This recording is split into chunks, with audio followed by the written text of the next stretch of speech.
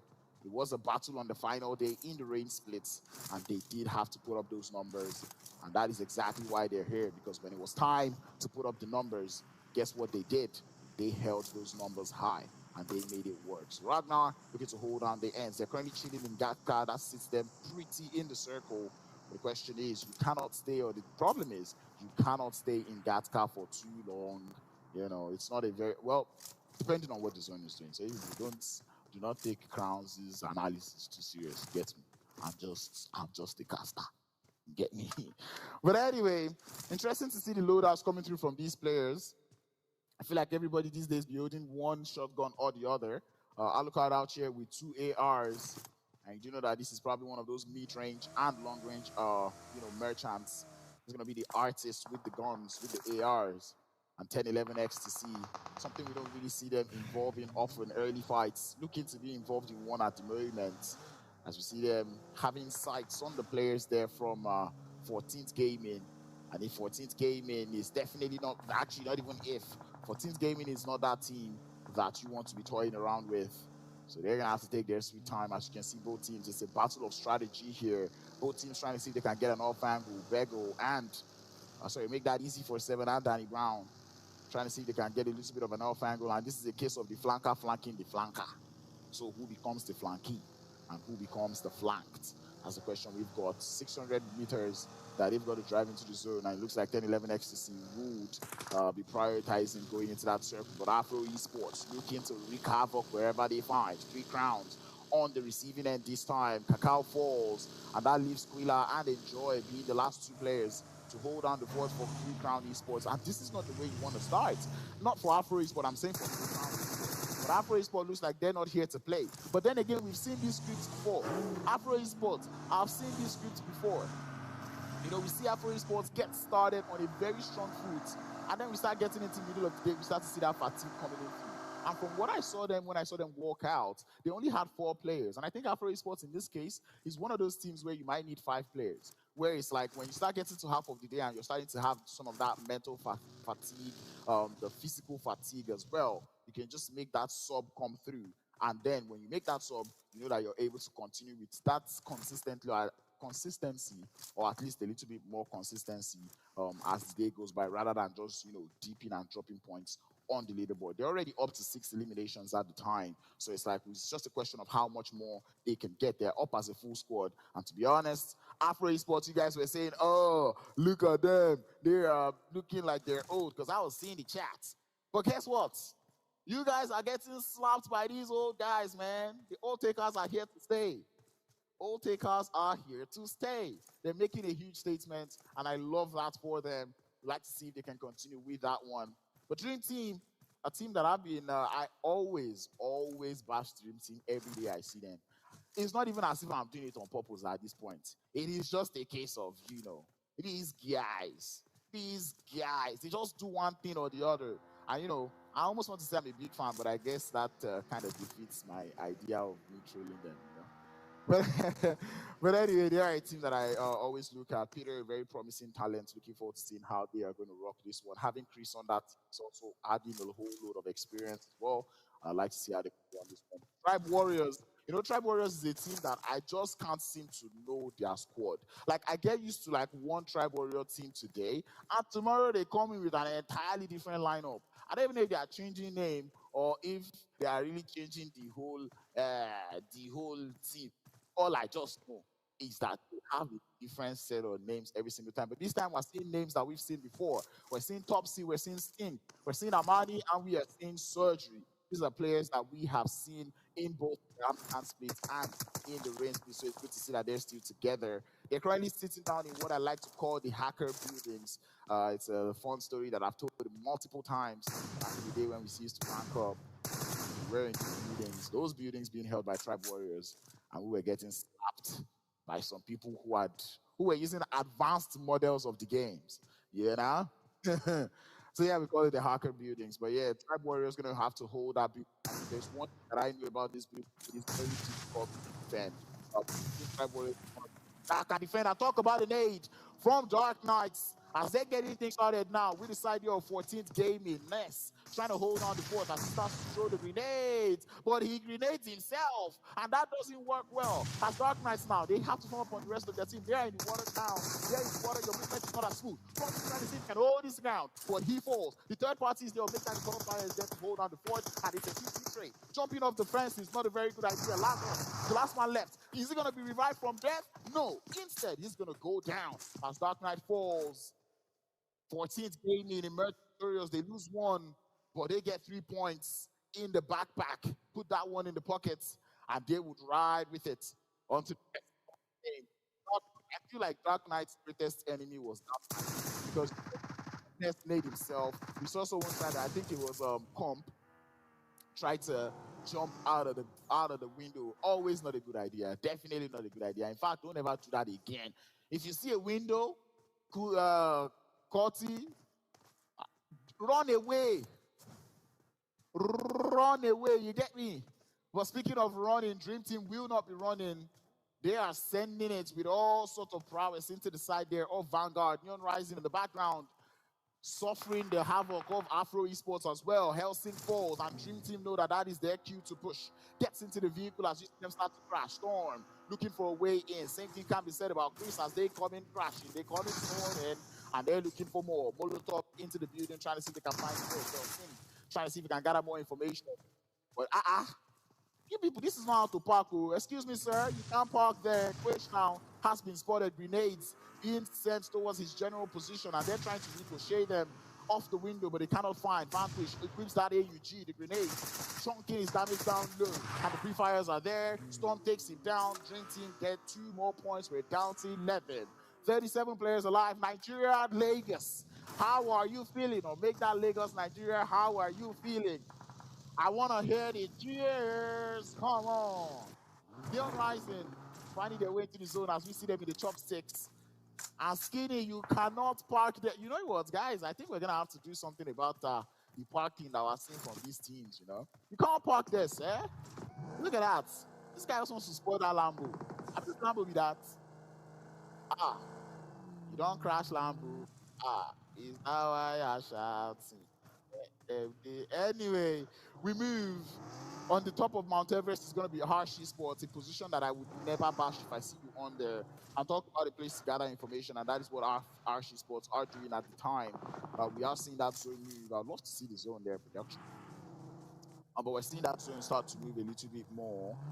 It does look like we're not more on that southern side. We might have been a little bit of an eastern shift.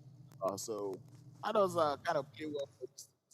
Pushes them closer to making it in because you know it's a far one, or it was a far one from the playing path as I've been saying earlier. But now, given that he's making that shift towards the east, it makes things relatively easier for him. But at this round, we only have 2 players coming into the lobby today. And Quila, also one of those players who is in contention for that MVP title. Right now, them coming in with just 3-man squad next to some sides, but unfortunately, he wasn't quite able to load into the game, I'm guessing. And look at that. Quila on some Yamal business. I love it. But anyway, enjoy 7, holding down the forts there as we're starting to see moves come through. The big dogs are still alive.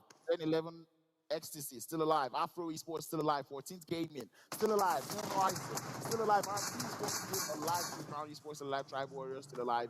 And at this point, I've mentioned almost what oh, come on. And Gordon is going to fall. He's going to be first one down. Team also taking it, and there's Susano able to find the return knock as it is now a 1-1 game. Trix is going to be the first to fall for 16. Peter is going to fall down as well. Trying to see if he can get a little bit more damage in, but he cannot do so. Ozama, he said all his shots shall be going down in that because they know that each elimination gives you 1 point. And you can tell that that is exactly why they are talk about a trade-off coming in from both teams. Both teams coming into this fight with a 2 squad and leading with 2 players. Ozama now has to find a way into the circle. 1 team up. Also has to find a way into the circle. as we do see that shift fast coming. Unfortunately, players are going to start to fall.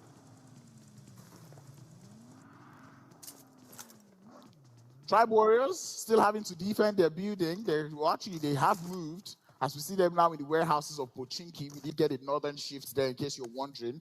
So now that is up to that northeastern area of the map. And if Pochinki is on the south, you do know that we've got a little bit of, where would that be? Would that be around the church? Yeah, I think we'll be looking at a little bit of the church also being in that zone. Yep, definitely. Just a little bit of the outskirts there. 14th Gaming from that northern edge, that's to find a way in. 1011 Ecstasy has been on their background, just right behind them all day long. And it's a question of how quiet can Ecstasy be. They have to be pretty quieter than Green Team. They've got bullets raining down to them from Skitty. And Skitty is also bullets himself at Afro Esports. They hear the shots, they want the eliminations. Oh, please don't spoil the car. It's not a Lambo. Guys, it's actually not a Lambo. Someone tell me. I thought it was a Lambo, guys. It's not a Lambo. And I already sang. People should return my song. Return my song. Neon Rising. You see them, they've lost that guy. That is definitely not a player that you want to lose at the moment. But they've got Baby still upstanding and strong. So you do know that they're not backing down anytime soon. He's looking pretty in yellow. Someone called Rema for him. But anyway, Dream Team losing more and more players as they're not able to find a way into that circle. Sad, gonna have to hold on to his end. And finally, we get to see the zone. As I did say, a little bit of the church is in that zone. Pochinki Warehouse is also in that zone. And the rest of it is open fields. This is where it starts to get tricky. We're going to have to see those vehicles be used as cover. We're going to have to see those smokes start to come through. Because these lands of Erangel are not forgiving. We're about to get yet another zone shift. And I hope it centers up quite nicely to just the open fields. And indeed it does. And now the fight is on. Who is going to push on to who first? It's going to be 10-11 Ecstasy. Pushing up onto the side there, all 14 games, all that falls, and Bego cannot quite get to. As Easy for 7 comes in from the background, trying to see if he can help, but not too much that he can do. 10-11 Ecstasy, trying to see if they can hold on to the boards. As 14th game, you need to grab their reach. I think you can say about Ecstasy as well. Easy for 7 comes in, storms in, crashing, and the same thing can be said about Pharaoh, who comes in from the side for 7 falls, and the Revive has been able to grab their right. 14th Gaming, the shotgun is not enough to hold up, and Ecstasy fall. No points being accrued by that team so far. And 14th Gaming, they show exactly why they're here. 8 eliminations, they're not stopping, and they did not do anything as well. But these players is going to be Afro Esports, sees down, and the same thing can be said about 11 as well, as he falls. And Afro Esports now down to 2. Neon Rising starting to rise though. 3 eliminations that they've got so far. And it looks like they might continue as they have a very strong position in that circle. But Afro Esports now, they've made their way into the final circle. And now is their time to start to wreak their havoc. Ragnar, I mentioned it earlier, when it came to getting those numbers, what did they do? They raised their hands up and said, all numbers we shall get. And it looks like right now they are playing for that positional points. And I tell you what, chat, if you go out right now, you get 0 points for placements. So right now you're gonna have to survive a lot. And speaking of surviving, survival merchant, Solid Army, still alive in this one. Tribe Warriors though have to leave cover and go to open fields, but they've got vehicles. The question is, are your vehicles enough? It's going to be 3 Crown Esports receiving bullets from their end. As Amani is able to find that intro knock, gives them a little bit of breathing space to get into the circle. On Solid Army, I mentioned it, and then they go out. 4 eliminations, they would manage, and they would hold. After Esports down to just 1 player, you kind of wonder how things went wrong. But sometimes aggression might not put you in the right spot. Ashi Sports now, they're losing players, and it's going to be courtesy of Neon Rising. 1v up happens to be the last player left for that squad. Neon Rising, the only 3 players, but they are making it work. Skinny, all 3 eliminations to himself, and he's about to get a 4th one once that zone does its damage.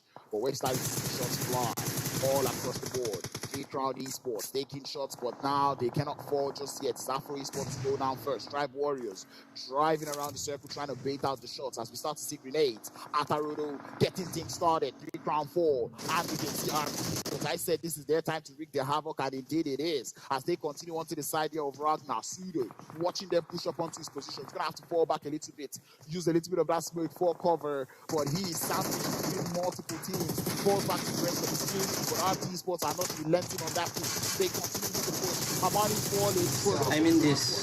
Trying to find the knock, but cannot find just yet. RT Sports with his stolen vehicle would be able to find the knock and the push, but it doesn't stop there. Grenades landing from the side, and this is not fun for them no more. They need to grab 2 revives. They're up to 10-11, make that 11. For the side of 14th game, you blink and you miss it. 14th gaming are not relaxing. They say they are here for all of the smoke, and indeed they are here for it. As we see them fighting, hanging on, trying to see if they can get more, but it's going to be RP Sports in their sidelines. The instance those smokes go out, they are going down. It's going to be all guns blazing. They do not have the circle, and I don't think there's any vehicle in that area as well. We're starting to see nades fly from side to side. 14th order, trying to see if we can hold on, as they are now aware of the position being held by RT. Sorry, make that Tribe Warriors as well. Tribe Warriors not quite doing much eliminations as we know them to. And grenades are starting to fly. It's just a little bit of cover to work with. It's going to be very, very hard to push.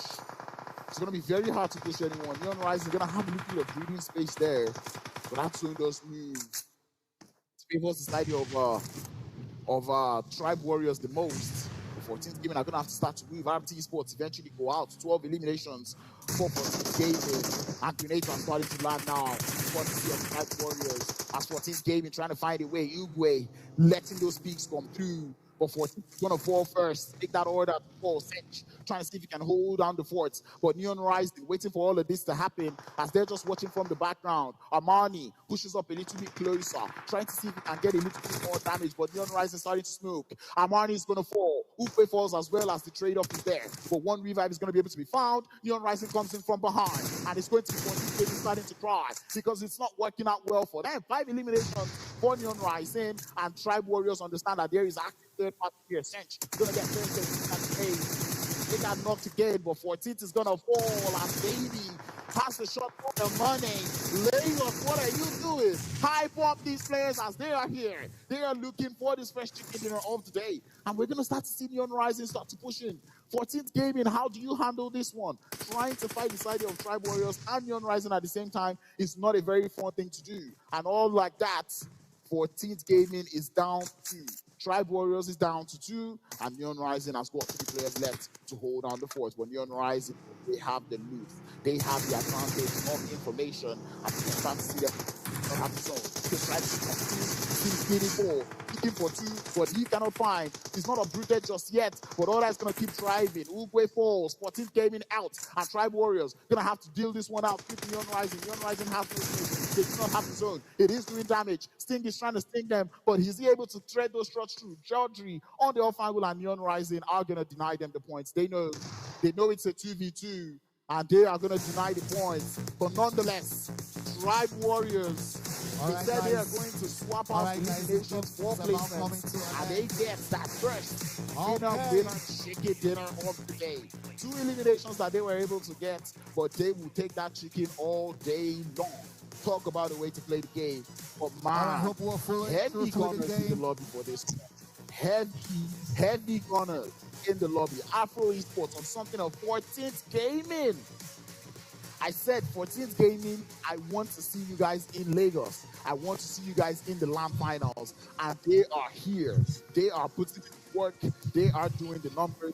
And they are doing the damage. Because we them all around the place. Smiles all across Lagos as we're starting to see these players. They know that it has started. I'm going to give a quick shout out to Monster Energy for supporting this one and 10 NAT. Same thing can be said about men. As we're seeing them looking so bright on those jerseys, we'll talk about the way to start the grand finals of the 10 and 80 Nigerian Pro League. I do have to say though, Tribe Warriors, I would have wanted you guys to do more numbers, but well, we did get a chicken dinner, 2 eliminations, 3 shout Pantry, no chicken dinners here.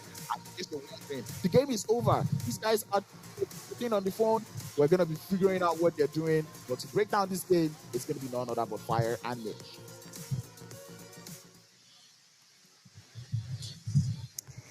I mean, wow, what an amazing first game that was. I can say I'm impressed. Some teams were eliminated a little bit too early. That's unfortunate. But if I'm honest, this is actually a very, very interesting start of the day. Tribe Warriors, we talked about how sneaky they can be. And you see how they finally found their way there. And they got a winner chicken dinner for the Tribe Warriors.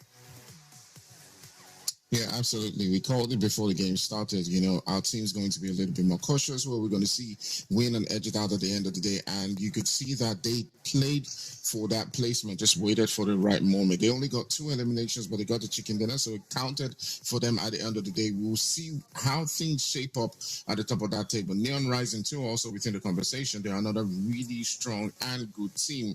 But the question now is, can they keep up those performances as teams begin to adjust and we move into, you know, the next map? So going into this game, I mean, just take us to the stats, Mitch.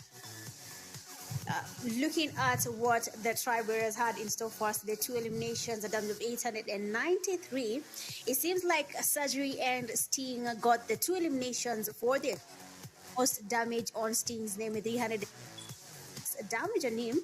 But if you look at Armani, he has 349 damage, getting 0 eliminations, but at least we can see that he had contributed to his team's victory there for the chicken dinner. They played it a little bit passive, and it actually paid off, and they got themselves the winner chicken dinner. The match summary: 54 eliminations, healings at 4,663, total knocks at 59. It seems a couple of players were lucky enough to survive the battle. And 3 grenade eliminations, we have seen nades being cooked to perfection. And of course, it is being shown here with 31 assists and 1 vehicle elimination. In this game, it seems like most of the teams were playing it very much safe. The healings at 4,000 is not that much. They just tried the best there, trying to make it to the safe zone. Unfortunately, some teams, they lacked some numbers. And when they got into fights, that is how we lost a couple of teams. Unfortunately, too early in the game, we saw, I mean, Angels of Death took on that fight a little early. But when you look at the head-to-head stats here for the game, 14th gaming and Neon Rising, we have 14th gaming getting 19 points in total, while Neon Rising getting 13. We don't even have Tribals there because we saw how they performed in terms of eliminations. But the 11 knocks for 14th gaming, Neon Rising getting 6, 14 eliminations for the 14th gaming, and then Neon Rising getting 7 eliminations, basically half of that, and that is where the placement points come to play. Even though most of the teams played it a bit safe, you can see how that did set apart between 14th gaming and Neon Rising, apart from the point that they were really close to each other. 5 is not even 5, sorry, 6 is not even that much, but we'll be seeing how they come into that in the next game there. But Fair, what do you think about the first game's MVP? Yeah, absolutely. I mean, 7 eliminations coming through right there from Sencho. I hope I pronounced that word, from 14 gaming. Obviously, not what I would have predicted coming into this game. So I would have looked at other teams from Neon Rising, 10, 11, and 3C.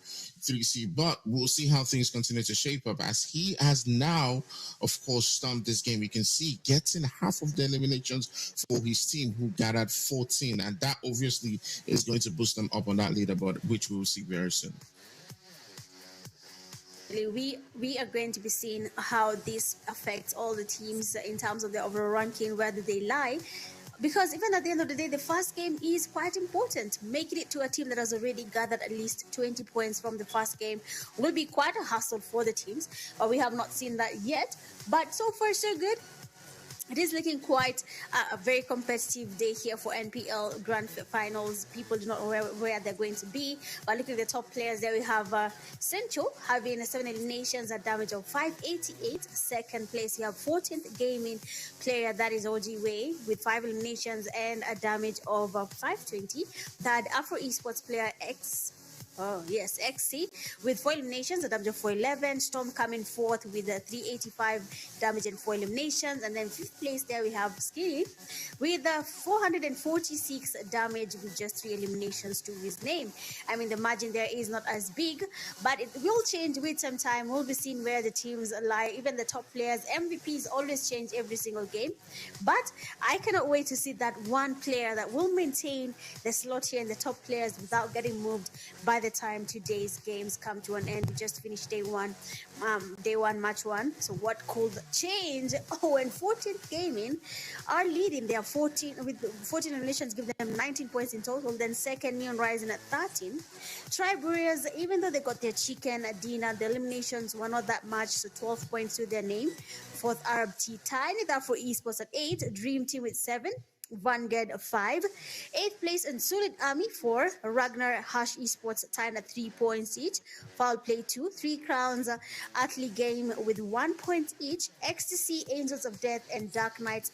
Unfortunately, they have no points to their name there, but at fair, do you think 10, 11, and Angels of Death or even Dark Knights do still stand a chance of making it work for them before today comes to an end? Yeah, obviously, these are teams that are very strong that we talked about before the game started. So it's surprising to see them at the bottom half and not performing quite as well as we know them to. But it's just the first game. Things will begin to ramp up as they move into the next one. Sometimes it could just be those slight moments, little mistakes here and there while they're rotating, and you just find yourself in this situation. So we're going to see things shape up. Obviously, we've seen 14th, Neon Rising, Tribe Warriors at the top half of that leaderboard, and you would expect guys like the 10, 11, 3 Crowns to move up a bit. So it's going to be a tight context, and we're not going to see one team right now running away with it.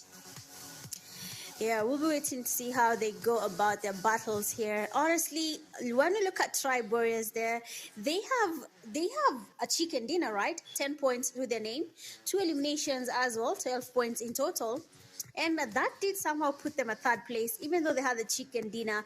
And this is where the battle between eliminations and placement points, which one comes first? Because now, for the chicken, it's there.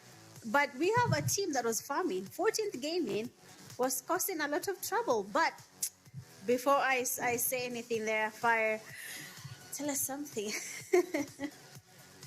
I mean, the way the games have started have, presented us with quite some headache because, now we'll be afraid to, mention any teams, not to give them that cast of cards because we mentioned a bunch of teams and it did seem like they didn't do well in the first game. So we're just going to shut up about it and go for a quick break right now.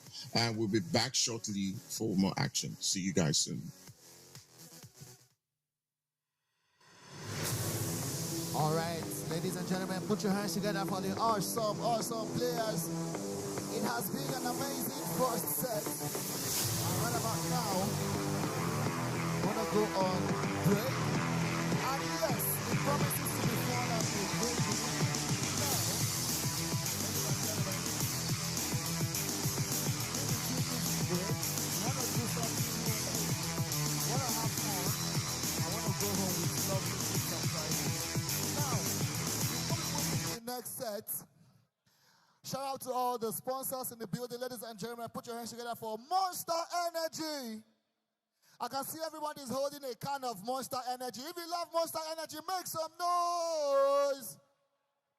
All right, now, ladies and gentlemen, shout out to Infinix, one of our proud sponsors for today's wonderful event. Put your hands together for Infinix. All right, not forgetting one of our awesome sponsors, Gala UAC Food. Put your hands together for UAC Food. Also, we have Mentos in the building. Ladies and gentlemen, if you've had free gum, put your hands together for Mentos. And now, not forgetting Carbon Bank. If you know you don't have a bank account and you love to open one, you can go right down to the Carbon stand and open an account for yourself. And of course, they have lovely giveaways to give to everyone. Please make sure you engage all the sponsors. You can get something awesome for yourself. My name is Jasper. Welcome to today's wonderful event. It is the Nigerian Pro League Season 8 Finals. And of course, We've been having an amazing time. Lots of gamers going for the awesome prize. And let us see if the champions, the reigning champions, 10-11, are going to maintain their crown. All right, now, if you know you've got vibe, we'll have superstar DJ Khalifa, and also Team Westwood is in the building. Make some noise if you love Team Westwood. All right, Khalifa, please come up. Let us get something cracky with our lovely crowd. All right, now, I have Monster merch to give away to our lovely guests and invitees. If you know you want to win a match from Monster Energy, let me see your hands up. Please come, please come. If you know you love Monster Energy, let me see your hands up. Please come. If you know you love Monster Energy, let me see your hands up. Please come, please come. We have something to give away, courtesy Monster Energy. Please come. Okay, please go that way. You love Monster Energy? Yeah, sure. That way, please come. Two of you, please come. Two of you come. And two lovely damsels, please come. My Monster Angels, please come. Both of you, please come. We have lots of giveaways, and this round is going down courtesy Monster Energy. Please come. I have lots of merch to give away courtesy Monster. All right. What they are going to be doing is very simple. Okay, please come this way.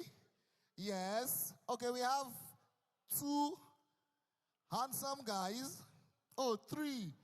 Sharp.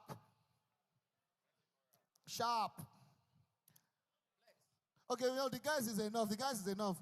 My bro, please come down. Next round, you would come up for the next one. Please, we have three guys and two beautiful angels.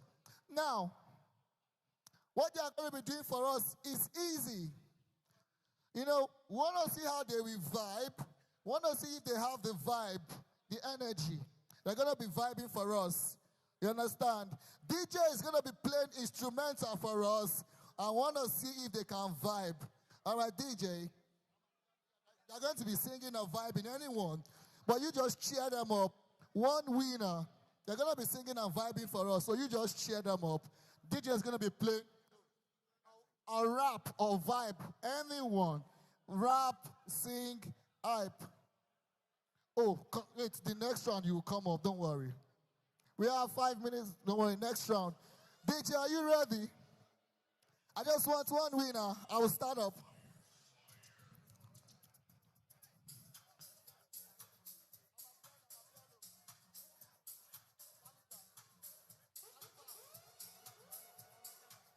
Okay. I need you to listen up to this round. It's going down courtesy Monster Energy. Hey, are you going to vibe with Monster Energy? You? I like the vibe. I like Monster. Make sure you're drinking Monster. I like the vibe. I love Monster. Make sure you're drinking Monster. Oh, yeah, one for the Monster, two for the energy. Let's go. Say, you see the vibe? I'll give you the mic, and in a few seconds, you will vibe with Monster Energy. Oh, he has gone. Are you ready? No, you will vibe first. Don't worry, you're vibing first. Come now, come. Come now. You say you can only dance. Oh, that guy that wants to sing. Yeah, come up. No, that guy. That guy first. Don't worry, that guy. The next round, you will vibe.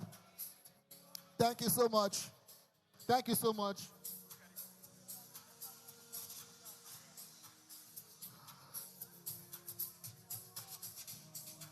Oh, let's go. Now let's go. I just want one winner. The two guys, please come forward. Now, what's your name? What's your name? Olamide. Olamide is going up against, what's your name? Tero. Olamide versus Tero. Who is going to be the winner? Let's go, let's go. Okay.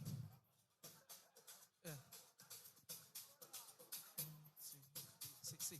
I don't do too much of P's and Q's right now. I go put you on D and D. Keep your eyes sharp on him because he get a signal move around me way if he in the 4D and D. I dey work out security because you shot one checkable lines on my D. Hey, oh, she, oh, I'm be even a gone. They go let the ND say, I see they go, I'm a piano. Oh, we go, they go, and we go let them know. See, now they run the drive and every show, scatter every show, all out every show. Oh, bad man flows, put them on the toes. My body shows, my diverse, shouting my go, Jolorado, pass me this joke, say, one thing I know, I'm a piano.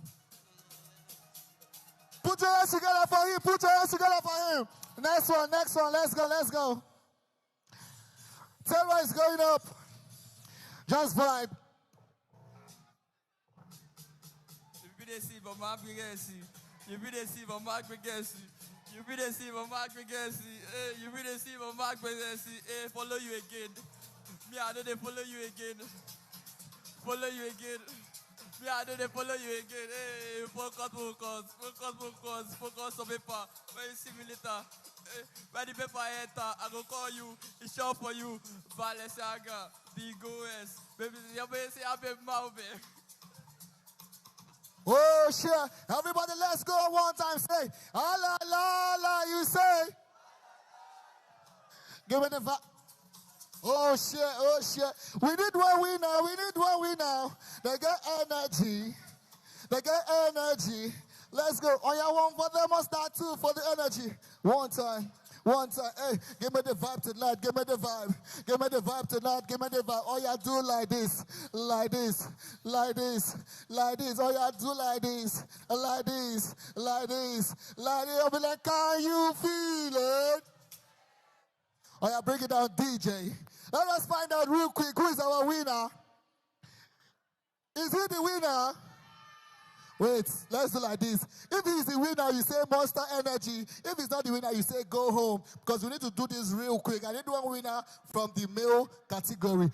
Is he Monster Energy or go home? It's like you're Ikeja local government chairman here. Oh, yeah, please come. Is he Monster Energy or go home? Monster Energy or go home? Tara, don't worry. Just go down to the Monster Energy stand and get a free merch for yourself. Now, you are the winner for the male category. Only the three beautiful females, please come. Please come this way. They said, what a man can do. I did not hear you. Active. What? Oh, where is he? Okay. Please come. Yeah. Thank you so much. They say what a man can do, a woman can do better. I'll be DJ, semi-instrumental. What is your name? Gloria. Did you hear her name? Tell them your name. My name is Gloria. Gloria, do you have vibe? Vibe choke. Hey! Oh, yeah, please come. What is your name? Abibat. Did you hear her name? What's your name again? Abibat. Abibati. Do you have energy?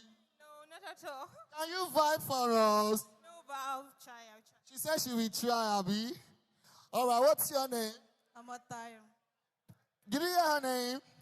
What's your name again? Amotayo. Amotayo, give us vibe now. Oh, you know. Can you give us energy? Shall you give us vibe? I will try. She said she will try. All right, superstar DJ, Khalifa on the ones and twos. Hey! Are you ready one time? Energy, let's go. Energy. Monster energy. Monster no the fellow. When you drink and monster, you go get some energy. Energy choco for monster. Everybody need the energy. Every guy need the energy of monster. I love you, monster. You give me energy. You give me swaggle. I love you, monster. I love monster. Please give me monster. Because I need the energy. Thank you. Next one. Oh, yeah, now, next person. What's going on here? No, come now, come now. Don't you go now, come now. I am not tired.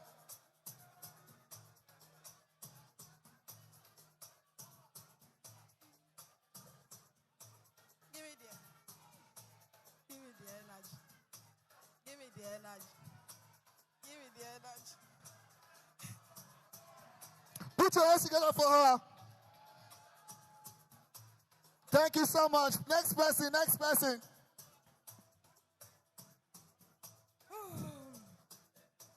Koale, koale, koale, nibo, koale, koale, koale. Let's give Kowale something, Abi. Kowale. Take. Now, please come this way. They are going head to head against each other. I want one winner. Do you know your winner? I want one winner. Do you know your winner? Say, Monster, we want a party. Let's go. Say, Monster, we want a party. Let's go. Anywhere you see me, I drink Monster. I don't need any other one. Monster is the energy. Just give me Monster. Anywhere you see me, I have to sip the Monster to get the energy because it gives me energy.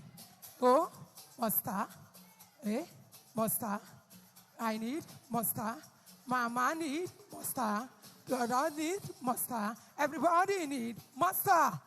The best drink. The best energy that you need. Oh. Put your hands together for her. Put your hands together for her now, real quick. Let's go. Khalifa, turn the music. Turn the vibe. Change. Sorry, please. I want to do something different, so I would need him to change the instrumental to any Afrobeat instrumental.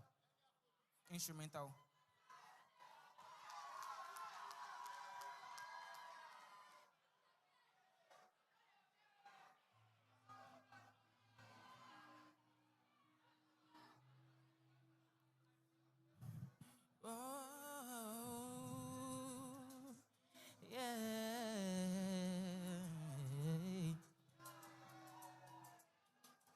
See. I see this fine girl for my party, she wear yellow. Every other girl they do too much, but the girl mellow. Now in a divine situation, I go use the tell her mellow. Now in a divine situation, say. She want the gangsta in a bed tonight. She a want me I know. I know more, I full ground me a day tonight. She a calling my phone. No, she say why you so unruly. That mean the main reason you wanna ruin me. That man with a ID. Serious girl, she got question for Siri. He say, oh, me, ginger me. Cause he Johnny Church, I do run kinsha me. Ogutonle, Ogo, and my ba me. You she want me, la me long, want me, ni Jamani say. Jazzy, you standard me. Jesus, only Calvary, only Father me. Nobody figures on me. Balenciaga, and Ropa as on me. Say, hit me up when you feel alone. When I see her for the village, oh, I fall. With the way she the bird, oh. Sing. Chilalo. Now they play the rhythm from my piano. Oh, this music now my ear, oh. Seeing is believing. In a vibe. Is it vibing?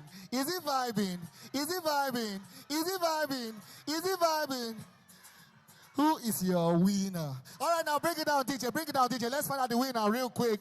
Khalifa, bring it down. All right, now, our beautiful damsel. Is she the winner? All right, my guy here. Is he the winner? Wait. How many girlfriends do you have here, Seth? Yeah, you brought all of them? Kind of. Oh, how bad you. But I put up your hands together for him. He is the winner, right? Or she's the winner? Is she the winner? But she gave you vibe and ginger now. Why now? Why now? If you love Monster, make some noise.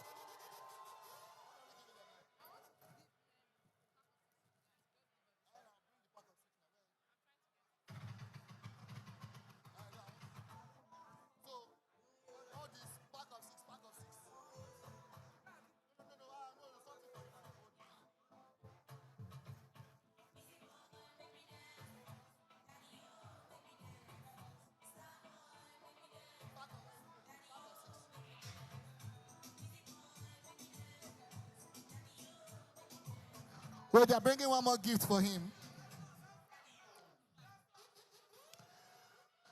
All right, just go down to the Monster stand and get free cans of Monster Energy. They will give you. Don't worry, this one you're taking it is for you. Just go down. Put your hands together for them one more time. All right, bring it down, DJ.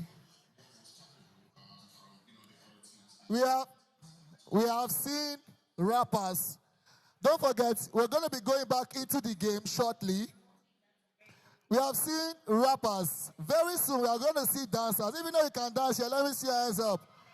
Because they need the numbers. It's the grand finals. Where is the fourth player? So I hope they have that in mind as well as they do that. Most of the teams, Angels of Death as well, should look into their strategy, taking on early fights, landing the hot drops, avoiding these fights will be the best thing for these teams. At the end of the day, there is money on the line. I mean, that's a lot of money. There's no way I will risk it for... Okay, I will risk for the eliminations, but there's no way I'm going to risk it to go back to lobby a little bit too early and continue reducing my chances. Already we have a team 14th gaming is at 19 points already, and it was just game one. If they keep up the same pace, it will be really hard for these teams that got no points from the last game to be able to catch up with where they are now. All right, so we'll move on to Crown. We'll see. Well, it says match 1 on the screen, but it is match 2, and we are about to get started. It's going to be none other but the Sandy Dunes of Miramar. And if you've not heard about it before, well, now you will be seeing it as we're about to jump in to Miramar and see exactly what Miramar has got in store for us. The playing path looking a little bit sexy, it's looking nice as we're going all the way from Puerto Paraiso all the way to Ruins. Actually, it's not looking nice. I'm not going to lie to you. This is not the best playing part, guys. This playing part is not nice for a Miramar game. But hey, we'll see how these teams are going to work with it, because that is what matters. Working with it. That's what we want to see. But anyway, everyone is jumping as we're about to get started. I did see a poll came up on the chat there. What map do you think has the most intense end of game, intense final circle fights? Yeah. And I saw a lot of people were picking Erangel. I saw a couple of people picking Sanhok. I saw a couple of people voting Livik. Stay tuned. I am about to show you what Miramar has got in store. Miramar does start a little bit slow, and that's where I like to do my Crowns podcast. You get me? But it does start a little bit slow. And then when we start getting towards the end is where we start to see one of those very, very intense final circle fights. And I'm really hoping that this circle does show a whole lot of promising work. But that being said, it's going to be a lot of hot drops. We already see Angels of Death and Harshy Sports in one. There was Los Leones available, but I don't think many of those teams were aware of how they can share that spot. Foul play going to be in Picado as usual, as expected. Picado currently being contested for by RT Sports and Neon Rising, who seem to be heading away from there, looking to see if they can land around the outskirts and maybe get something else to work with. But that being said, we're going to keep pulling up as we're starting to see 10-11 heading towards the water treatment. Tribe Warriors around San Martin. Hacienda del Patron is going to be having the players there from Unsolid Army looking relatively close. The truck stop, that's actually a new place that I've seen, but I don't know if that place has got good loot or not. 14th Gaming also very close to the side there of Unsolid Army. So there is a little bit of hot drop, or what seems to be like a hot drop here and there. The play zone is up there around that northern side, and I want to see if we will get the northern shifts to the point where we're going to finish this game in the Oasis. But we're not going to be wasting too much time. On Solid Army, I've got pistols and melees to work with, as opposed to 14th Gaming, who have got the ARs and snipers to work with. And so then I'm going to have to fall away from this one. This is not the way they wanted to start this game. They've already lost one player, and that is so not fun. If you're looking towards that right-hand side of your screen, what you're seeing is the leaderboards. And you can just see that these teams are starting to gather themselves. Some points. 14th Gaming did finish that first game with 13 eliminations. And right now, going into the second game, they've already gotten themselves one elimination to get started. But Tribe Warriors now putting in the work. Armani finds one and make that two as well from the side of Dark Knights. They are not there to things going smoothly for them. Oh, Tribe Warriors lose Sting. And it is a little bit of a trade-off there. It's a 1-2-1 or make that 2-1 trade. But Tribe Warriors, they're not happy about that one. Top C's downstairs. Yes, having to hold up on the top floor. And you just know that he's avoiding anything that has to do with window. Lazarus, he's got the devil's weapon in the hand. The LMG is called the M249 in Apex terms. And I'm sure Fire can relate with me on this one when I say potato accommodation. Because you've got a lot of bullets to spare. But anyway, Dark Knight's Nest on the stairs. He's got a grenade press, launches it downstairs. It's going to be a little too early. Surge gets the memo, goes upstairs, and now they are in a prime shot. Darkness now trying to see if he can ward them out with the shots. That window is looking promising, and this time I would suggest going for the window, but now they've heard him land. He's going down again from downstairs. And I don't know, it looks like he might want to form up on his teammates there, but it's going to be almost impossible. The off angles being held by Tribe Warriors. It's not very fun. Top C, he has to play this one very carefully. Else, Ness is going to be able to isolate both of them and take them out individually. And that is the one thing they don't want. You do not want to be isolated out here. Lazarus, there's only so much he can do from that position. Top C and Surgery, you're going to have to hold on the fort here. See, they're going to push downstairs, and there we go. The pre-fire is there, and now they know exactly where that player is. Ness going for the window. He's going for the top C. Picks out the speed, but he's going to fall. Ness tries to hold on the fort, but he's going to fall down as well. Instantly thirsted, and Lazarus now has figured out that Armani is up there. That fence is very slim. And now Lazarus is going to try to hold on the fort. 75 bullets in the clip there for his M249. Doesn't have too much in terms of reload. I can't lie, that is enough to knock out first. Armani is one of those very strong players, though. He pokes out from the side of the stairs, and he takes down Lazarus once more. And Dark Knights not quite able to find their footing here in the grand finals of the NPL.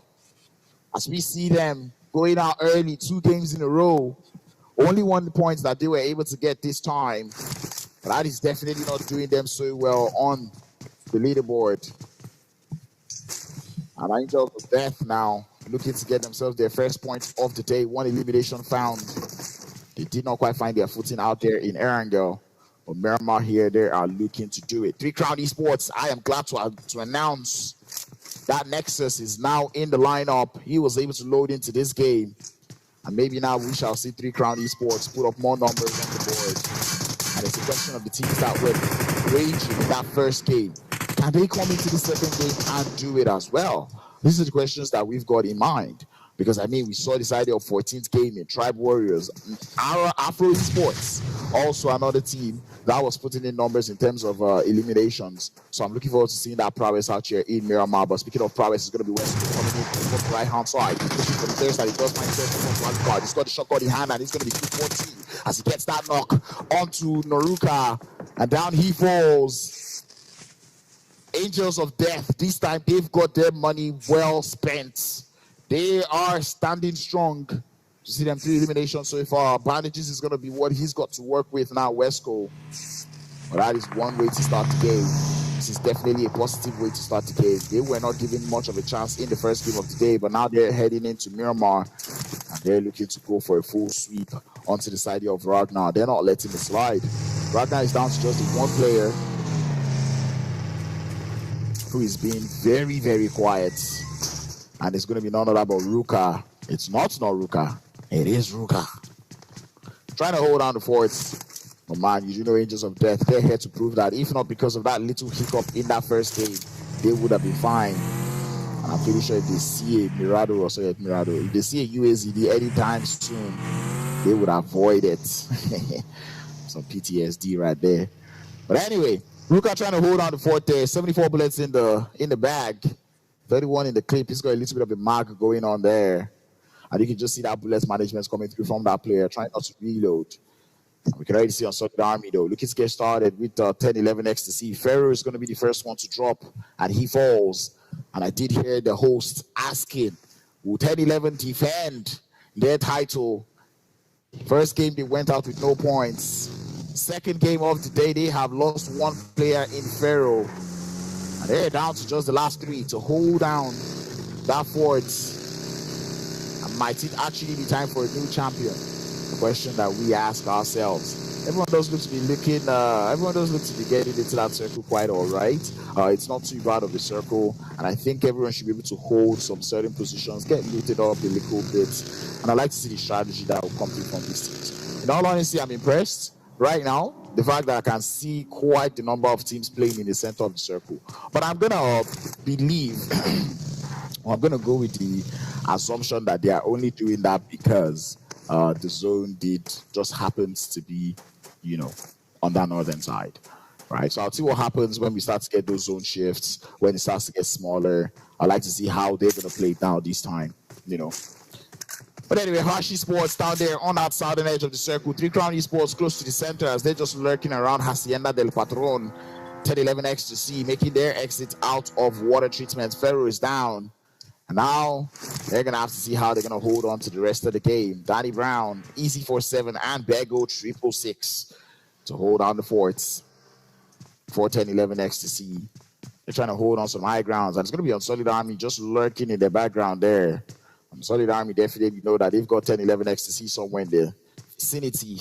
See them threading carefully, trying to stay together as a team, and that's what you love to see. 14th Gaming, out there on that north eastern edge of the circle, they still got their full squad up. I got to tell you that one. Dream Team finding their way into the zone. They were out there in Los Leones, and now they're finding their way into that circle from that southeastern edge. On the southwest is going to be Vanguard, deep in that blue zone, looking to find a way out of the islands, of the prison islands, Minas del Sur, if you know about it. And they're finding their way into that zone as well. Angels of Death are going to give up on finding that last player there from Ragnar, as we can already see them starting to make their way to that circle as well. And this is where we start to question, do you want to go for your early rotates or no? This is one of those zones that kind of forces you to play a way that you might not be very accustomed to. We know a lot of these teams like to play on the edge, right? So right now, seeing, can they hear me? I'm just deep in it. But anyway, Lagos was good, was popping. Nando and the rest of 14th Gaming, they're out here cruising in shiny vehicles.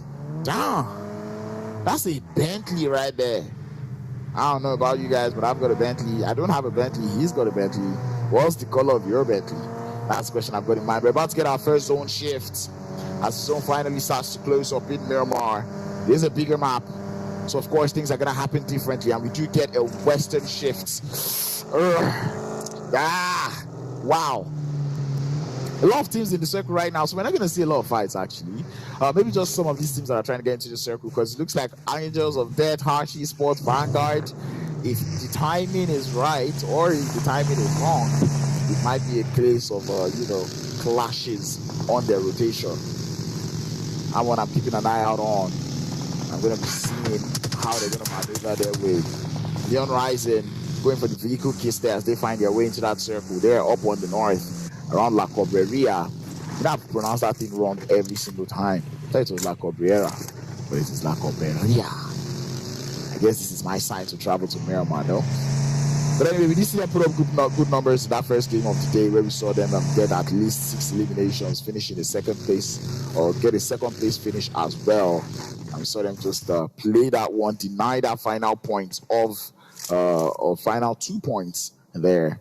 But man, I do have to say, remember, there's still a battle for the MVP, 50,000 naira is on the line, and we're already seeing the MVP of the first game getting knocked there by Bego. It's going to be Sench falling down. He was cruising a little too comfortably in that Bentley, and now he's falling. But then the rest of 14th Gaming, I do not know if they want all of this smoke. I'm not too sure if they're aware. But then speaking of being aware, it's going to be Tribe Warriors as well, looking to go for that push onto the side of 3 Crown Esports, who's down by 1. Cacao Falls. And that is not one player that 3 Crown Esports would really want down at the moment. Tribe Warriors being quite conservative on here. Bego does get his thirst. And now they know. If they did not know it before, now they know. 4 eliminations for Tribe Warriors, so you can just tell that these guys are having the time of their lives. Kakao tried to see if he can set up himself in a position that would draw for a return knock, provided Tribe Warriors are attempting to go for a thirst. But I think I like the play from Tribe Warriors. They're trying to see if they can bait 3 Crown Esports from taking some shots there. Trying to understand fully where these guys are. They know they've got a knock. They know that knock is quite far out. Trying to fish out the remainder of these players here. Kakao still bleeding out on 3 Crown Esports. Unfortunately, not going to be able to grab that revive. Kakao does get thirsted. 5 eliminations for Tribe Warriors. And now this is the Tribe Warriors that we know. The ones who like to get those eliminations. Ecstasy, though, looking to have a little bit of visitors on their end. They're holding up quite nicely. Doesn't look like their visitors are suffering anything so far. 3 Crown Esports going to have to play with a 3-man to see how they're going to hold on the fort. But Ruka is going to be able to find one of the players there from Angels of Death. Make that 2. But he's going to get taken out. Westco did fall, and Yoma is not having a great time today. The new addition to the squad. Not the second game that he would have wanted. He falls. Now 3 players left, 4 Angels of Death to hold on the forts. They've got 4 eliminations. One could count that as a hot drop fight. I think they lurked around a little too long, for those the 1 elimination, and then they ended up losing 1 player. But nonetheless, it's 4 points. I'm not going to complain. I'm going to take it regardless. On Solid Army, though, to have visitors in the side here of 14th game in Master Ugwe coming in through from the side on that drive-through. But they will find no knocks just yet. On Solid Army, they've got the Golden Mirado on fire. 48-64 still alive here. Easy's going to be the one who's down. 14th game. They do not want any more of that smoke. They will continue their rotation up towards the north of that circle. Afro Esports quite quiet in this game. Rightfully so. Not too much for them, or not too much around them. And I don't know if the players can hear me. I don't want to give out too much with respect to positions, But yeah, Dream Team, though, looking to find a way into that circle. They're holding it up on some edge of the circle. Chat, what's good? I need to stop. But yeah, we do see them just holding there, and I don't know if there's a delay on stream. I doubt there is, but man, look at those cans of Monster. That gives me give that shout out to Monster Energy for supporting and sponsoring this one as well as Infinix actually. I don't know the phone specifically, but I think it's the GT20 Pro. In case you're wondering, the phone these guys are holding, yep, those are Infinix devices in the hands of those players. And you do know that these guys are enjoying their time out there. They are locked in and loaded. And of course, what better than having Monster Energy just right beside you, UAC Foods. Another one of our sponsors that I'm giving a shout out to, 10 and 80, of course. And we're going to be talking about mentors too. I heard you guys are getting mentors. Or more. If you're not in Lagos, I think you're missing out. But if you're not on the southern side of the circle, you are also missing out. As we get our infamous Miramar zone shift, just go down towards that southern edge. 3 Crown Esports in a prime position. And now is where the trouble starts. Vanguard playing gatekeeper onto the side of Angels of Death. Leo gonna take a lot of shots, but thankfully he's not down yet. And Torrid trying to hold on the fort, looking for those shots, trying to get it through, and this time does get it in. Leo, you gotta wait for the smoke. You throw the smoke already. Wait for it. And Choco's in the chat. He says foul play for the win. And without foul play that first game, I do not know. Right now, they're still alive with a full squad, so they might just be able to do it. Angels of Death, though, having a troublesome time making it into the circle. That's not fun for them at all. 10-11 Ecstasy on that northeastern edge, looking to wreak havoc. As they start to do their damage, they start to take the shots. 2 eliminations that they've been able to get so far. And everyone's priority seems to be trying to get into the circle. RMT Sports able to find their way in. Angels of Death losing even more. And Super J finds his way into that zone. Athlete game, they are the ones receiving the bullets from the side there of 10-11 Ecstasy. Easy for 7, pops up to drop 1. Looking for that best, and Sergi looking to activate his JP strat there. But 10-11 Ecstasy, they're not having it. They're trying to find that player, but Sergey is telling Great and Itachi, y'all be safe, because I'm out of here. And he's gone, wasting no further time. And 10-11 Ecstasy get themselves one more elimination up on board, or there's going to be two once they find these first. And it's going to be Itachi to fall and Great to fall as well. After the game, made it in here via the fan favorites.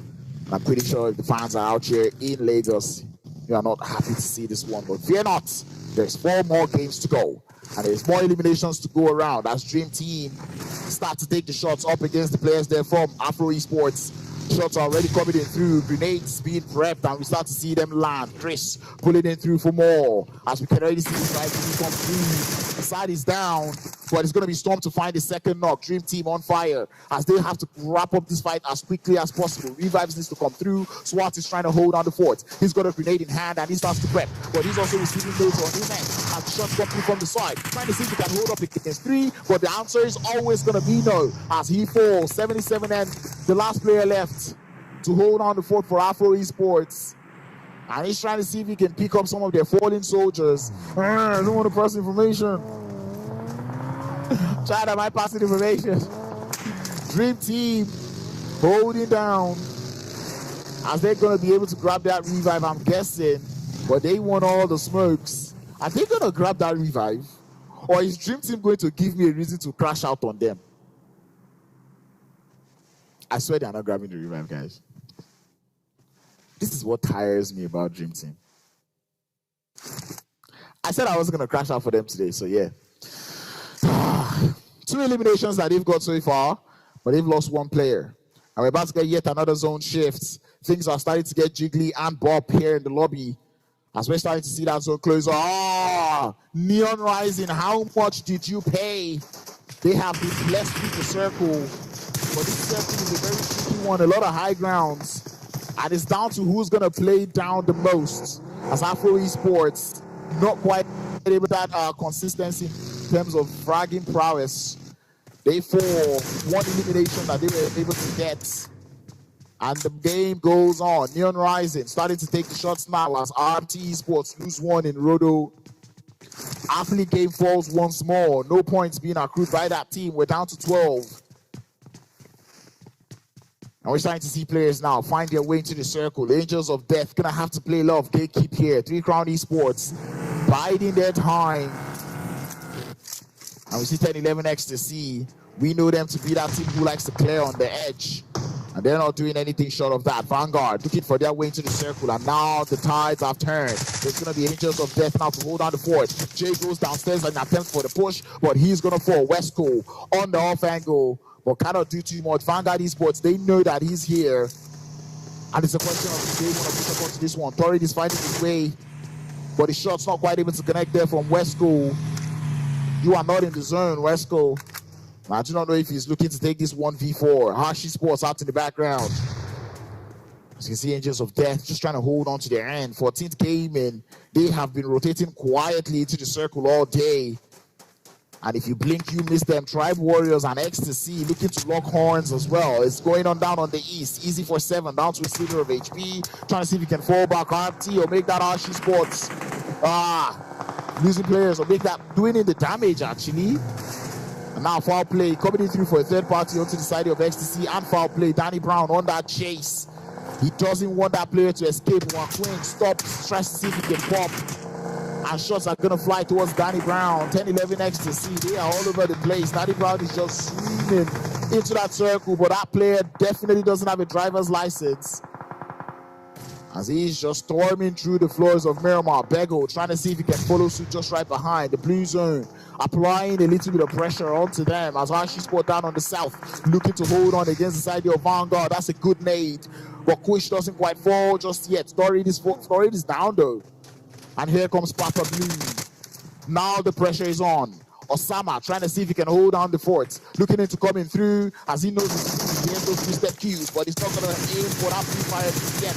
Godex trying to see if he can hold down the fort, but he will not be able to prevent that thirst. And Hashi Sports, they love the high grounds, but unfortunately it's not working out well for them at this time. The zone moves again to that west. No one is in the circle so far. 11 teams left and 31 players. And everyone is out on the edge. And this is what I was saying. I knew it. I knew they were just at the edge because of consequences. Oh, sorry, circumstances. But anyway, 3 Crown Esports trying to see if they can gatekeep here. Watching into that blue zone. Vanguard drinking that blue zone. They need to grab their revives. They need to find a way into that circle. Do they have vehicles to work with? Questions that we've got in mind. 3 Crown Esports find themselves in airdrop. RT Esports beat a little bit on standby mode. And 14th Gaming are just waiting. And I think 14th Gaming, this is the point where, ooh, Vanguard out to the blue zone. Damn. Papa Blue is not smiling. But I guess they're denying points as well, so that works. But as I was saying, I think if I was in 14th Gaming, here's the point where I'm going to say, you know what? It's been a little too quiet around here. Maybe we should venture out and get a couple more. But then again, they're sitting first on the table. They have 19 points. If they can pull off what Tribe Warriors did in that first game, set themselves a chicken dinner, not too many eliminations, I think that's still going to set them quite all right on the top of the leaderboard. Because, I mean, in this game of Miramar, we're not seeing any teams pull up crazy numbers like that. So I think this works for them. On Solid Army, though, having trouble with heights. 48-64 donates himself to the hands there of Neon Rising, who are already down by 2 players now. And Robert is going to be down as the last player there for Solid Army. Neon Rising going to be able to grab their revives this time. We're starting to see XTC get started on their rotation. Bego leading the charge, and Neon Rising were able to get 1 revive, but it does look like a push is coming in through. The grenade is thrown outside, but it's not properly prepped. And here comes the pre-fire to load it into that zone or into that nade, but he doesn't quite fall for it. The DBS, on the other hand, would be what he's going to fall. As Neon Rising able to hold down their forts. Tribe Warriors down to just the last player there in top C to hold on the fort for them. Foul play started to take the shots as they crashed onto the side there of Neon Rising. Foul play losing 1. Make that 2. Are they on it? Skinny looking to come through from the side. Pre-fires into the smoke but doesn't quite find any much more damage. Into the smoke. Here's one more player going down. Skinny got a hold on the fort there for Neon Rising. He has to grab the revives, but his HP is low. 1 minute and 10 seconds. They need to grab their revives and they need to get moving. Foul play thought they could come here and sweep the remnants, but instead they're the ones that get swept back into the lobby. They fall as Neon Rising. Talk about an individual prowess coming in through from Skinny to hold on the fort for them. But Game On and 15 now. Flash onto the side of RT Sports. Storm loses a whole lot of HP. Peter falls and he's burning. Down to 2 is going to be the side of Dream Team. As Storm has to get his HP back up. RT Sports on that defense. They're looking excellent. Reckless. Got a grenade being prepped. Sends it out. It is looking on the money. It lands just right behind and the damage is gone. Storm trying to see if he can create a little bit of a smoke path. But he's taking a whole lot of damage. As the players there from RT Sports, they're not here to play. More grenades coming in through. That one lands, but it's a little too far. Cristo has to get his HP back up. Molotovs now being sent out. And more grenades are flying through. Chris gets that HP back just right in time. 3 Crown Esports already somewhere in the vicinity as well as they hear the shots. 14th Gaming down to 3 players, and now they have the off angle. Well, they do not have the high ground, my bad. And they have to hold up against Hershey Sports. I don't know if Hershey Sports are looking to take them out on this one. But it is chaos. This is what we know Miramar for. RT Sports finding their way through the circle as they're just driving straight into the middle. But they're going to get met by bullets and out they go. They fall and they get sent back. But Chris trying to wiggle and wiggle against the bullets, but he cannot. Neon Rising from the side are going to be the third party to do the damage. Ugwe running from that blue zone. There isn't so much you can do. Miramar, what have you cooked for this team? All players falling left, right, and center. N11 is out, and the same thing can be said about Hershey Sports. 3 Crown in a prime position, but they're not in the circle just yet. Tribe Warrior Top C could be a very huge nail in their coffin right now as he's trying to see if he can hold on the fort. He's got grenades loaded up and he's got the high ground, but you can see he's very concerned about the third party potential that could come through. But 3 Crown Esports now starting to send those grenades. Top C, that vehicle is on its last HP. And they're finding their way up. Top C just trying to see if he can hold on to his end. The grenades are landing, but they're bouncing off. And 3 Crown Esports continue with the barrage. They do not mind expending them all here, as they know they need to get into the circle, but the third party is imminent. Neon Rising, they are able to make it into that top 4 position once more. And Final Boss is trying to see if he can hold down his end, trying to bandage up, trying to hold down for the team. But 3 Crown Esports are the ones who need to make a move. They know they do not have the zone, but they're going to be able to finally thread that grenade through. Tribe Warrior falls. 3 Crown Esports, Neon Rising, and 14th Gaming in that top 3 position. 14th Gaming with that consistency in terms of numbers. But Neon Rising now have to make their move into the circle. Final Boss is probably wondering, how am I able to walk out in the open without getting shot?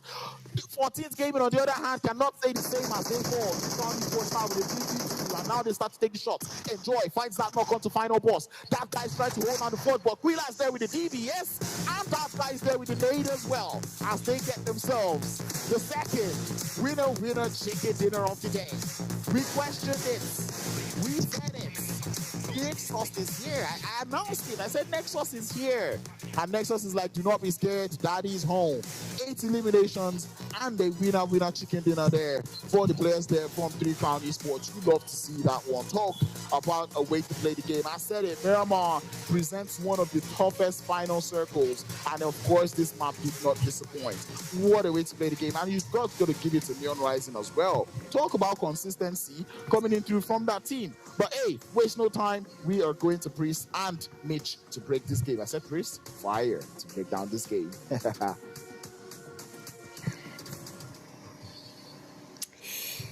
Exactly. I mean, it has been a very interesting, ton of events there. Amazing play from 3 Crowns Esports. The last zone there, the fight from Miramar, we had a whole poll there at Fire, and people are trying to vote out and see how people are going to react, which map has the most intense final circle.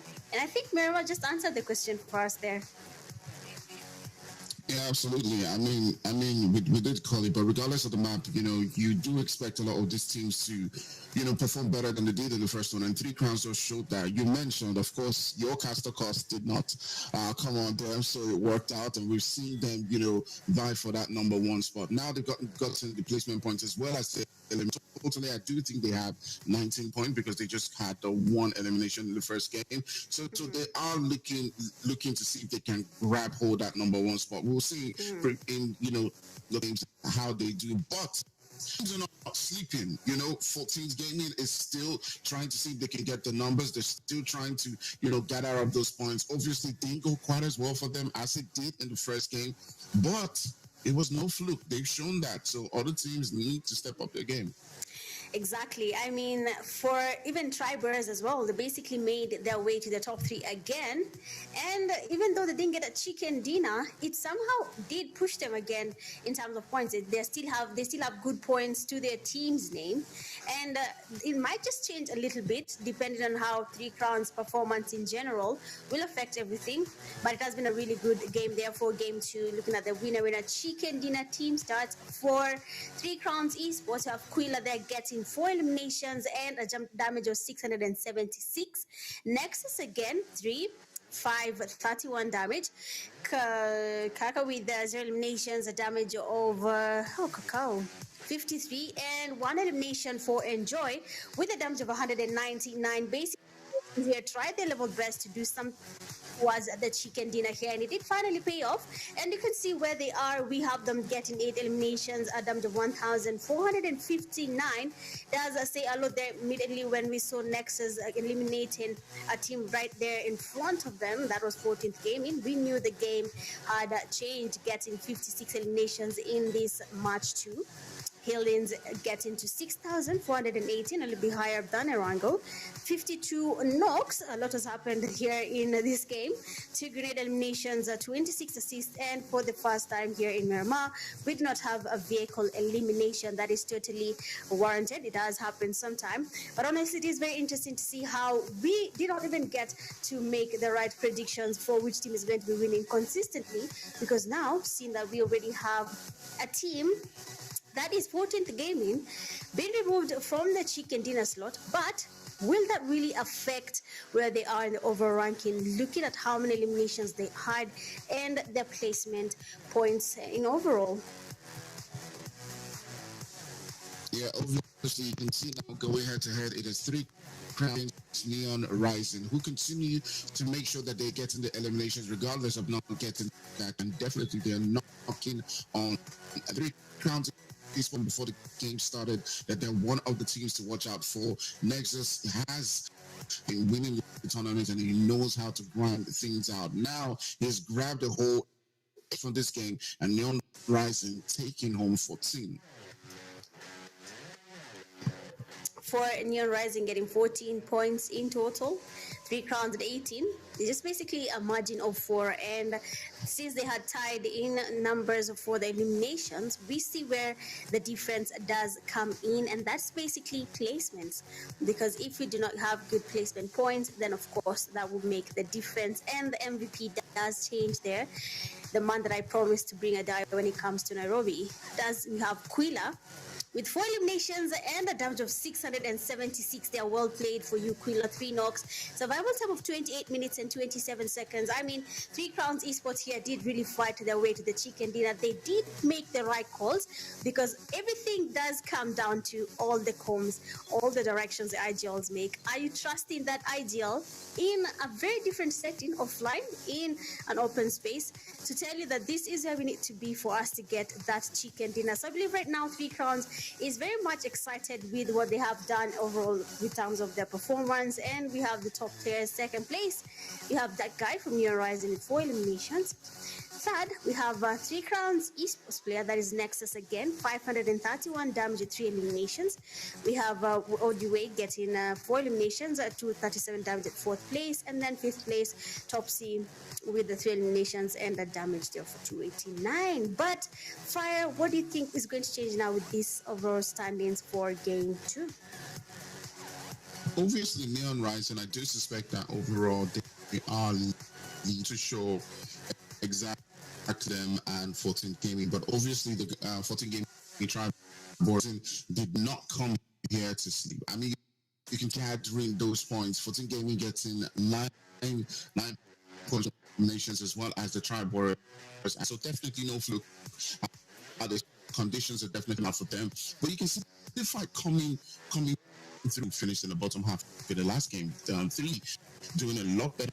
Get a chicken dinner, but 10-11 this time around. Although they were stopped in their tracks, but they did the eliminations before they got. So you can see that get back into the reading. Yeah, I mean, we can see a lot is changing here.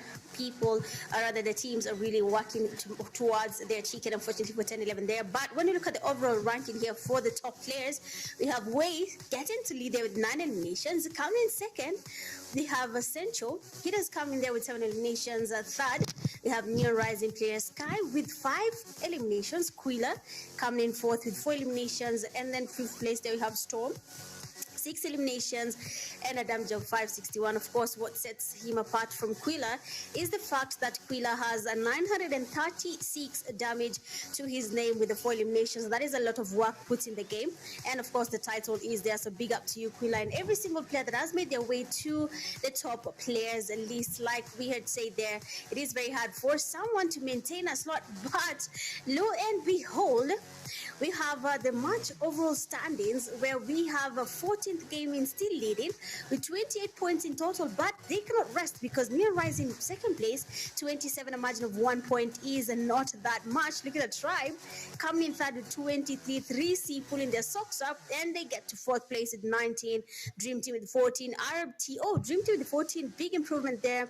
RFT with 12, Hashi Sports, Tiny Afro Esports getting 9 points each from the overall ranking. I mean, that is a very big improvement coming from Dream Team specifically there. They had not gotten any points from the previous game. So this does make sense to see them coming up and being in that place. But now, they didn't get any points. They had very little points, sorry. But now, once we get into the second page, we have Vanguard with 8, Ecstasy at 7, Absolute Army 5, Ragnar tied with Angel Z at 4, Fall Play 3, and then Dark Knight tied with our game at 1. But then now Oxfire had told us that Neon Rising was going to top that table, but it seems like that's not the case because 14th Gaming does get their 28, and Neon has 27. It's basically one game away. And now, what you were saying about anything can happen, I think it's going to be exactly that way. Things might be different. Yeah, you can see that you know, the teams in the front who did really gaming, and Neon Rise are battling to keep their space in that number one spot. But obviously 10, 11, and 3C will be looking to see if they can do a lot better. Now, though they all of these things that we're spoken about, you know, quite a good game, there's still can still shake things up. Like Angels only have 4 points total with 4 eliminations, but have that firepower to come back, shake things up. So how things go very soon. Yeah, that is true. Anything could happen there, anything could change. But it is, again, a little bit too early for us to predict. Game 2 has been intense and very interesting.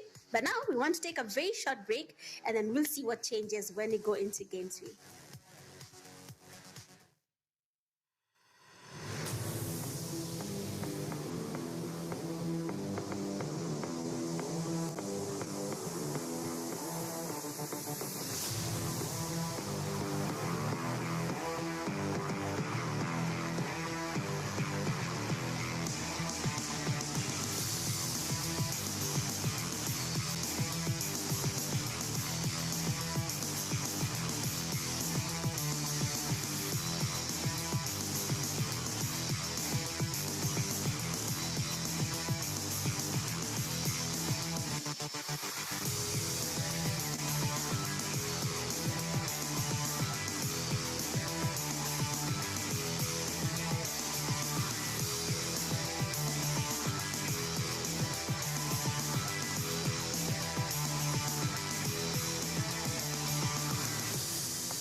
so much. Thank you, everyone, for coming through. Yes, we've been having an amazing time. And of course, my name is Jasper, your friendly host.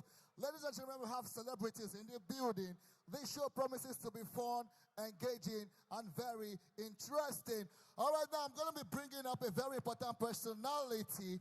Ladies and gentlemen, one of the representatives from 1080. Put your hands together for Adebayo. Ladies and gentlemen, put your hands together for Adebayo as he comes up on stage to take us through the remaining parts of the program. All right, now, your hands together for him, your hands together. All right, thank you so much, Adebayo. Thank you all for coming, but I wanted to take this opportunity to just introduce some of our friends from Tencent. So the game you're watching, or at least you're participating in today, is PUBG Mobile, okay? They make the game. So we have to get permission from them to play the game. So I'd like to introduce Jeff. He's the, Brian, sorry, is the president and CEO and head of Tencent Africa. Hello, everyone. Thank you. It's really nice to be here. My name is Brian. I'm from Tencent. Tencent is the game developer and the publisher for PUBG Mobile. We're really happy to bring this game to African players, and we already see the great enthusiasm and opportunities in Africa. So this year and next year, we'll all invest more resources to Africa. We will bring some African content to the game. We will bring more esports gaming to Africa, to Nigeria. So again, really, it's happy to be here, see so many people here. Enjoy your time, enjoy your game, and go PUBG, go Nigeria. Thank you. Thank you very much.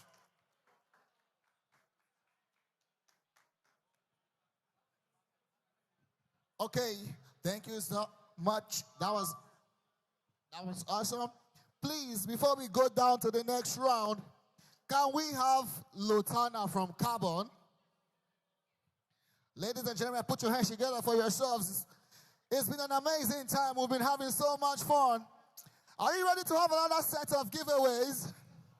All right, shout out to all our wonderful sponsors. Shout out to Monster Energy, the premium leading #1 energy brand in Nigeria, West Africa, and the world at large. Shout out to Infinix also. Today, they are giving out a premium phone. If you know you want to win a phone, courtesy Infinix, let me see your hands up.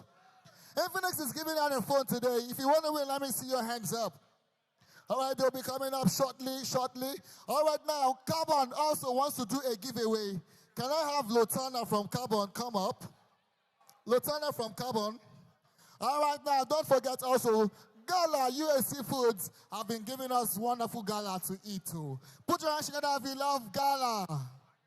All right, we have IY in the building, fresh. Ladies and gentlemen, we also have IY in the building. Put your hands together for them, lovely personalities. Of course, Rio is still in the building. Put your hands together for Rio if you love Rio. All right. Adebayo is still here. All right, put your hands together for Lotana from Carbon. They want to do Carbon giveaway before we start up the next round. Thank you. Hi, everyone. It's an energetic afternoon with you all today. I'm very pleased to be here on behalf of Carbon. My name is Lotana, and I'm the Senior Content Manager at Carbon. We have a booth at the back there.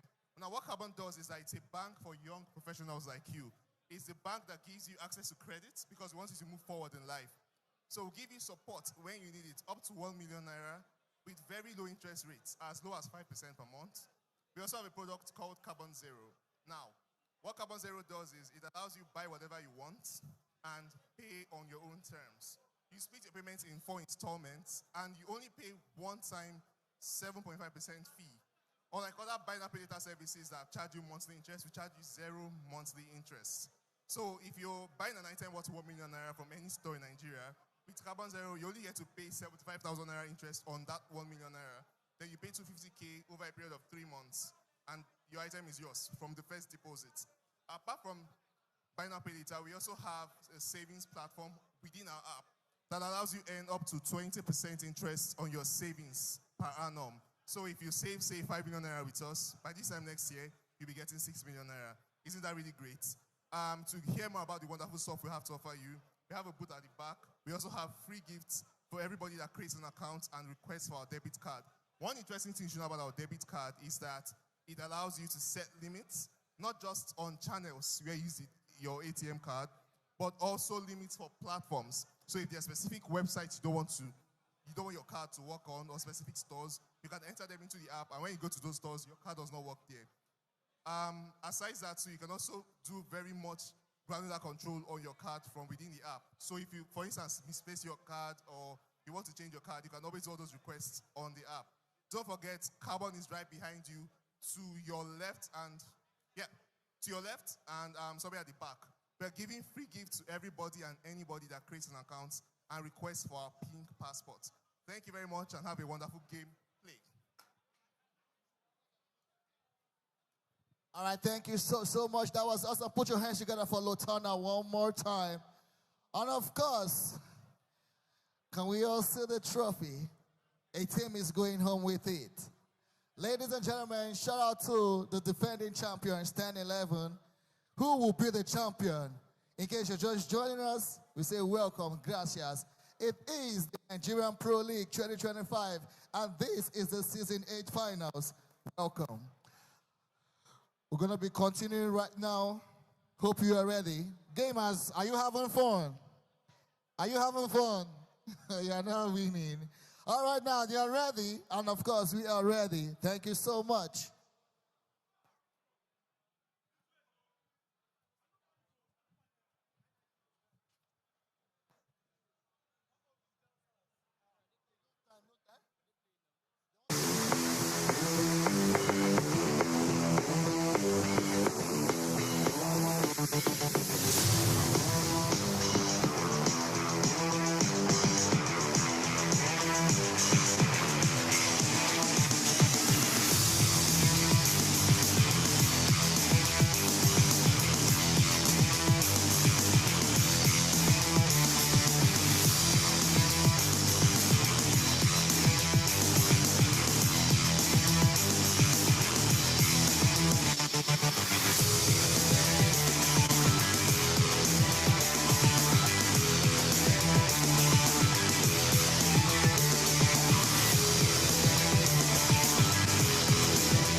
Okay.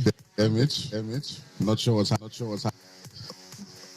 Yeah, but I think there's some internet issues. But we jump into the third game of that. All right, so she's back here with us, guys. All right, great stuff. What an insane amount of events that we've seen, right, Mitch? I mean, we have seen the first game. We thought, guys like, the AODs and these well, but at the end of the day, it was snapped by the boys from the tribe, for gaming, and that number.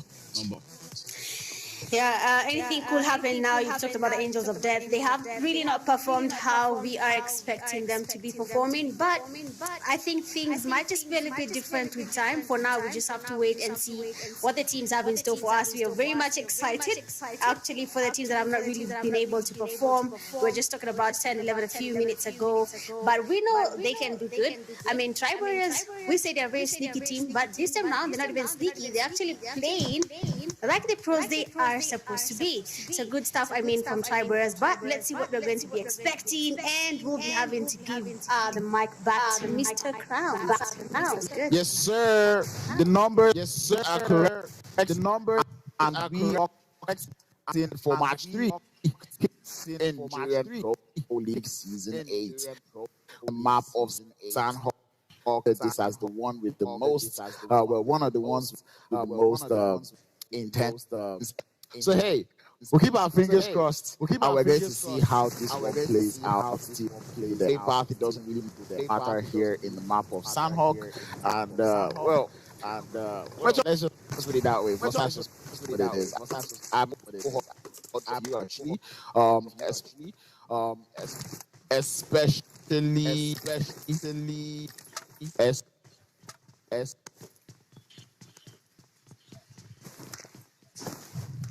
a lot of issues here. Because I know I saw a couple of teams, or a couple of going to land in that position, but it does look like everyone has chosen to go for a different spot. Instead, we have now. This looks like a very nice.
Are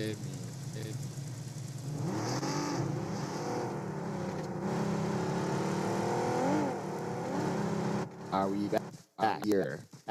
Drive, stink, top C. All right, chat. You guys have missed wonderful and beautiful casting from Crowns, but fear not, I am back. We are back here, locked in and loaded. Lagos, how are you feeling? I want to hear you all the way from. I'm not gonna expose my location, but I just want to hear you all the way from where. Lagos, how are you feeling? That's the question that I've got in mind. I want to see the vibes and I want to see their energy as we are out here balling and chilling with Monster Energy, Mentos, UA Foods, and 10 and 18. And of course, the wonderful phones being used to play the game. It's none other but Infinix. So let's go. Let's get it. And I know you guys have been saying the sound sounds like you should just know that if there's any problem, it is getting fixed. You need to relax. You get in. You need to breathe. But yeah, let's get it, man. The zone is looking quite alright. We did see 14th Gaming lose of their players earlier. We saw them lose some of their players earlier, and now we'll see how they're going to play for the rest of the day. We do know them to be one of those teams that was very strong on the map here of Sanhok, but it does look like they would not. I want to see if they can do it with two players. I guess that's going to be the question. With respect to the hot drops, I was expecting some hot drops here in map of Sanhok, but we did not get any, so I guess that's good. I was saying that I got my eyes on the players there for foul play as well, because they currently are sat in the center of the circle. So that foul play on that side. Then Kampafa area of the map, obviously, so Kampafa, you know that they will just be seated by the right. So it's like, yes, you have the position, but when it comes down to it, can you actually play from that position? And at the same time, this is one of those Sanhok zones that you really can't even tell where it's going. Because I'm here predicting that it's going to go to Kampafa. But man, we do know this thing could choose to end in the trifecta. It could choose to go to the school camp area. For what it's worth, we could still even get a final finish. So man, this is not even something that you can really just tell or something that you can truly predict. But on the screen there's going to be 3 Crown Esports. We saw them go home with that second chicken dinner of the day. Miramar happening to be one of their strong maps. Can they replicate that here in Sanhok? And I always say it's there. And I always said, especially for the side here of in Sanhok, the land in Painan, rotating from Painan is not very easy, especially in zones like this. If the zone goes up north of Painan and you have to, oh boy, if there's a team on the top of that hill, you might be in a whole lot of trouble. So I'm pretty sure that is something that they'll be looking to avoid. And if you're looking at the side of 3 Crown Esports, they do not waste too much time as they start to Neon Rising, chilling out there as usual. Nothing too surprising, nothing too different from what we've seen from them on a normal day. We're starting to see Athlete Gaming find it. Same thing can be said about Ragnar Esports. Tribe Warriors also finding their way in as well. And the same thing can be said about Harsh Esports. And it's quite interesting to see vehicles being deployed and vehicles being used here on the map of Sanhok. This is one map where we mostly see teams prefer to leg it into the zone as compared to finding their way, or as compared to driving or using vehicles. So it's a quite interesting strategy that I'm seeing coming in from some of the teams in the league. Afro Esports started off on a very high octane note. Second game they were not quite able to do too much, didn't make them drop down on the leaderboard by quite a lot. And I'm pretty sure they're coming in here for the third game with the energy to take this one home, I guess. And Angels of Death, pretty much a team that I've been looking forward to. They're a team that I know I've always said that I wanted to see them in the grand finals, and of course they made it into the grand finals. Super J, looking forward to seeing how the team would play, and also the experience that they're also going to get. What is experience in total is going to feel like. Right now they do seem to be slowly easing into the lobby, able to get themselves 4 points totally. Hopefully here in the map of Sanhok they are able to increase that tally. Oh man, Sanhok waits for very literally Papa Blue waits for nobody. And I believe if you do not know before, the map there of Miramar must have let you know already. As we're already about to see yet another zone shift here. And we're starting to see players starting to cluster up a little bit. We're seeing some teams just chilling around each other, and no shots quite taken yet. And see what I was saying in order to.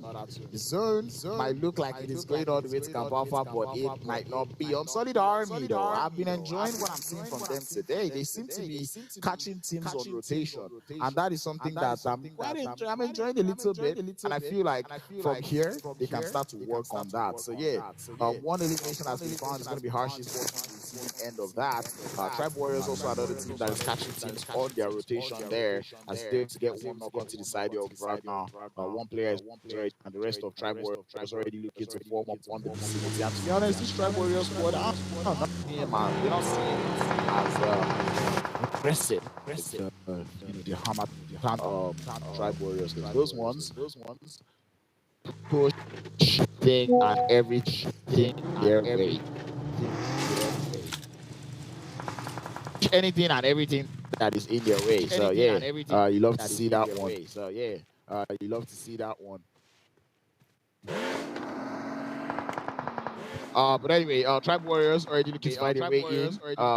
See Meds trying to see if they can keep up, enjoy themselves, or maybe not enjoy themselves, because nothing to enjoying themselves about that one. Tribe Warriors looking to other knock, and this time I do get the that is two players down the crowd. Now, very feedback not trying to defense, but it's one more.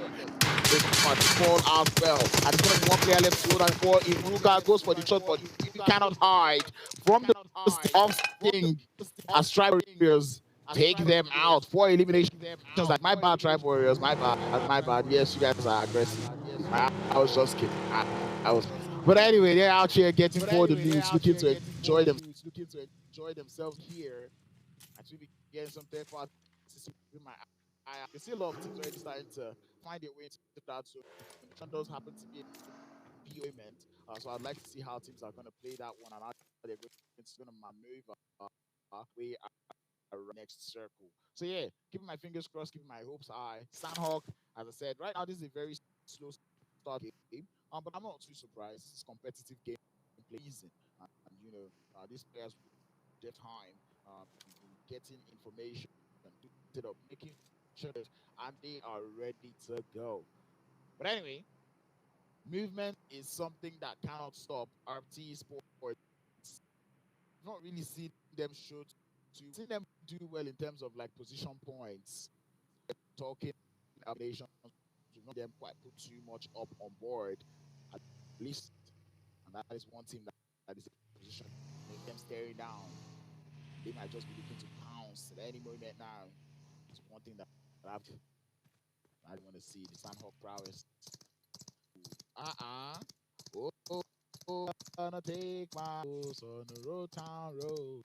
I'm gonna ride till I can't no more. And that is what they're doing. Seeing it.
Alrighty. NPL Season 8, Nigeria. Ground is back. Do not fret and do not be scared.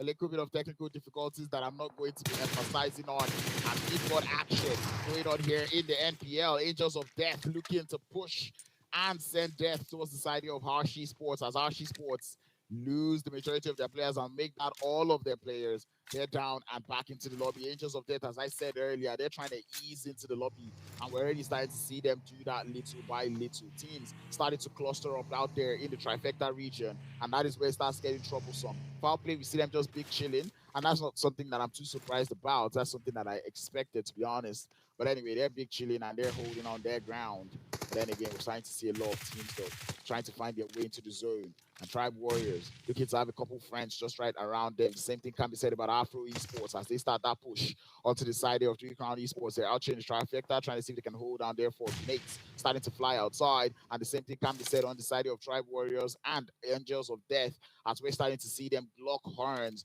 go against each other. And this is starting to get troublesome. The Blue Zone not quite in their favor. Three Crown Esports trying to hold on their four, but Quila is going to start to burn himself as the Molotov starts to do the damage. And next to see are there for the third party. Three Crown Esports down by one player and all. Cacao sends a grenade towards himself. The HP bars are starting to drop. And the damage is there from the side. And it's going to be yet another Three Crown Esports suffering to third party out here in the trifecta region. And this is what I was going to talk about earlier. Nexus just running around. And it's only a matter of time before they get completely obliterated. They're getting pushed by two different squads. That's not fun at all for them. And Afro Esports trying to see if they can hold on to four. They've got 2 eliminations so far. They're playing it close and they're playing it slow. And Angels of Death, though, they are not relenting and they're not giving up. Starting to do the damage onto the side of Tribe Warriors. And the Blues for them. Amani is down. And Angels of Death down to 2 players. Tribe Warriors still up with 3. But man, they gotta move now. That blue zone is starting to close. It's starting to get smaller and smaller. And we're about to get yet another zone shift. Foul play. Oh, what is your move? But I guess there isn't that much moving to do as that zone does move up to the north. Now the decision has to be made. Three Crown Esports, Ecstasy, Afro Esports, Neon Rising, Dark Knights, Angels of Death, Vanguard, Athlete Game, 14th Gaming, what is your move? Afro Esports looking to start with that power as they continue to shoot. Now the nades are going into the building.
in the blue zone would not allow, and he falls, he goes down. Dream Team, 2 eliminations as they're holding on their end. Vanguard now, heavily being gate kept.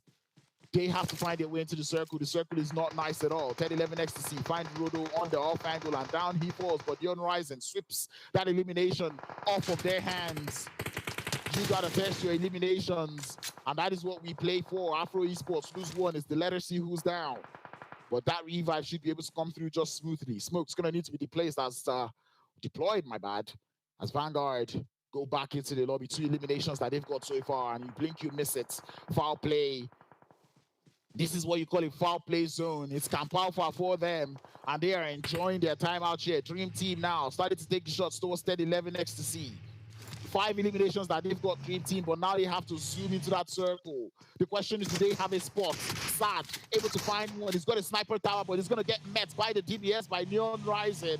As that guy takes him down, he falls. But Dream Team, they will continue on the move. But here comes the accident up against the side of Afro Esports. It is shots for shots. It is drive-by for drive-by. But nobody's going to get taken out just yet. They need to get through. Either cannot take any damage from the zone. But foul play now unleash the bullets as they start to take the shots towards the side of Afro Esports. 1 player is down. It is the letter D. And letter C just trying to hold on behind that rock, but he's been spotted. Solo takes him out.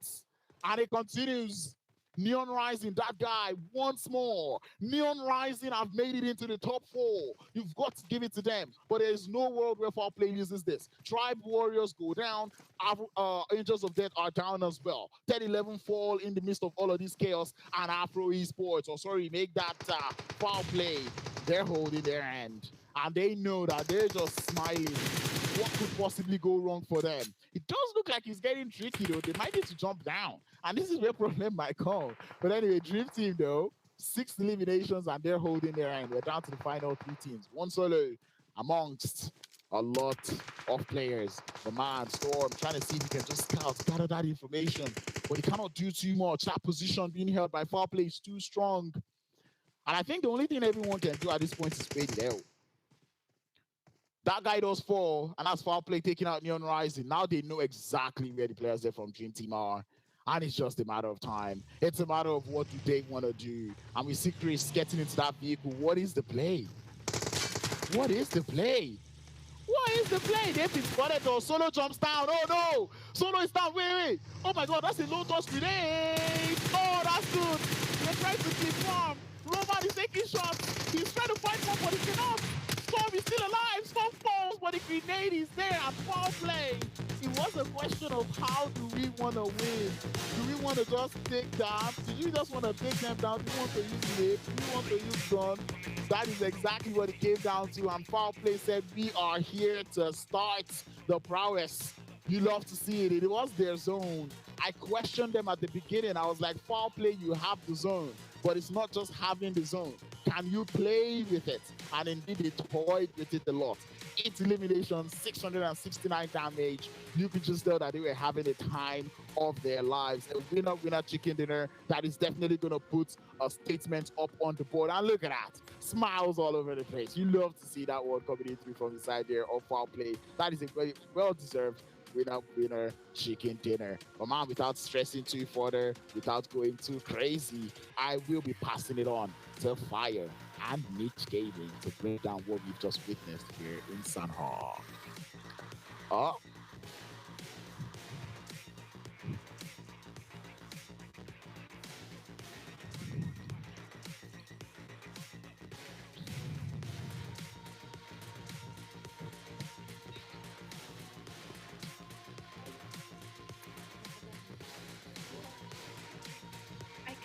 What I'm supposed to see. I've been refreshing now. I'm supposed to watch on Discord. Watch Discord.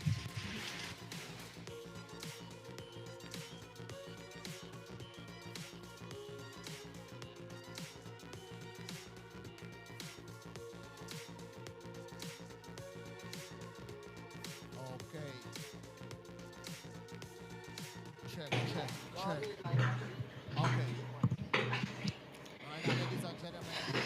Okay. Yes, and we are back. What an amazing game that was. It has been a very interesting, honestly, time. I mean, we were asking before Act 5, is it possible for us to have new winners for NPL?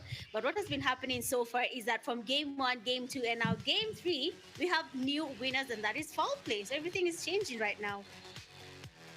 Yeah, absolutely. We called it from the beginning. You know, we knew that teams like Foul Play were going to come in and do well. Again, AOD2 is another team that didn't perform quite well in the first few games, and they have, I think, that, firepower. And things are now beginning to shape up that way. We're seeing, 10-11 try to get those eliminations. We're seeing Foul Play come into the mix of things too. So it's very tough. There's not just one team running away with it. Although 14th Gaming had quite a good game in the first and the second, as well as Neon and Tribe Warriors, and we saw them in action here too again. So yeah, things are beginning to turn on its head, and we're going to see a lobby where the race is going to be really tight. We're going into the third game, but there's no clear team who is just running away with the points so far. I mean, that is true. We have seen what is happening. A lot of teams there are changing their strategy. And now when you look at the head-to-head match here, we have Foul Play and Dream Team. Foul Play getting 18 points in total, then Dream Team coming in 13, a difference of 5 points away. That means a change, or rather what made it quite different is the placement points for both teams. Seems that Foul Play got 8 eliminations, and then we have Dream Team getting themselves 7 eliminations. But that chicken dinner from Foul Play does set them apart from Dream Team. So again, a lot of things are getting proven as we continue with the games. Teams are changing their strategies. Winner chicken dinner is no longer safe for anyone. No one can maintain that title for a very long time. But when you look at the MVP for this game, it has come from 10-11 XTC, and that is Bego getting himself 3 eliminations, a damage of 426, 4 knocks, and surviving a total time of 17 minutes and 30 seconds. I think we'll act fired that XTC is finally trying to come up. Finally, we can see maybe a change there. I'm yet to see what other teams you have been talking about, like AOD, if we're going to be seeing them coming up in the leaderboard as well. I mean, I spoke about this with Crowns just before, the previous game started, that XTC does have this habit of giving teams hope, making you feel like, you know what, we're not doing too well before they basically just win 3 chicken dinners of the night. And they do have that in their game. They do have that historically. So maybe they're just warming up now. Maybe they're getting back into the game. Or are we seeing one of those moments where, another team's going to snatch that crown away from them? But Bego is, knocking on that door saying, you know what, I'm still here. I'm still, I'm still him. I'm still him, and I'm going to, get those eliminations, and we're going to get back into the game. So we'll see how they perform in the next couple of games. But we'll move into the leaderboard in this particular game with Foul Play claiming maximum points.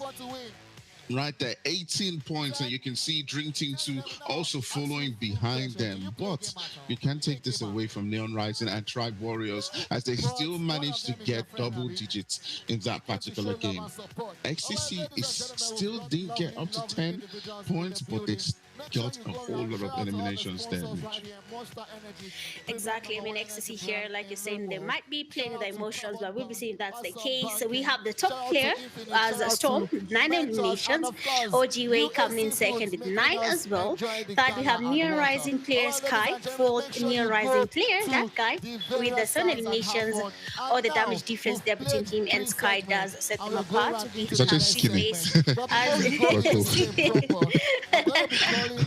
yeah, I see that. But look at what has happened now in the overall ranking. Neon Rising basically rising the occasion and getting themselves 39 points, and Tribe Warriors coming in second. Fourth game was in the first place, and now one game does set them apart. The margin grows all the way to 11 points difference between Neon Rising and 14th game, and now everything is going to be a little bit different. But obviously that's going to be anywhere, but for the teams in 16, 15 and 14, they have a long way to go there, and so it, unfortunately does go down the leaderboard as well. For Vanguard, Angels of Death, big big improvement. 10th place is actually a big jump for them, coming from, I think, 15th place and now then 10th.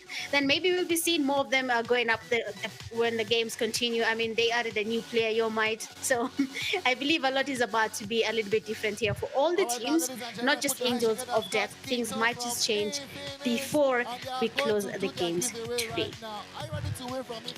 You know how you know and you sort of get a clue that things are going to shake up is when you look at the bottom half and you see teams who are getting 12 eliminations and 10 eliminations. Then you kind of have that feeling that they're probably not just, finding themselves in great positions and getting into that later stage of the zone. So we'll see that when we come back pretty soon, and we'll go into our fourth game of the night. Catch you guys then.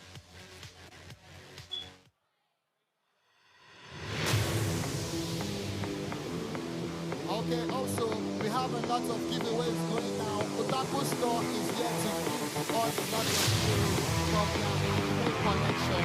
Just so you know. Alright, I'm from where I went from Otaku Store. We're going to based on what we are doing properly.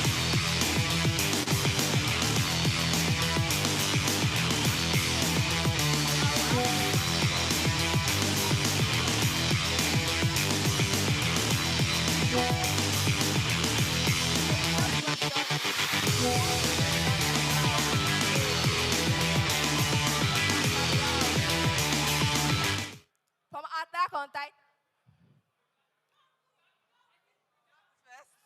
So now we have our first winner. All right. The second question is that which Titan form does Erangel inherit first? The Titan form. But you know you have one. Someone has to read on that one. Which Titan form does Erangel? We have our second winner. Yeah. Then lastly, we'll be giving out free stickers for any order you make. Our stand is right there. All right, thank you.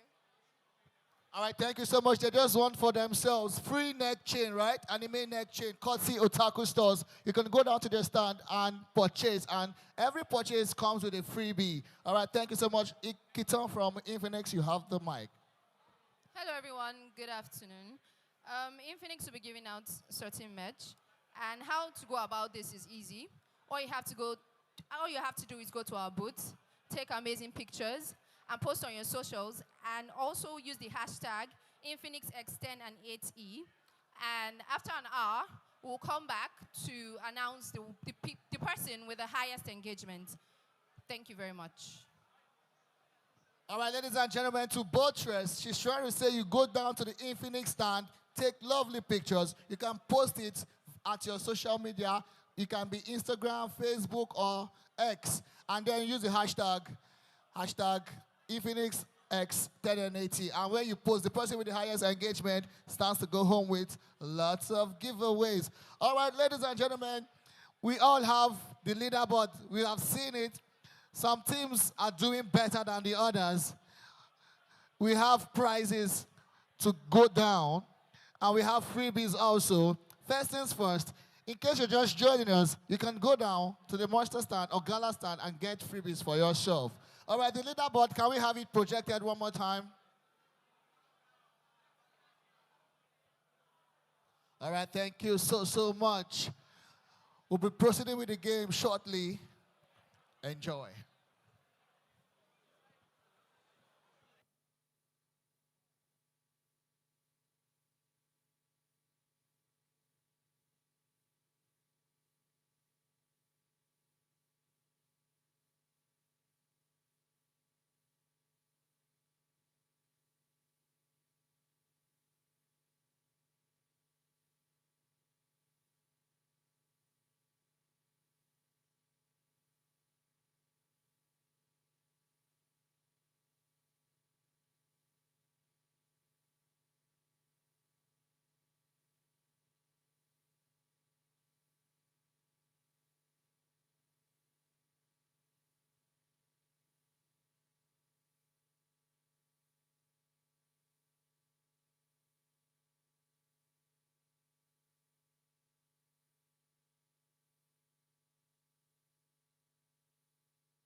All right. What's good, Nigeria? What's good?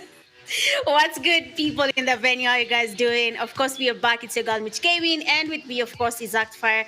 We have been having a good time here, Fire, from what we're seeing happening in the venue. Unfortunately, we're not there to see it physically, but we can see you guys having a good time, and so are we here with you guys watching the games live. But Act Fire, a lot of things are happening. We might be seeing a new champion here for NPL. We have been having a debate about that, but what are your thoughts on this?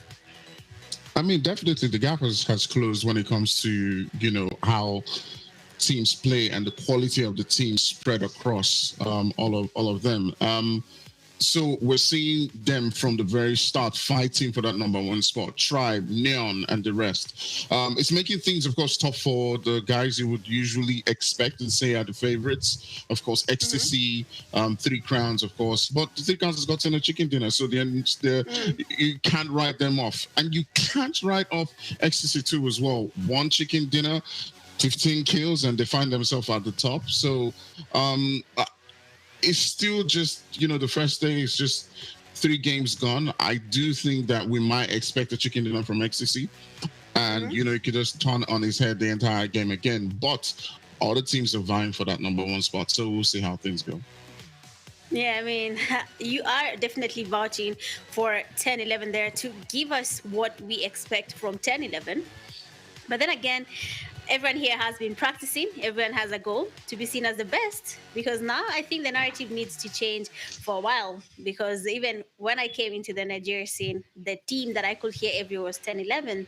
But now we can mention at least some teams that have really come up, getting into the scene here, trying to prove that they can also be talked about more, be seen out there, see what they can do. Because foul play, I don't think we have mentioned foul play from the beginning till now. Now when they've gotten the chicken, now if the terms are changing, we have to talk about foul play and see, they actually are here to win as well. So even for AOD, I think they're going to surprise us, whether they're going to get that chicken dinner or not. They seem to be trying to pick up the pace. But also something interesting, 3 games down, right? So 3 games remaining. Is it enough for anyone who's still dreaming and feeling that they can make their way to that top 1 slot by the end of the 6th game today? Yeah, absolutely. I mean, and you've seen some hints of that, right? You've seen the guys from Ecstasy who on the other side get a lot of eliminations. Vanguard too as well is another team that have, I think, about 10 eliminations, but they do have no placement points. So those are sort of clues that those teams can take fights, but the problem is maybe in their rotation, maybe in their calls, or just them just being unlucky and getting caught up by another team. So those are sort of slight hints that those teams can move up if they do get the opportunity. What is affecting them? Is it being in the offline space on ground, or are they getting cold feet? Because I guess that happens as well. What could be really going through these teams' minds as of now with what is happening with the results and the gameplays in the games?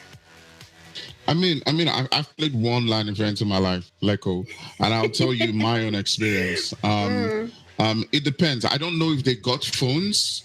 If they got phones and they're all using the same phone, or they're using their personal devices, I'm not sure. But same phone. Okay, so they're all using the same phone. So one thing I'll say from my own experience is that when you're using a phone that you're not regularly used to, so it affects you, because you haven't played enough with it. So your reaction time might not be the same. Sometimes it's latency on the network that you're working with if you're used to playing, with very stable networks. So I did notice in the LAN event that players who had potato devices perform better than players who, had iPhones and were doing well, because, just used to it. You get, yeah. Okay, so I think next time they should be given the devices, or let's say 2 weeks prior. Let's give the teams an equal level playing field, so that when they come on ground now, everyone is on the same pace. Let's battle now. I've used this phone. I'm familiar with it, because sometimes a new phone can be a little bit slippery if you're not used to it. But honestly, I'm really impressed with how all the teams are doing. Some of them are not having a good time. That's totally okay. Might just be their first time trying this. And all you can say is congratulations for making it to the finals. Even if you don't get to win, even if you're on the last slot by the time the game's end, you still get something. Going back home empty-handed. Yes, you went there empty. You leave with something, even though it's not a trophy. I'm hoping they're going to be given a token of a medal to say to NPL Grand Final. That is a good motivator for the teams, if I'm being honest. I will be motivated just by holding a small medal. Yeah, absolutely. I haven't seen things this close in a very long time. Seeing teams, fighting and being evenly matched. There are close to about 7 or 8 teams right now who can snatch that. So we'll see how things go. I'm enjoying it quite well. My niggas. I mean, them getting to dominate and getting to lead the game is very interesting. But we'll see. The margin is very small, 2 points, 1 point. Some of them, but for the team that is leading up there, getting there is close to impossible for now if you do not focus on getting your eliminations right and your placement points right. But of course, now we'll be heading into the 4th game. We still have 3 more games to go, and then now we'll start talking about who is this close to getting some of the amazing awards being prepared by 1080. I mean, big shout out to the sponsors: Infinix, Mentors, Carbon, 1080, good stuff. Oh, and Monster. And Monster. Yes. All right, so while we wait for the games to begin, guys, I mean, we're just still waiting for everyone to get into the lobby. Crowns is getting ready. Priest as well might be joining us. I'm not too sure.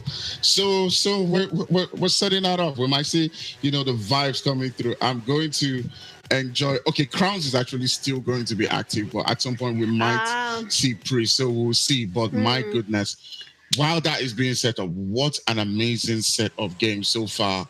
And yeah, I'll hand it over to Crowns. See you guys after the game.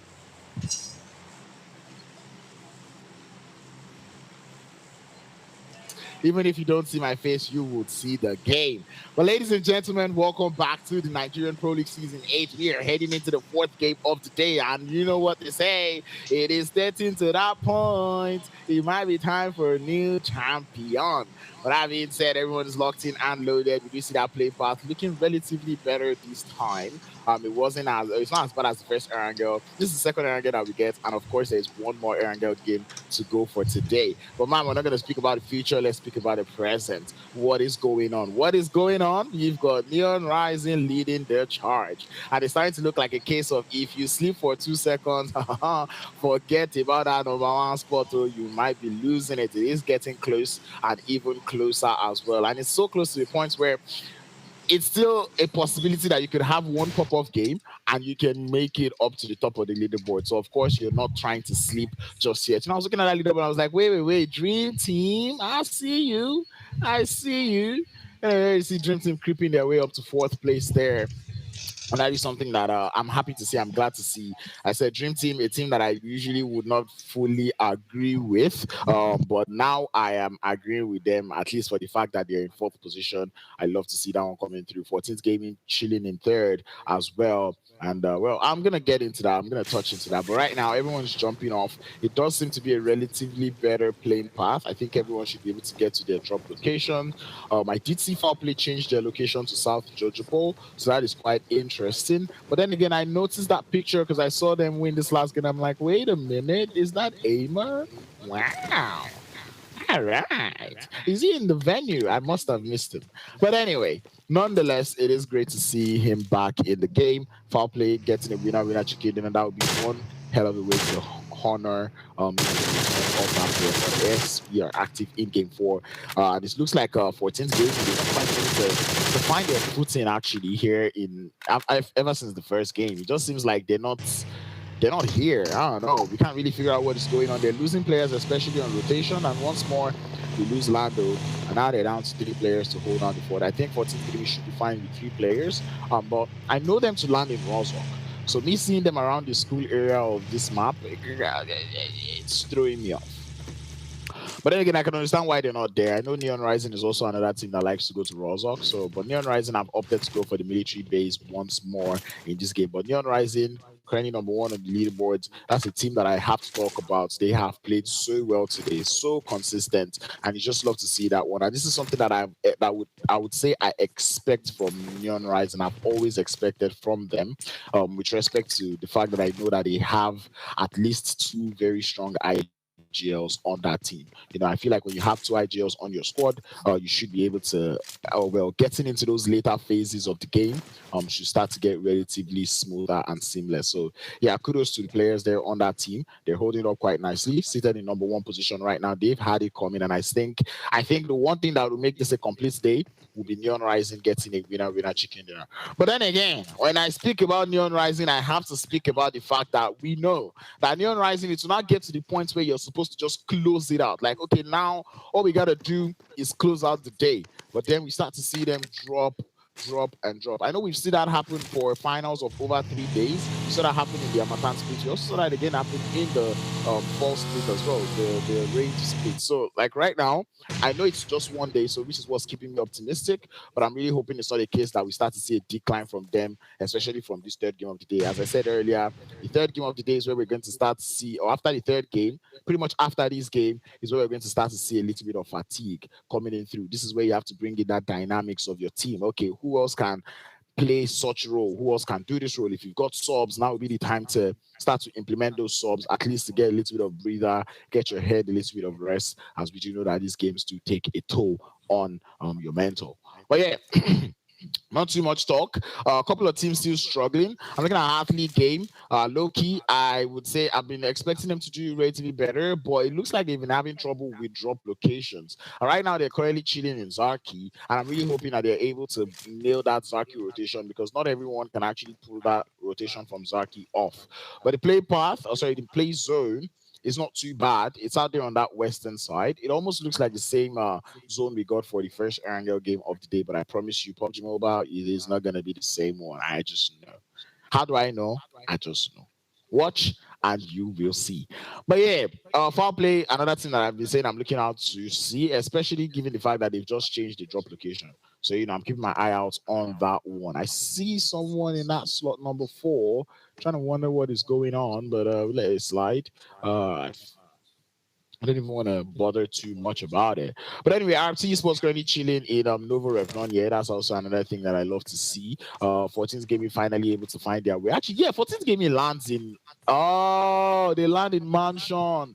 Oh, now it makes sense why they were in the school area. I guess they were trying to get those vehicle spawns, but unfortunately, Afro Esports were not willing to share. They did get one vehicle out, so I guess that works. That's the counts as sharing, no? Harsh Sports having the whole of severity to themselves. I believe I would say it's just for same purposes. They've chased out the side there of foul play from severity. Never thought that was going to happen, but hey, it is happening. Tribe Warriors enjoying the entirety of North Georgia Bowl. That's where we would normally see the side of 3 Crown Esports, another team that I'm looking out for. But 3 Crown Esports, we saw them land in Pochinki, landing in the dead center of the map. The question is, can they rotate out of there? It does look like that's the case, as they've gone to already find themselves vehicles. You'd love to see that one. I keep saying it, if you land in Pochinki, if you're looking at 3 Crown Esports, if you're landing in Pochinki, my bad, you want to get out of there as quickly as possible. Pochinki is just like Picado, right? Once you land there, it is land, loot, and leave. Not too many not too many car spawns, so you just have to load up quickly, get the little car spawn that you have, and go and scout or look for other vehicles and make your way into the zone. So that's one thing that I would say, these teams should do. Solid Army, also another team that I would usually see around that northern side, but we do see them go for a different drop location this time, down there on that southern side. But anyway, before I get too carried away, we've got Athlete Game looking to get started now. We saw them go out early. in the first two games of the day. And now this one, it looks like they might be on to something. But man, the team that they're pushing, it makes me quite skeptical. It makes me a little bit worried as we see our game coming through 50%. As they send it up to the side of Tribe Warriors, Sting falls and theirs comes through as well. One plays down before and they will fight it down again. It's top falling. Amani gets into the vehicle. Doesn't look like he wants to stay. Deji looking to go on for the third. But man, Surgery is trying to hold on his end, but he's turning back to the ops. It doesn't matter. He's taking a shotgun to the face. And Tribe Warriors lose 3 players. Athlete game. They are warming into it. I know they've got fans in there. I want to see you cheer them up. Because this is what they've been here for. This is why you voted him in here. And now they're here. And they're getting 3 knocks. 3 eliminations onto the side of Tribe Warriors. Not just anything. That's the number 2 team right there. So you got to give them their flowers. But anyway, Neon Rising, though, looking to give some bullets to the side of RT Sports. But before we focus too much on that, on Solid Army in their own mix, as they're starting to take the shots up against Ragnar. Robert takes a lot of shots, but we start to see Alucard trying to see if he can come through from the side. Shot comes to the hands of Naruka. Not quite enough to find enough. Coming in through from the side. Robert with the pump action, but he falls. And now it's going to be 2 players down for the side of Unsolid Army. They've got 2 to hold on the forwards, but talk about a couple supports coming in through from Easy. He knows there's something going on in that room, opens the door, takes the shot out, comes in through with the DBS, finds that knock. And Unsolid Army holding down the forward. It's too easy for Easy. 4 eliminations to his name, and consider that a squad wipe in the book.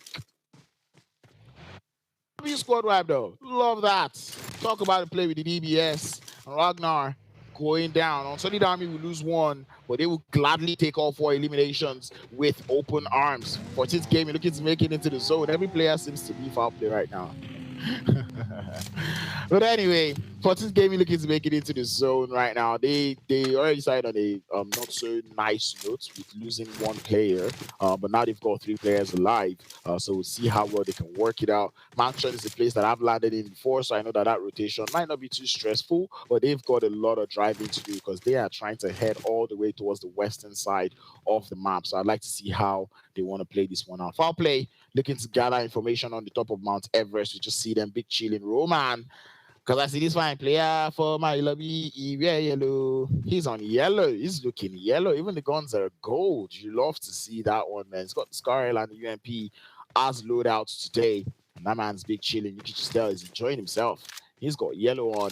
Foul play, currently seated in 5th position. 21 points to their name. You do know that they would want more.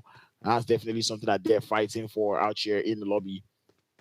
They love to see that one. But anyway, we keep on with the movement. Dark Knight's still alive, and I'm really hoping Dark Knights are able to find a footing here. They've only been able to get 1 point so far all day, so they're going to need to double up on that one. Dark Knights, a team that I understand that they're not here with their complete squad or with their regular squad, but I would have expected it to be more. These guys were they're a team that likes to. They were that wild card team, that team that could stomp on your parade. But right now, they're not really looking to be that team, The same thing can be said about Hershey Sports. We know Hershey Sports, they're able to get those placement points. But right now, it does look like Hershey Sports is trying to play that survival game a little too much. And you can see in this lobby, the numbers might be dropping, but there's still a low number of teams alive. I mean, we've got 15 teams still alive, 54 players in the lobby. That means we've lost 10 players, and we still have 15 teams alive. So it's like, if you're trying to play for that survival game, I don't know. A lot of these teams know how to survive. We have a lot of solos still around. But anyway, that's one does center up quite nicely. Does go a little bit north. And this is again stressful because what part of the island do you want to hold? Or what part of Erangel? On the northern side, do you want to be on the southern side? That's the question that we've got. The southern side does have more room, so you're definitely going to be geared to staying on that southern side. But you know PUBG Mobile, man. If that zone goes for a northern shift, it's going to be one heck of a crazy finish here in Erangel. But we'd love to see how this one would play out. Angels of Death. Another team that I've not really spoken too much about. I've been saying I wanted to see what the experience is like. Currently only 12 points being able to be gathered in 3 games. It did look like they were starting to ease into the lobby in that last Sanhok game. Unfortunately, they did end up going out. And hopefully they're able to now balance things out here in Erangel. I feel like right now you've played all the maps. So right now it's a case of, okay, from the way we played the first Erangel, the Miramar, and the Sanhok, how can we bring all that? Do we now understand the intensity of the lobby? Once you understand that, then I believe you should be able to find your way around that. And speaking of teams that haven't understood the intensity of the lobby, I have to speak about the elephant in the room. Reigning champions or the defending champions is going to be 10-11 Ecstasy, currently seated in ninth position, 16 points that they've been able to accrue so far. We've not really seen that team be the team that we know them to be. Right now, it does look like they're going the textbook way. You see them out there on Potato Hill. Definitely a strong position to hold. As I said, it looks like they're just going for that textbook gameplay. Let's maybe take things slow. And low key for a team like that, like whenever they start to take things slow, it means like they know what is going on. Obviously, when you're in situations like this, one thing you're trying to do is remain calm. And part of remaining calm is knowing that we need to play this slowly and get things started. But man, speaking of slowly, Dream Team don't look to want to take things slow at all. They're sending it to the top of Mount Everest. They want a piece of this action. They want a piece of this this hill.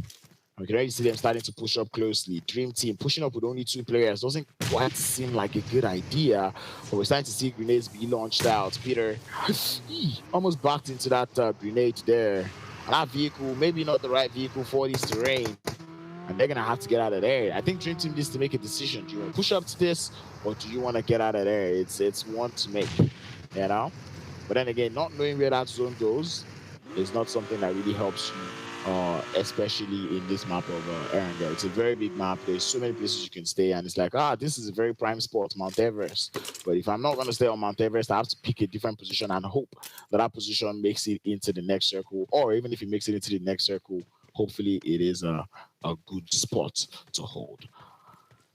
Right now, Solid Army once more. Looking to hold on their fort. To be honest, I'm impressed. I'm liking what I'm seeing so far. As I said, they've been catching teams on rotation. But then this time, it does look like they were just defending the southern part of Erangel. As we saw them take out the side of Ragnar in the early hours of the game. Dark Knights still alive here as a full squad. Hopefully, Rio is able to go for a very, very nice and calming reunion. That's one thing that we'd always look out for.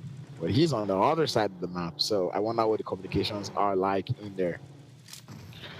But anyway, Athlete Gaming also finding their way into the zone. I'm really hoping Athlete Gaming are able to hold their end. Same thing can be said about Angels of Death. They've got all 4 players still alive, so yeah, let's see how it goes. Might hasn't really had the best of days today. Not really seen that player pull off numbers. Maybe it does seem like he has a little bit of adapting to do. But of course, it is a new addition to the team. It is nothing too surprising to see. Moving on. It's interesting to see Tribe Warriors. Hey, come on on Solid Army are doing it again. They are doing it again. Opposing players on rotation. Easy. Is it going to be easy this time? No, it's not. He falls, but Leo is going to be there to fall as well. Might now, the last player left for Angels of Death. He has to ward off the side of Solid Army. He does to land his size on the floor, but the shots are coming in through from Might, cannot quite thread them through, and SARS would keep on Solid Army alive. He's going to be able to grab that revive up to 48-64. That was a close one for Might, but Angels of Death once more. It did look like they were finding their footing, but I might need to take back my words on that one. Well, they're down. They're out and back into the lobby. Second team back into the lobby right there. On Solid Army, I said it. They have been taking teams out on rotation. And this time, Angels of Death are the ones on the plates for them to take out. Now about to get yet another zone shift. RC Sports looking to get started on that northern edge of the circle as well. As we see them chilling. Oh, my God. Foul play. How much did you pay? 2 games in a row, and they're getting blessed with his own in a very peak position as well. Mount Everest. Wow. Amazing. Now, how are they going to play it out? Can they do it 2-for-2? 2-for-2 is crazy. But anyway, they keep moving. Athlete Gaming don't seem to want too much of that smoke on that northern edge. They did get that one knock and thirst onto the side of Hershey Sports. But they will be getting into their vehicles, realizing that they need to start to rotate. Oh, man, I'm looking at the zone. Yo, this is going to be hard. This is going to be very hard for these teams. I'm sorry, Ramin is getting to the circle. RFT Sports is getting to the circle. 3 Crown Esports, 14th. Dream Team tried to contest that, but you can already tell that it is troublesome. But I'd like to see how this one works. And I think in all these kind of situations, I don't want to start giving out strats here, but I would in this situation suggest that if you're a team that lose your way around that direction, I would say try to see if you can do a sweep, because ideally there isn't any place in that circle you could stay, you know, because it's like every place just kind of falls at the mercy of that Mount Everest. And a team that is on Mount Everest, if they're good enough, they will be able to pipe it unless they get some sort of distraction. But anyway, we do see RT Esports, or make that Afro Esports, on that eastern edge, looking to take a little bit of shots from the side of 14th Gaming. 14th Gaming, as I said, they came in with only, they came in with a 4-man squad. They lost one on landing, and now they've lost another on rotation. We're not really seeing that 14th Gaming from that first game. We saw that burst come through from that first game, but right now, it does seem to be a little bit of a struggle there on what I like to call one of those unintentional splits, you know. And now I'm looking for another. That's 2 reunions I'm looking out for. Reunion between Dark Knights and the reunion between 14th Gaming. We'll see how that one works. But anyway, everyone are already starting to find their way into the circle. 3 Crown Esports on the receiving end of bullets from the side of RT Esports. They've gotten their 1 knock, and we see them pop into those vehicles. You know what comes next. Nexus understands that that's the play. Gets into the vehicle, trying to see if he can try to form up on his teammates, prevents that push coming in through. But RT Esports are already here. They want the smoke. They've got into those vehicles. Do they want the smoke? My bad. It looks as though they might not be wanting the smoke as much as I thought they would. They did get into the vehicles and talk about the play community. Look at that proactivity from Nexus, though. He gets into that vehicle, instantly tries to form up on his teammates, because he knows if that team crashes there, they need to have as much numbers as possible. Rotation into the circle is what we're going to be seeing there from the side of RT Esports, as we see Ninja leading the charge on that one. Everyone else is just trying to lurk, trying to scrap at this point, because that's pretty much the only thing you can do, you know. You just have to scrap, because in this kind of game, you cannot just dive and head straight into the zone. You need to try to scrap as many, like you have to stay alive and make sure, like, you're technically waiting for the next circle. I think that's the only thing you can do, because just wait. I think that's all that I'm going to say. Just wait, and we'll try to see who's going to be the patient dog and who's going to eat the fattest bone. That's the questions that we've got in mind. But anyway, Dream Team just holding a very great position in the zone there. As you can just see them waiting. It's a question of how much can they hold? How well can they defend? These are the questions that I'm looking to have answered by some of these teams as we're waiting for that next zone shift. Did we already get it? Oh, shoot, we already got the next zone shift. Oh, it's not fun. It is not fun, and it is not nice. Mount Everest still in play, and 3 Crown Esports making a play as well. Neon Rising finding a way into the circle, but do they have numbers? That's the question. They've got 3 players. Can they make another top 4? We've got 14 teams still alive in this one. 47 players holding up, and we've been in here for 20 minutes. So you do know that these players are giving it their all. Foul play, looking to receive visitors. And they know, they already start to hear them, and we see the grenades being prepped now. We also see Vanguard making their way into that circle. RT Esports have to find a way in. Afro Esports as well. Harsh Esports, Athlete Game. They need to find a way into the circle, but both teams looking to half shit out. Locking horns. And Athlete Gaming holding very long off angles. Can't lie, you know, I keep saying it. You know, when it comes to pushing buildings, I don't know how I feel about those off angles. But anyway, 3 Crown Esports looking to get started. The 1 knock has been found. It's going to be Dark Knight starting to take some shots. 1 player falls. And it's going to be Comp to fall down first. Neon Rising, make that 3 Crown Esports going into the board at first. Nexus, do not spoil your vehicle. I guess that is some mission accomplished. And now 3 Crown Esports going for that full set. They want all of this smoke. Darkness is going to fall next. Aquila on that MVP run. He's got the Devil's Weapon in hand. It's the LMG. And he's good for 2. He's not stopping. 2 knocks have been found. Aquila continues on the prowess. I don't know what the word WBG means, but he is doing the work. Lazarus is down. It's going to be the last player, and I guess that peaceful reunion, we will not be seeing it happening. Foul play, trying to see if they can do a little bit of third-party action there, but they're going to get stopped Afro Esports finding their way into the circle. Neon Rise, the same can be said. Harsh Esports looking for that drive-through as they continue to put in the work onto the side of Athlete Gaming. They found the knock, but now they have to get into the circle. Afro Esports rotating just right in front of them. Susano comes out to take the shot. Is he going to get uprooted? The odd shots have connected, and indeed, Kwamatam, as he's been uprooted, correct. Gonna have to drive into the corner, but this comes to pop. Letter C is down. Afro Esports lose one more. Uguay still in that blue zone, and everyone's been waiting for a little too long. They're trying to hold on to their. Hey, is that the player in the car? Oh no, Godex did not see him, and now he's gotten into the car as well. Oh, the blue zone takes him out too. The zone has moved once more, and that is why it hurts this bad. Everyone, oh, you can't park there, bro. RMT Esports now gonna be having car troubles, but 3 Crown Esports on the bottom of the hill trying to see if they can do the damage. Dark Knights fall, and we're starting to lose more and more players. Tribe Warriors out, we're down to 10, and we're seeing more teams go down. RMT Esports needs to hold on to their end. 1 elimination so far, but they've been able to get themselves that position in Neon Rising, still alive, as they're having to pull down their weights up against the side there of Afro Esports, but Afro Esports falling, dropping the numbers, foul play. Start to find some of the players there from RT Esports. Afro Esports is out. RT Esports trying to hold on the fort here, but they do not have that high ground advantage. Foul play have the information. The same thing can be said about 3 Crown Esports, as they're just trying to scrap and play this one as slowly as possible. Ecstasy now looking to find a way into the vicinity as well. It is all going down here. Everyone, there is only one place to play in the circle, and it is Mount Everest. And you are at the mercy of foul play, because right now they are not letting it slide. 14th Gaming lose their last player. They make 9th position, but only 1 point.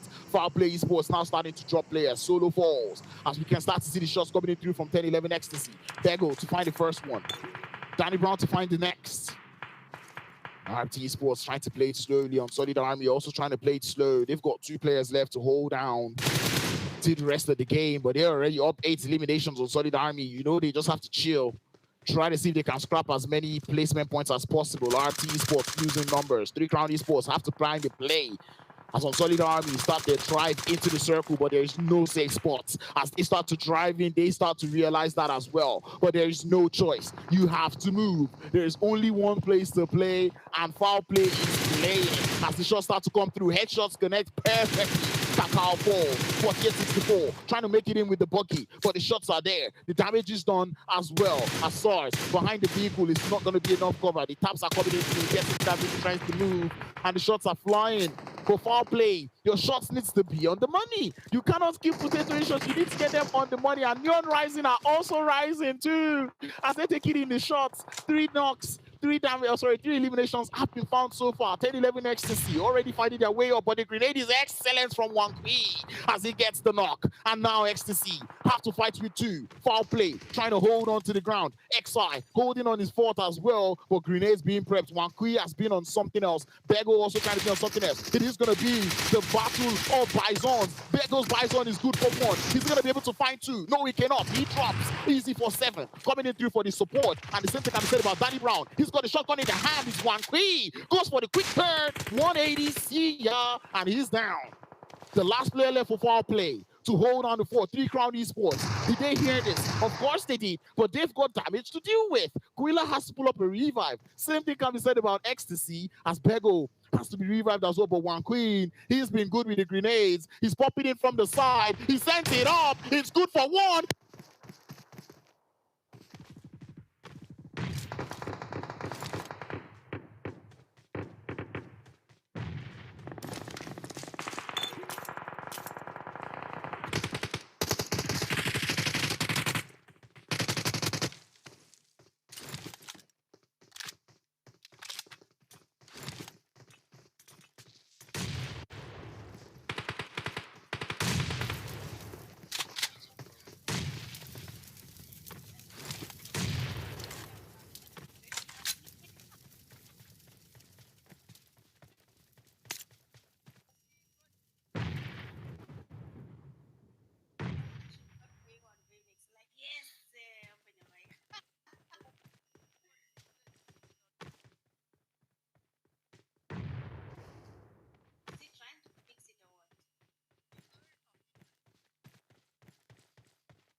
If we talk, will they hear us?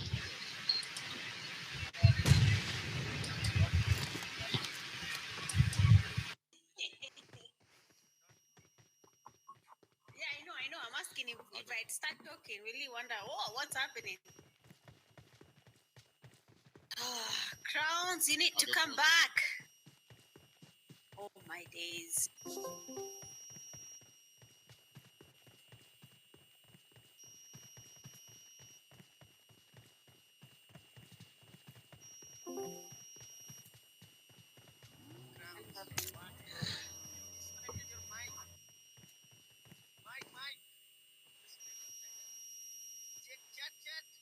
Mitch, continue. All right, with four teams remaining right now, Neon Rising, Dream Team, Fountain, RT Esports. So far, the action is actually getting intense. Teams are now finally coming to that point where they need to be smart. Otherwise, they'll be going back to lobby with now Dream Team player getting pushed here. Neon Rising for their final boss. They'll still in hand. It does get the damage, and of course, we'll be going for that push. He knows that this player is low, but then that guy has to be really alert in case his teammate is down. That's how to get the pre-fires. Then Storm is down. And our Neon Rising final boss will be the final man here, taking down the players easy peasy.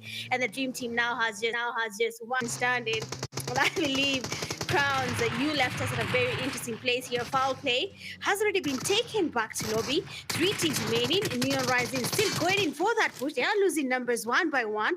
But the question is, who is going to be getting the chicken dinner? Assault case are not letting anyone down right now. Dream Team might just be the team that will be going back to lobby as well, because Neon Rising, they're ready to take on the victory. And I mean, the last man standing, unfortunately, has been eliminated, and the winner chicken dinner has been handed over to none other than Neon Rising. They have finally risen against the occasion and finally gotten their winner chicken dinner. Well played there, Neon Rising. I mean, it was a long time coming.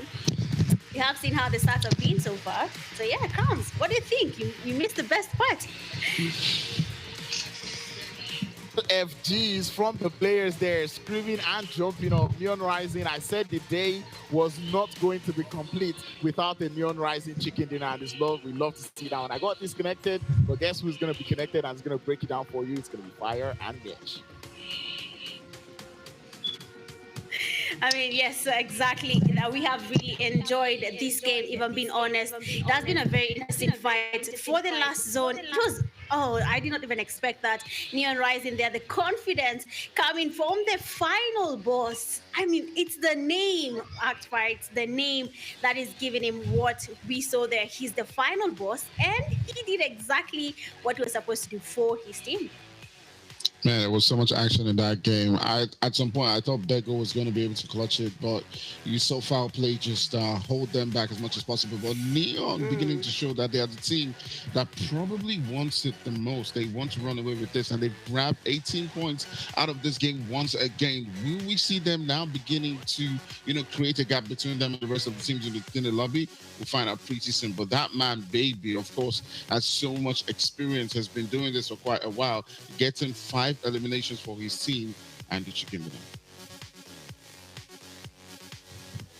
They have really fought their way here. I mean, they need a chicken dinner bigger there, honestly. Things would have been a little bit different, but it does happen, and you end up losing a fight without having it planned. But this match here, 4,000 total heals. I don't think Erangel has a lot of healing happening from game one. We have seen very little to around 4,000, 2,000, I believe. But for this game, 53 total knocks with 57 eliminations. A lot has happened around the game. 2 amazing grenade eliminations and a 1 vehicle elimination.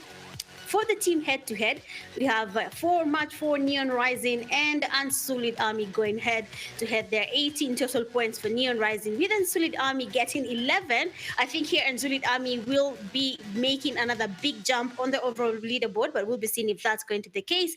With 8 eliminations for Neon Rising and 9 for Unsullied Army. 1 point margin on the eliminations, but that chicken dinner is always the dividing factor. The placement points will always come in play at the end of the day. And we have a new MVP, and that is none other than Queen from Foul Play, getting himself 4 eliminations, a damage of 586 knocks, surviving 28 minutes and 24 seconds. I think now Foul Play is the most proud team they can be. I think they're jumping a very big jump in the overall ranking. But for the overall top players here for game 4, Baby coming in second, 5 eliminations, a damage of 431. Third, we have Quilla, 5 eliminations, a damage of 349. Fourth, we have Easy with 5 eliminations, a 364, and the last one with 4 eliminations. But now Actfire, we can see where Neon Rising is 18 points in total. Things are going to be very interesting now, if you're being honest. Yeah, I think now is when things are beginning to shape up, because obviously we're seeing some teams just running away with it. But also the Army on the other end had a really good fourth game of the night. When I was talking about teams who were at the bottom half who were going to do well, they're probably not in my top 5 of those, but they've shown that okay, they still got something in the bag and they've gotten those points, which might move them up on that leaderboard, maybe even into the first page. We'll see in a moment now. But there's some teams that are beginning to make me start to worry for them. Angels of Death is one of those teams, and I was expecting to see a lot more from them because going in from the qualifiers, they have always done quite well. They've always been my top 5 to see, up there. And of course, 14 Gaming as well as Strive Warriors not being able to replicate the same performance. But we'll see what that means for the 5th and the 6th game. And I believe that the teams who finish in the top half today will probably, one of those teams will probably be, the champions at the end of the day. So really important 2 more games to go. Yeah, I believe that as well, being in the top half there is very, very much important to see where they're going to be lying. But it seems like Storm will be holding on that first place top player with 11 eliminations to his name. And Ego is still on the line as well, getting 5th with the 7. But for XC, we have Quilla, Baby. They are coming up quite aggressive now. They're trying to get the slots here, but the overall rankings are out. And Neon Rising, 57 points in total.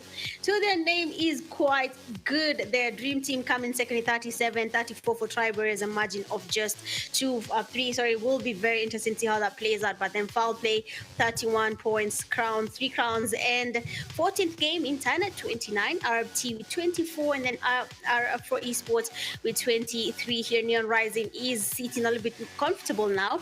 20-point margin. We'll need 2 games for you to cross that line. But if you're being honest, I'm not really sure if that's going to be an easy hack for them to do it, as we have only 2 games remaining. XTC at 9th with 22 points in total, and Elite Army at 17. Angels of Death at 13. Ash Esports and Vanguard Esports getting 11 points each there. And then Ragnar and Athlete Game getting 5 points from their total rankings. The Dark Knights having on 1 point so far. I don't know about Dark Knights, but I really hope they're going to really figure out something just to get more points to their name. Not even going to a higher slot, but that point really needs to go up. But I'm really invested in what is going to be happening. The last 2 games now, this is where all the action is, all the pain, all the, any mistake is kicking you off the list. There's no way back to anything. Yeah, absolutely. As we move into this Miramar game, it's going to be quite tough for a lot of teams who are rotating.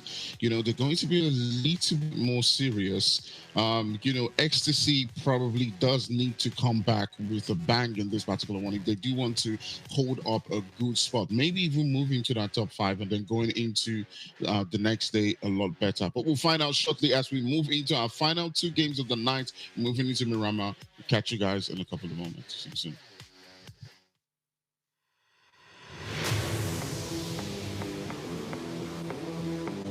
All right, thank you so much. That was awesome. That was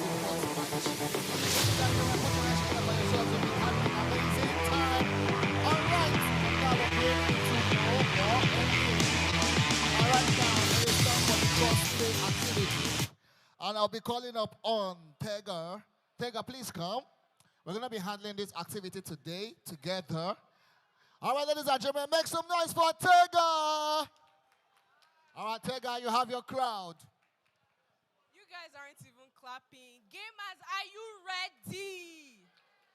Are you guys ready? Okay, awesome. So we will be starting the cosplay competition. I just want to run everyone through the rules real quick. So we're going to be having our contestants. They are going to do the walkway. They are going to walk up the stage, perform, do their voice act, and then walk back down to stand here. We have two amazing judges. Can we please give a round of applause to our judges? Let's clap for our judges. Woo! Thank you. So our judges would be giving comments based on their cosplay and performances, and then they will nominate who they think is the best fit for the category. And then it's up to you guys to decide who the winner is. So are we good? Please, are we good, guys? Awesome. So without further ado, our contestants, cosplay contestants. Wow, they are in the crowd, apparently. Cosplay contestants, please find your way to the front. Cosplay contestants.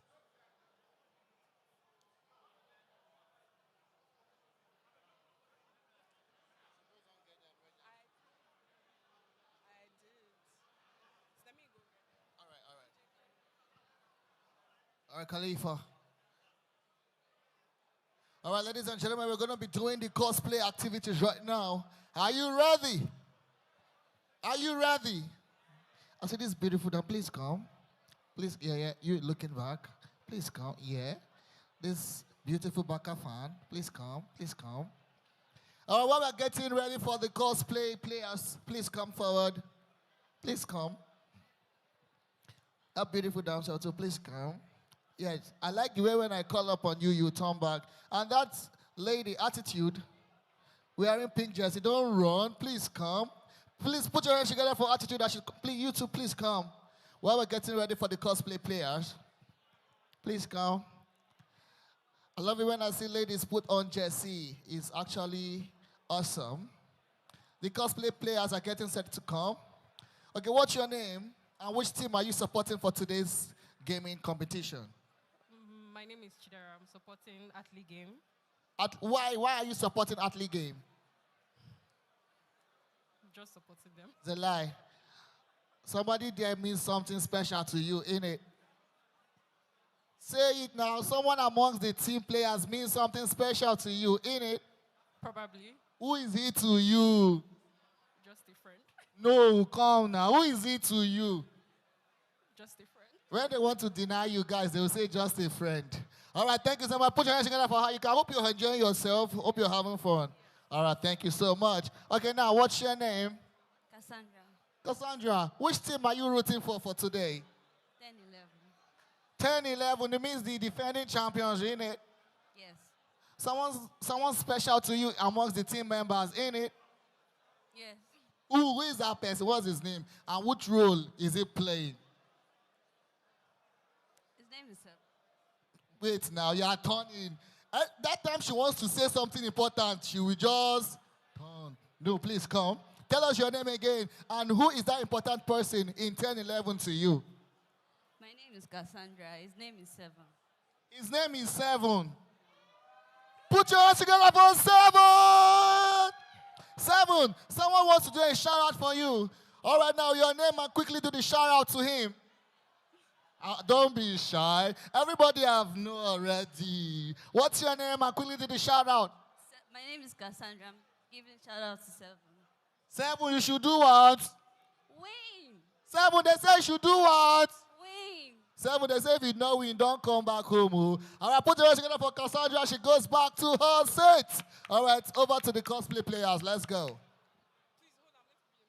Okay, so cosplayers, I'm going to be doing a simulation of what you guys are meant to do so that it's more clear. So when I introduce you, you go up. Sorry. So you... Khalifa. All right, put your hands together for my amazing DJ. He's been doing a wonderful job so far. Superstar DJ Khalifa. He came all the way from UK.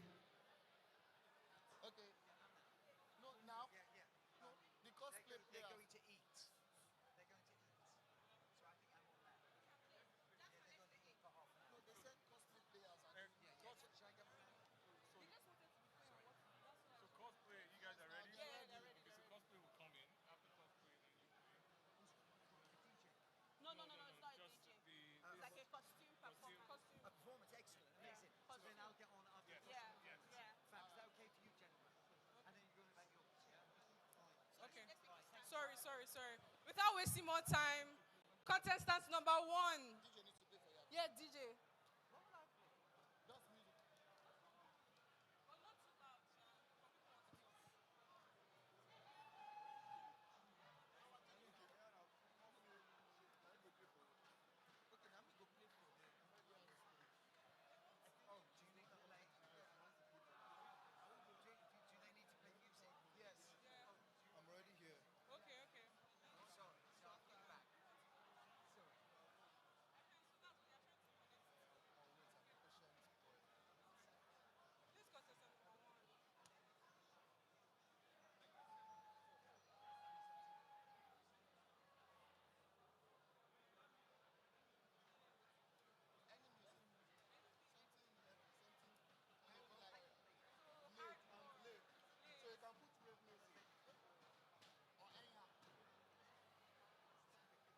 So you walk, go to the center, do your shit, and come back to stand where we are. Yeah, killing someone. I'm late. Like, you can put disco music. Something,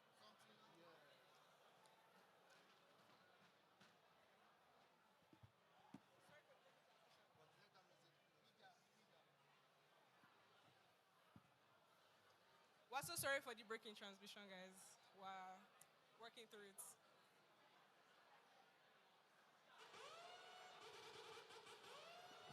Okay, we're good to go.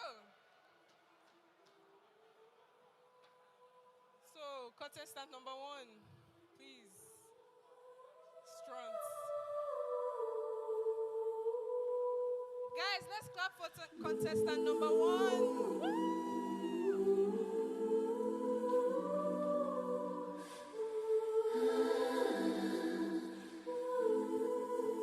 Hi everybody, I'm Connie and I'm cosplaying Blade. Blade from the MCU, the vampire.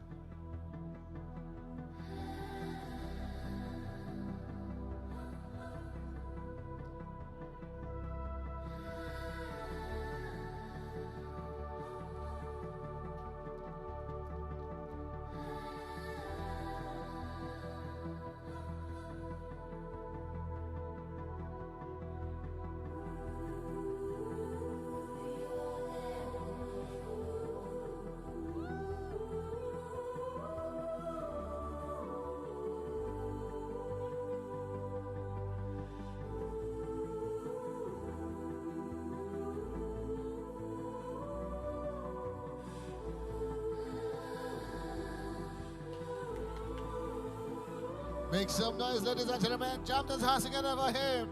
Blade, Blade.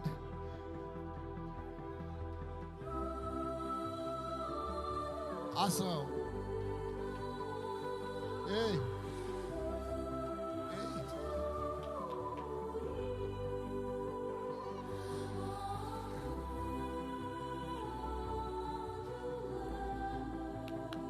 Thank you so much. Put your hands together for him.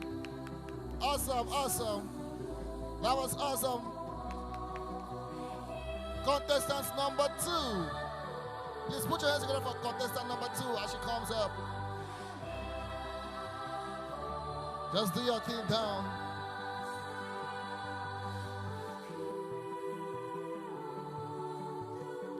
Everybody dodge. Whoa.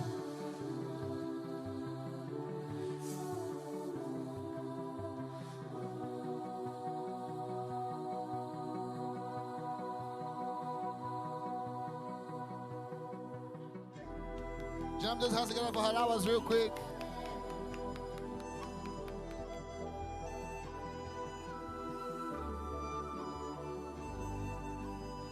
Contestant number 3, please. Please introduce yourself as you come up.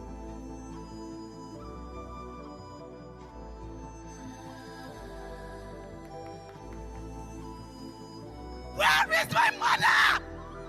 Where is my mother? Now run, you fucking bastard! I'm coming for you! I'm coming for you! Run! Hi everyone, my name is Gwen and Lara Croft. Thank you, our final contestant.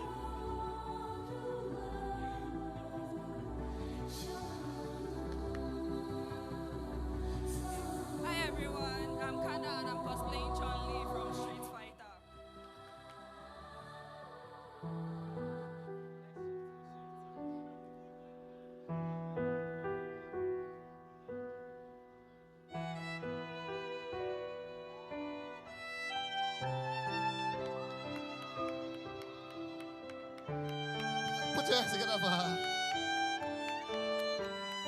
Sean Lee, put your hands together.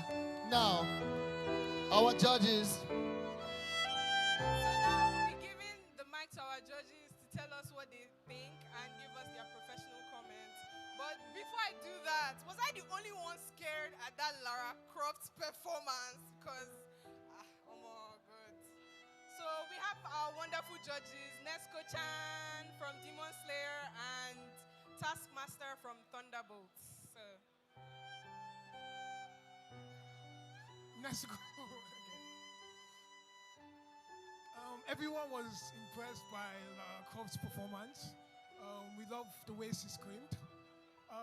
The second Lara Croft, we also love the level of detail of our cosplay, like the injuries and the arrows on our cosplay. As for Blade, we love the way he walked on stage and the way he was cutting people and the cameraman also. So yeah. Who else? Let's go, John. Oh yeah, Chun-Li. We love the way she kicked her legs up in the air, and we wish we saw more of that. But yeah, she left. So yeah.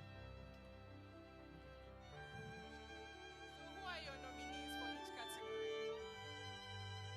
So for best voice act, we have was Lara Croft, the one that screamed and was kicking people.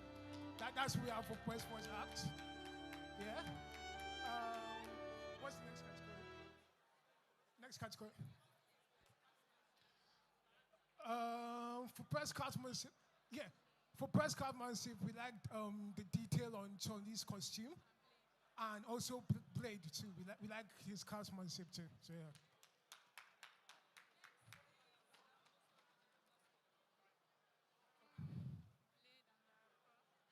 Okay, most original cosplay, the second Lara Croft, the one that had the blood and details on her body. We also like Blade for that one too. So yeah. Thank you, judges. Please give a round of applause to our judges, guys. Let's clap. Thank you. So the nominees are, we have 4 categories, guys. We have the category for crowd's favorites, which is going to be on you. We have the category for most original cosplay, craftsmanship, and best voice act. So the nominees for best voice is Lara Croft and her wonderful performance. Please, round of applause for her. The nominees for most original cosplay is the second Lara Croft and Blade. Please, a round of applause. And the nominees for best performance is Lara Croft and Blade. So, what did you say? The first Lara Croft. No, the second Lara Croft. Okay, sorry, please, both of Lara Crofts come out, please. Please, we'll give a round of applause for our Lara Crofts, guys. Please, you guys should clap. If not, they're not coming out. Clap, clap, clap. Thank you. So she's for voice. Okay. So she's the nominee for voice, best voice. And she's also a nominee for best performance. She's the nominee for most original cosplay alongside Blade. Okay, so now we're going to be voting. So, is she your best voice act? I can't hear you guys. Is she your best voice act? Blade, please come forward. Thank you.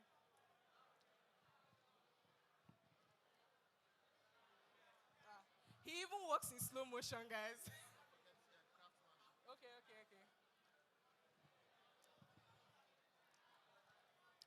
Is he your winner for best, most original cosplay?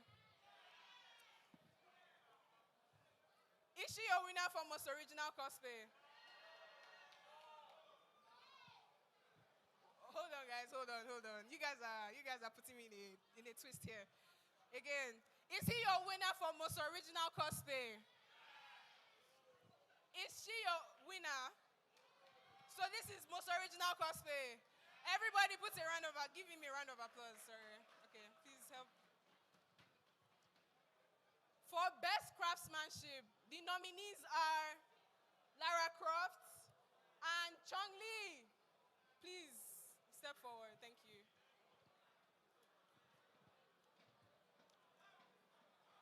Is she your winner for best craftsmanship? Is she your winner for best craftsmanship? Is she your winner for best craftsmanship? Is she your winner? Everybody give her a round of applause. Thank you. So our final category is crowd's favorites. Is Changli your winner for crowd's favorites? Is Blade your winner for crowd's favorites?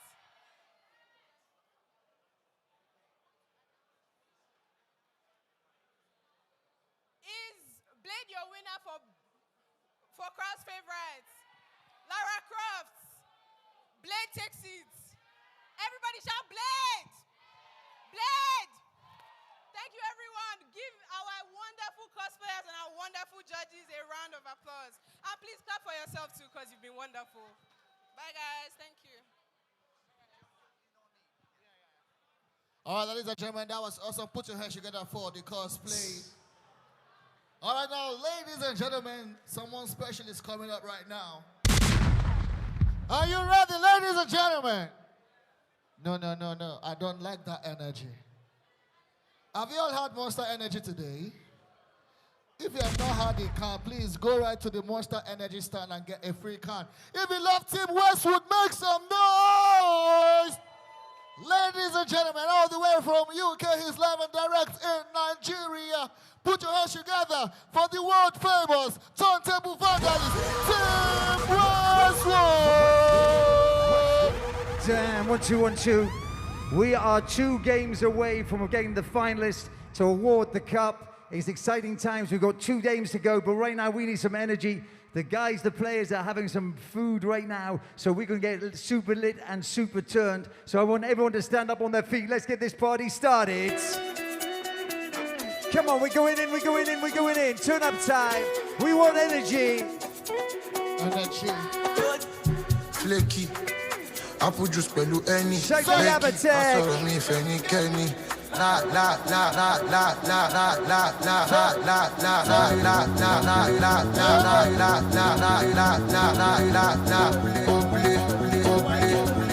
want energy. Come on, turn up time. Let's get it. What do we say? Say what? We want energy right now. We want energy. Turn up time.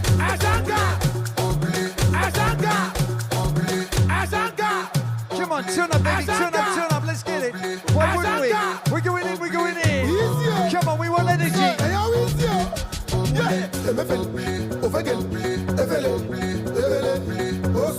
Come on, let's go. What do we say? Come on, we're turning out.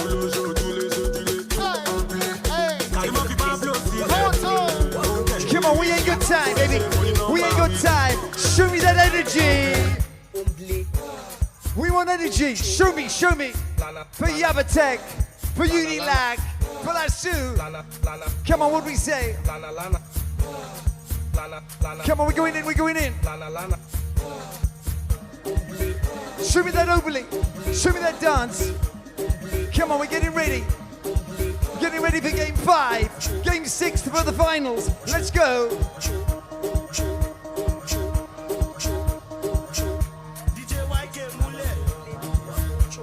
Come on, let's do it, baby. Let's do it. Let's take it up to date. Let's do it for portable. Show me that energy. Come on. We're going in.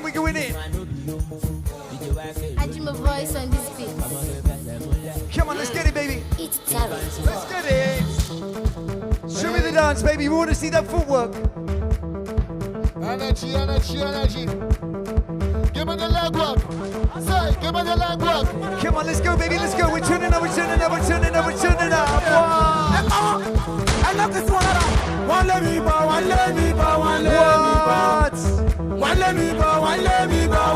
Come on, on, London to Lagos, we're turning up. Wọ́n lé mi bọ̀ láti ilé gbó, mo wá sáré wọ síìtì kan. Àwọn landlord association, àwọn PTA àdúgbò, àwọn náà tún fẹ́ mú mi lẹ́. Show me the footwork, we want energy.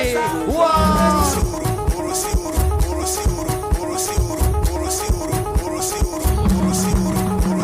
Show me.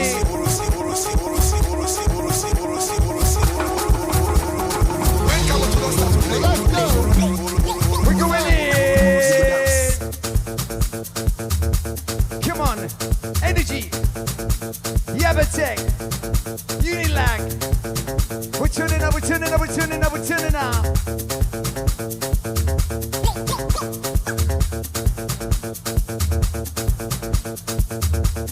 Come on, let's get it, baby. Let's get it, let's get it, let's get it. Come on, let's take it to Lagos Island.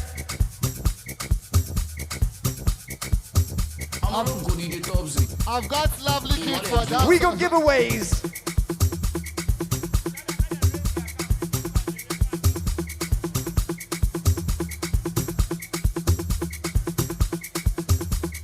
Come on, show me that footwork, baby. Not the mid energy. 2 games to go, 2 games to go. We're turning up, we're turning up, we're turning up.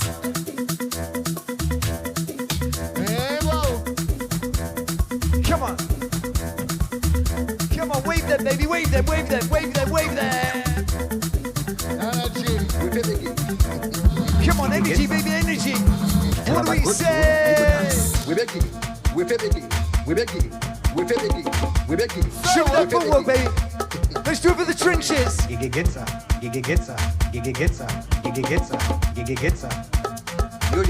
Shout out my good friend DJ Khalifa in the building. Let's go, Khalifa. We're turning up, we're turning up, we're turning up. What? Come on, let's do it for chicken. Let's do it for chicken. What do we say?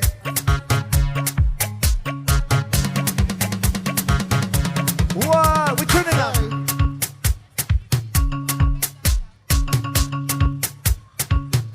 Come on, show me that energy.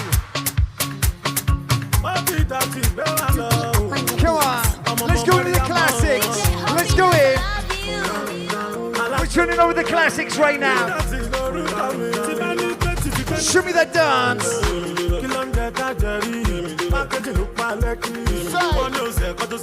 We're going in with the classics.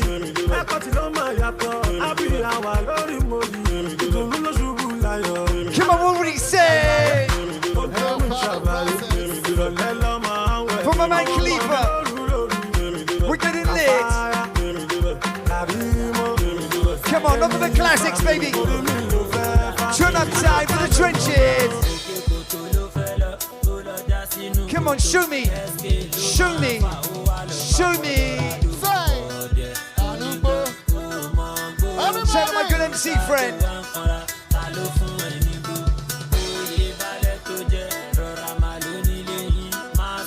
Come on, we ain't got time, baby. We're turning up. Come on, we want that energy. You ready to dance? You ready to dance? Come on, you ready to dance? Come on, we're going in, we're going in, we're going in. Turn on time, baby. Come on, let's get it. Show me. Show me. Wow.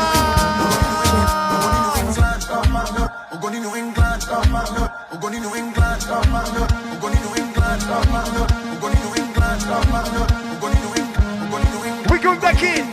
We're going back in. Turn up, turn up, turn up, turn up. Show me, show me, show me, show me, show me, show me that footwork. Show me.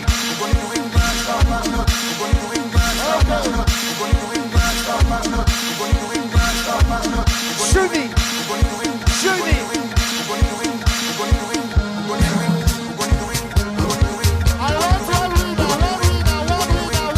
Come on, where's all my bad boys? All my bad boys.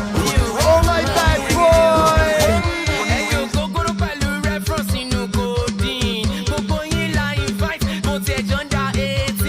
I'm just a bad boy. You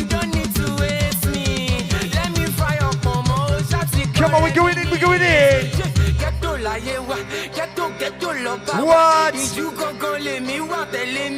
What do we say? I hear you, baby.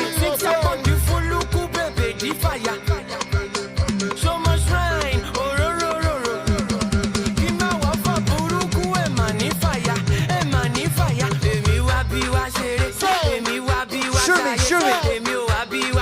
Shoot me. Come on, we're turning up. Show me that energy.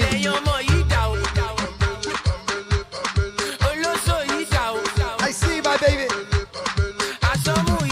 Come on, we're going in. We're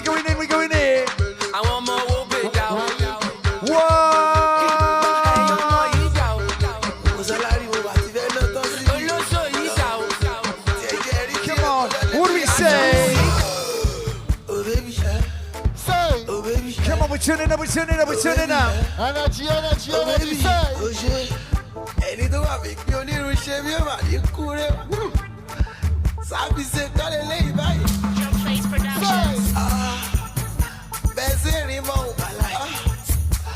Come on, we're going in. Come on. Show me that energy. Whoa. Come on, move it. Come on, move it.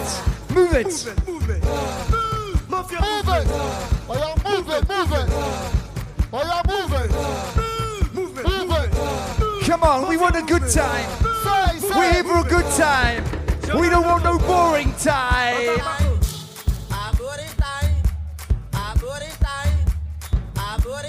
Turn up, baby.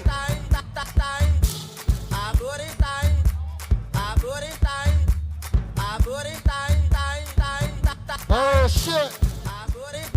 Damn, there's too many lights, baby. We need off some of these lights, baby. There's too many lights off there. All the lights. All the what?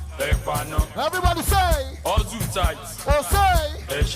Oh shit. All the wire. All the what? What? Energy. Give me that energy. Everybody say. Come on, we're going in. Come on, give me that energy. BPP, CCC, GTV, 119, NTA, AIT, 001, 1032, AA1, 910, 005. Ace. I'm sure, like you killer. Kill a campus. After the suffer. Yeah, kill a campus. Pass on the preacher. Hey, me on your campus. Come on, we're turning up. We're going in. What? Come on, we're rising tonight, baby. We're rising tonight. I feel they look you, make I no see. Come on. Expensive pricing. Come on, what do we say? All the dancers have the chance to win a gift card. Come on. If you love me, show me. Show my dear me.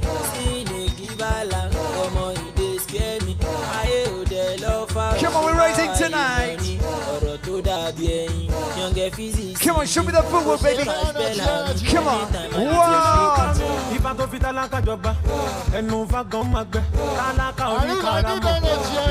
What do we say?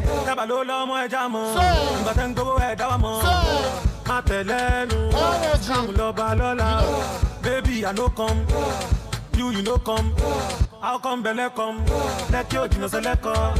Come on, we're tuning up. We're tuning up. What? We gotta go.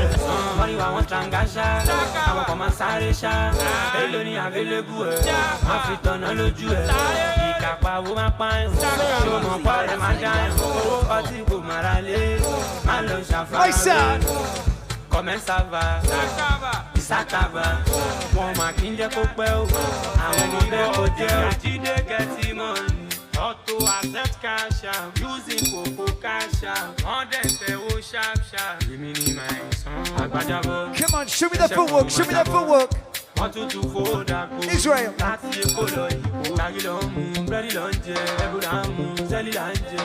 I get the paper and say, I did this early morning day. Come on, we're going in. What? What? We're doing it for Lagos Island. We're doing it for Lagos Island. Yeah, my sorrow, mommy, you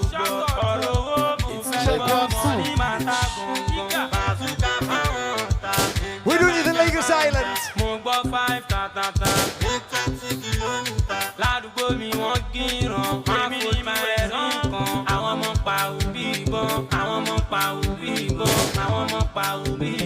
Come on, we're doing it in Lagos Island. Come on, turn up.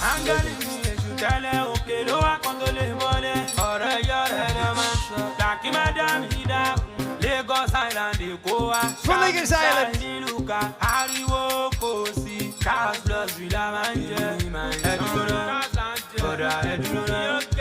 But ladies, make sure you tell your boyfriend. Tell your boyfriend. Tell your boyfriend. Tell your boyfriend. 1 million ability. Get your money up. 25.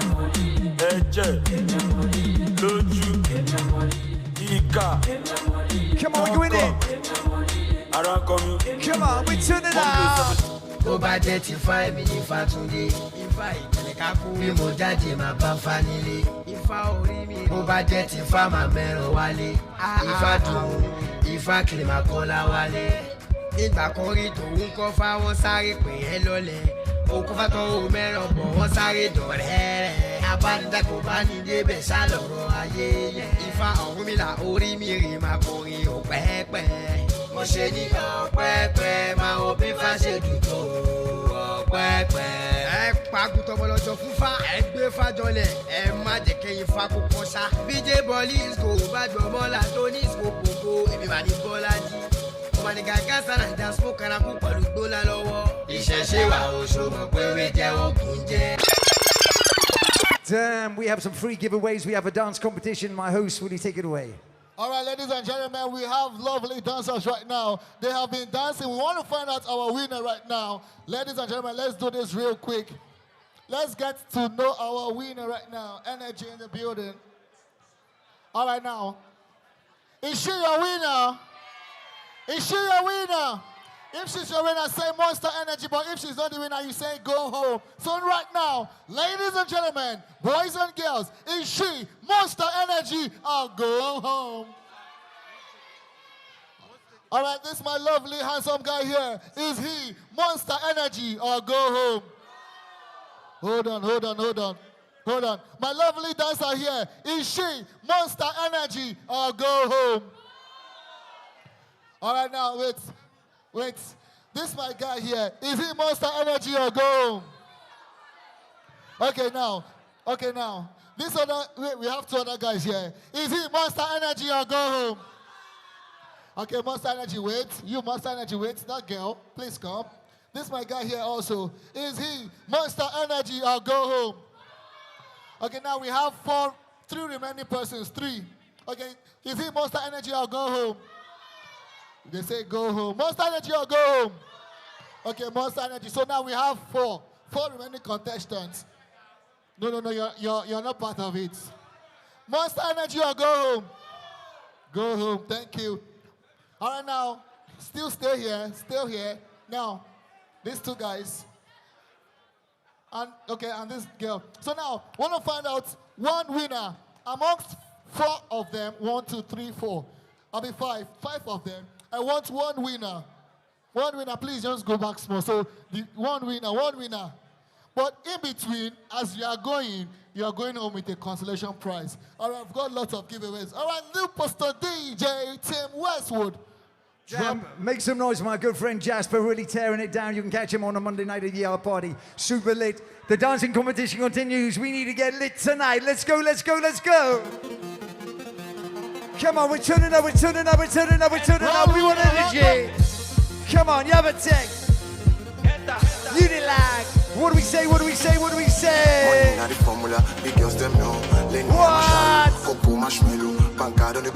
Billion 00, orí mi swagun, odo ẹni ma daru, odo yin ni ma damu, lo ṣe yí jọ gbẹdu like Shaolin. Come on, what do we say? What do we say? What do we say? O fún mi ní gbòmìsì, o lọ fa àdé. Come on, show me, show me.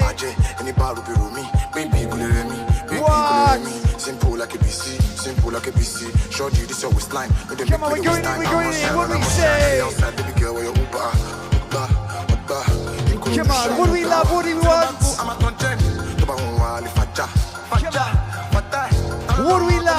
What do we love? What do we want? I love that booty, I love that booty. Booty is a booty call. Everywhere good, everywhere what?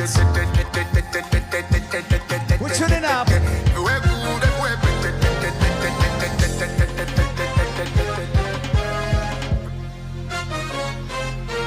Come on, we're going in. It's another banger.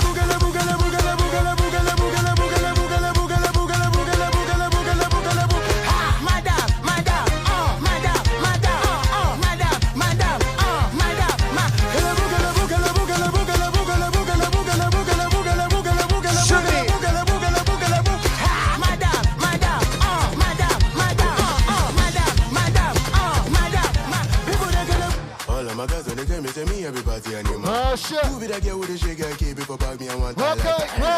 Whether they keep in a real or fake, I just say back am. You go send me money, then I spray the money, then you can't take back am. You know, since I'm about to see a guy, the rock, I bet no they match up. The area boy, they do my things like a ziggy. What do we say? What do we say? What do we say? We're turning up.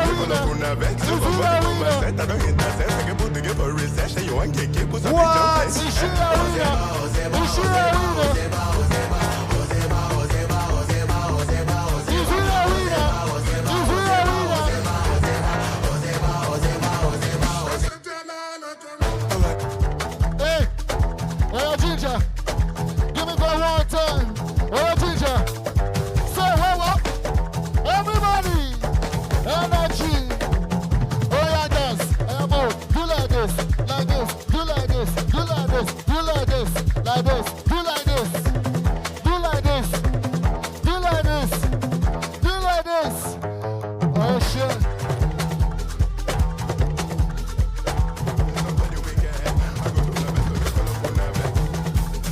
Come on, we're going one more time. We're going more time. One.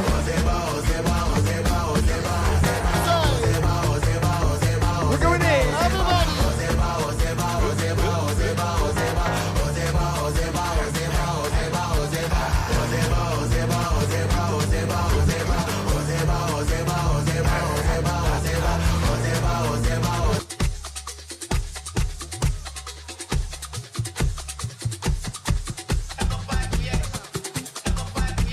Say what? Say what? Everybody, energy. Let's go. Jump by, jump by, jump by. Say. Hey, oh yeah, go. Oh yeah, go. Hey, hey. Say what? Hey, 1, 2, 3. Show me it. Show me. We're getting ready for game 5, and then it's the final game, game 6. We're getting ready to give away the trophy. The NPL champion.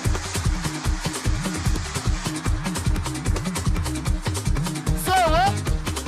Tell me one time. Damn, we turn it up. Energy, say.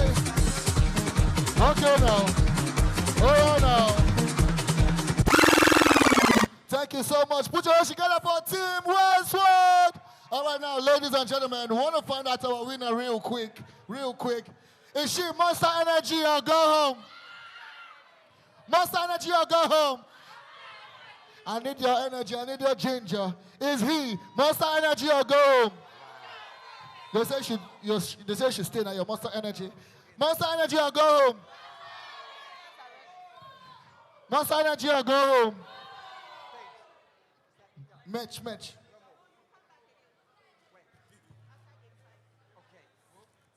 Okay. No, babes.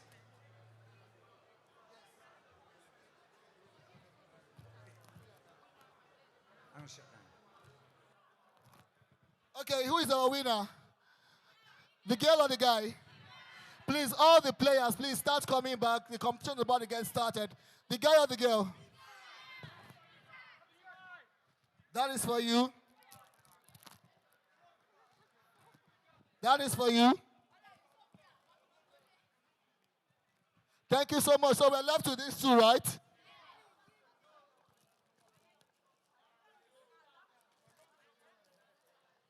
So now, who is the winner? The girl or the guy? Is she Monster Energy or go home? Monster Energy or go home? So the girl is the winner. Thank you so much. The winner of the dancing competition. You can go back to your seat. Now, please let us go back to our seat. The game is about to kickstart. Ladies and gentlemen, immediately after game 5, we are coming back up on stage. And yes, don't forget, we have Rubber Boy in the building. Rubber Boy will be coming up immediately after game 5. Thank you so much. If you love DJ Team Westwood, make some noise.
Okay, we are back for another amazing session. I mean, big up to the DJ, their amazing dance move from the dance hall itself. I have really enjoyed watching that.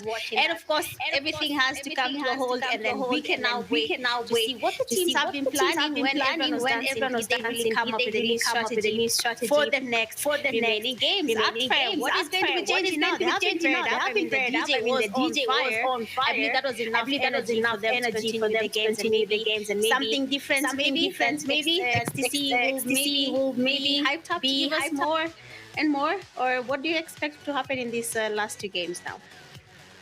Yeah, I think it's going to be a really tough battle at the final two games, because obviously guys like XTC will look to see if they can pull out a rabbit out of the hat and win 2 straight games and maybe take this one home, because we've seen them do it other times. But it's going to be slim chances because they're going up against teams that are really, doing well right now. Of course, Tribe, Neon is sitting down on top, and they've created that space. I think they have about a 20-point gap. So, the ball is in their court right now, but we'll see how it goes. Of course, we'll see how it goes. We are expecting some amazing strategies coming up to the last two games, and maybe the leaderboard changing. But for now, teams like Neon Rising are sitting comfortable, sitting pretty, 20 points ahead of the team that is right behind them. So I think that's something we'll be waiting to see if it's going to change or not. But then so far, so good. Everything is looking very interesting right now. I want to see what will change. I want to see that team that will finally shock all of us and close that gap. 20 points for the second place team, but for the others, it's around 30 points to go, unless someone has some miracle play here, chicken dinner, and maybe some elimination points. But I don't know if it's going to be possible. But you can tell us active, it's something that can happen. Are we going to be seeing someone getting at least 30 points in 2 games and closing that whole margin and taking the first place from Neon Rising? I think it's still possible. I think it's very possible for a team to grab double chicken dinners. We've seen it before. It won't be the first time. I'm really going to go with 10-11 because they do have the players to do it. They do have the experience to do it. I'll be surprised if they don't at least grab a lot of eliminations in this game that we're moving into. So yeah. But aside from them, there's still other teams who can shake things up too as well, who are at that bottom half. Vanguard is one of those teams that has 10 eliminations, might need to see if they can, get into that top 5. Same thing too with UA. So there are a bunch of teams there that are sort of surprising me, whether with underpower performance or, doing a lot better than I thought they would initially. So yeah, we'll see. Yeah, exactly that. Of course, it is the finals, and most of the teams right now are really playing in ways we haven't seen them play before. Some of them have similar rotations. I mean, when you look at the game there, you can see some are making the usual late rotations. They're taking the time out, taking on the fight. So that's something maybe some teams should look into and change. And maybe there we'll see something happening. We'll see something different. You say the 10 eliminations at chicken dinner, 20 points, 1 game. It's not easy. It's not easy to achieve that in a very intense lobby here. Trying to get to being crowned the best team might just take a toll on the teams, and making it there will be a very, very stressful battle. But luckily for them, they're enjoying themselves there in the venue, and they're basically calming their nerves and preparing themselves for what is to come in the last remaining 2 games for now.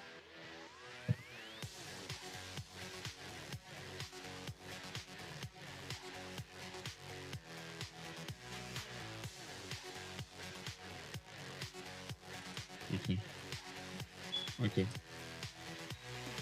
All right. Absolutely. So sorry about that. Slight technical difficulty. So yeah, we'll be moving into the games pretty soon, and we'll see how they do perform. I mean, we talked about XTC, we talked about UA, but all at that top. I mean, what do you think? A team like Tribe, a team like 14th, who surprised us in the first game, is going to try to snatch that top spot again? Yeah, probably. I mean, the first game sometimes is usually like, I'm not saying it's a curse, but sometimes when someone wins game one, before they come back, it does take some time, I think, because they got some confidence. But maybe they will see them. Tribe Warriors, they have a chance of, coming back up in the overall rankings if they continue with the same momentum they had in the first game, and also 14th gaming as well. We've seen that they can also dominate if they want to. So let's see if these two teams will try and come back, especially Tribe Warriors there. They were the first team to set that pace. So they really have to, continue with that same pace as we progress into the fifth game right now and then into the last game. So like you've said, yeah, it's actually very much possible for Tribe Warriors to come up and try and get their fame again. All they have to do is get the same composure they had when the game was starting. Otherwise, I think it's just game one got into their minds, and now I feel they have relaxed. I think they're going to be coming up a little bit stronger and try to contend Neon Rising on the first place slot. All right, yes, we're going to see how that one pans out as we're waiting for the players to get in. We'll be handing over to Crowns right now, and we'll catch you guys at the end of the game.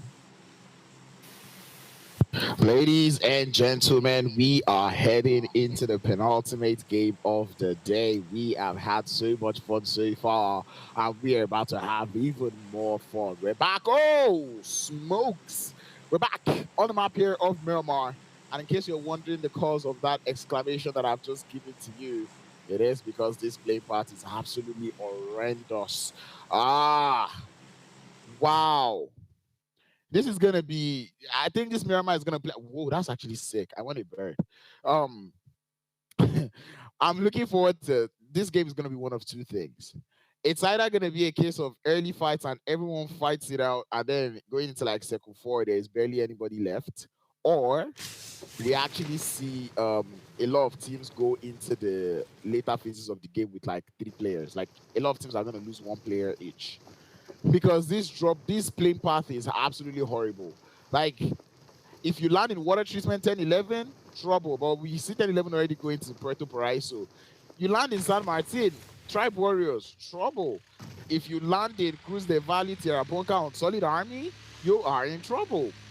Even if you land in El Pozo, Neon Rising, RT Sports, trouble. Because these places, as much as you can glide, it's going to be a whole lot. And I feel like Neon Rising and RFT Sports have to either get into that fight. I know some of them I want to land on the road to find a vehicle, but this is not a very, very fun playing path at all. Picado is all good, so far plays fine. And then we can look at the amount of teams that we have in Chumacera. We've got Angels of Death, Tribe Warriors. There's another team in there. I can't even see their name. That is how much teams we have in Chumacera. And I'm hoping Dark Knight is not even part of them. I'm hoping Dark Knight is not a part of that cluster. Okay, no, they're not. Because in all honesty, Dark Knight have not had the best of days, and I'm pretty sure they cannot afford another hot drop again in this game. But then, speaking of things like that, Neon Rising is still number 1 on the top of the leaderboard. They've been top 4, top 3, basically, every single game today, and they did win that last game as well. So it just goes to show you how consistent they've been. They're on the top of the leaderboard for a reason, and we're already starting to see that gap come through with respect to, themselves and Dream Team. See that 20-point gap already in there. So it's starting to get spicy. After this Miramar, we've got one more Miramar game, and we're going to be ending things up. But anyway, Ragnar is the last team in that mix, and they're out here with Tribe Warriors. And in all honesty, Tribe Warriors, given their position on the table, the one thing they cannot do is lose here. Sting gonna get that first knock, and he's gonna use that Winchester to get the final thirst there. And I love that play coming into for him, understanding that he cannot go outside to grab that next thirst because there could be off angles. But there is another team here. It is the Angels of Death. We've not really seen the Angels of Death show us a whole lot of what they can do, I guess, because I don't know how to explain it, but they've not just shown us a whole lot. It looks like they've been having trouble adapting to this lobby. But anyway, Tribe Warriors are absolutely enjoying their time here. They're taking out 2 teams simultaneously, and you see Amani alt on the side, trying to see if he can get a little bit of another knock, but he's going to go for that thirst instead. 3 points. And of course, he's got that one. Eliminations is what they're fighting for. He's got the S68 in hand. The pump action. Or sorry, make that the, what is that one called? But I know it's a different shotgun. But anyway, Tribe Warriors, they also have all finals too. And in all honesty, Tribe Warriors, you can just tell that they know this terrain. Like, they're literally taking out players from two teams at the same time. And at the same time, I'm also wondering, hopefully they are not biting off more than they can chew. That's a good lane towards Yomite, as Yomite likes to look for the damage, but cannot quite find much. Zay Fever drops down low and he goes in for more, trying to see if he can get the shot in, but Amani goes for the peak and gets him down. Instant thirst to follow suit from Surgery on the side, and that is going to be Angels of Death down to Wesco to hold down the rest of the game. And he's already looking at potential JP routes. In all honesty, you do not think pass like that. You just go control alternate JP. You got to get out of there, bro. You have to try to survive. And Tribe Warriors already up by 6 eliminations. You can already see them jumping up the top of the leaderboard. For a team that enjoys to play the map of Miramar, this is not even surprising to see from them at all. Handling two, like, they didn't even leave any elimination for any other team. They're like, we are taking all. Ragnar, 3 players down. AOD, 3 players down. And Tribe Warriors have six eliminations. Man, talk about a way to defend your drop location. Do not come to Chumasera. That's the man. This is what I was saying earlier about how this game could pan out. We're going to see that hot drop happen, and it's just going to be very sad because heading into the later phases of the game, we might not see a whole lot of action. But anyway, because I'm like, why choose Chumasera, bro? You could have gone to Los Leones, bro. I feel like I would always gamble Los Leones. What are the odds? Like, it's big enough. I'll get small loot before I leave, you know? It's big enough to take at least 3 teams. But anyway, it's impressive to see the side of 14th game being able to make it to their drop location out there in the graveyard area of the game. Dark Knights looking to be looting on their lonesome, so that's good. El Pozo being held by the side of RT Sports, Neon Rising. You see them just out there on the outskirts looking to get their loot. I don't even know how Neon Rising and RT Sports are able to come to such, beautiful conclusion. But hey, if it works out for them, it works out for them. In the first game, it led Neon to a 3rd place finish, and now can they do that again? I'm really looking forward to seeing that consistency from Neon Rising because, in all honesty, I'm almost scared. But then again, they are doing well so far, so we'll see how well they play. Vanguard holding up their ends in Partonia. You can just see them enjoying themselves. On Solid Army having their fun with the loot. Where did they go? Okay, this time they're on the outskirts. Actually, nobody went to Power Grid. Nobody went to San Martin because those places were pretty much almost impossible to get to, at least not without fighting. But anyway, 3 Crown Esports also going for a little bit of a split loot. You see them just scrapping loot all over the place. They were in Mountain Rev as well, but hopefully that is enough loot for them. As on Solid Army, now look to get started with their moves into the circle. Tommy guns in the hands of players there. Is Tommy gun back? Is Tommy gun the meta again? That's also another potential accommodation, You've got 50 bullets, you cannot be missing much. You can't miss all of them. But I know some people. Some people being me can't miss all the 50. But we move. Movements, that is what we're here for. And everyone's just looking to get calm and relax. Once again, as I keep saying, numbers might have reduced, but the team is definitely not reducing at any point in time. Neon Rising, current leaders, looking to be what we might be calling the NPL champions. If we were to end it right now before this game, like end everything right now, we would crown them champions and hand them that trophy. Right now, they have to do a little bit more work. There's still 2 games to battle it out. 1 game of Miramar and another game of Sanhok. Can they hold on? Can they maintain that consistency? Can they keep on keeping on? I guess that's the word. We'll see that one come through. And in all honesty, I might have been sleeping, guys. That MVP race, what's going on there? I've been sleeping on that MVP race, guys. I've been sleeping on the MVP race. So, you guys let me know, who are we feeling for the MVP? And just looking at those players, man. Them ones are just out here having fun. Roach just relaxed, calm, and collected. These are the early phases of the game. Because you're wondering who's Crown's calling Roach. That's that guy. He's that guy. That's Neon Rising out there on your screens. You should see them having fun. You should see them just having fun, enjoying themselves. And that is what we love to see. That is what PUBG Mobile does. And that's why we're thankful to 1080 for bringing this together. Also extending the thanks to Monster Energy for supporting this one and sponsoring this one as well. I would also be extending more to the sponsors in Mentos, OUAC Foods, and Infinix for providing us with these beautiful, amazing phones that we are using to have fun out here in Lagos, Nigeria. If you're feeling the back, you know what, I'm going to do that. But chats, Lagos, let me know what you're on. Let me know how you're feeling. This is game 5. Are you starting to feel who is gonna win? You know, it's looking close. It is looking close. It's getting closer and closer. But anyway, 3 Crown Esports coming in through the game. We did see them get that win in the first, what was it? First Miramar, was it? Were they? Yeah, first Miramar, I guess. Yeah, I think they won the first Miramar. Anyway, they've won the game. And they're inching closer. We see them in 5th position. Can they do it? You know, I was talking in the background with Mitch. She was saying, and is it possible for a team to get 30 points, close that gap? I think to get 30 points in 2 games, what you need is 15 each game. That's what? A chicken dinner and 5 eliminations. Can't lie, that is easy. These teams can pull it off. It's just a question of who is going to pull it off, and can you prevent who you're trying to catch from getting more points? Because that is what that is kind of what really matters as well. I'm not really spoken too much about the zone. The zone is quite central. I think for a very harsh playing path, this zone is quite all right. I believe everyone is in the circle. That's why things are going a little bit slow right now, because we don't start to see any sort of, you know, insane movements to like zone 2, in fact, zone 3. Because right now everyone just seems to be all happy with their position right now. Everyone's in the play zone. There's no reason to go outside. You pretty much just have one part of the map being played. And I think this is one of those games where we might be seeing the darker side of Miramar be played. So yeah, if you don't like the dark part of Miramar like me, I think we'll most likely not enjoy it. So this is why I want the play zone to go somewhere like Monte Nuevo. You see that little high ground around that power grid area. Some of it's insane high grounds. Oh, actually, or maybe a Los Leones finish. To be honest, I think I would appreciate a Los Leones finish. It's been a minute since I saw a finish up on that high ground. I would love the chaos that would erupt with such zones. But anyway, we're starting to see that zone closer and closer. Everyone is just out here. If you're one, I feel like everyone is just trying to get used to their movement. You know, it's a new phone. Not many of them are used to this phone. So obviously, the more you can move around with the phone, the better.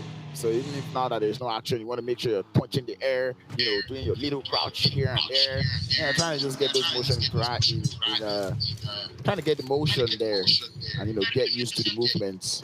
But anyway, movements and fights will continue as Tribe Warriors now chasing the side here of Vanguard, and Quish gonna find himself in a whole lot of trouble. They hear the footsteps, they see the player now, and you can just tell they're trying to find their way in.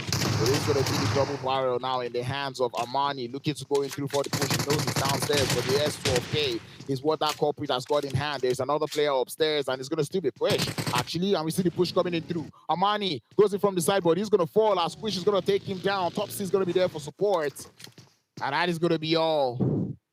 Wait a minute, not Tribe Warriors.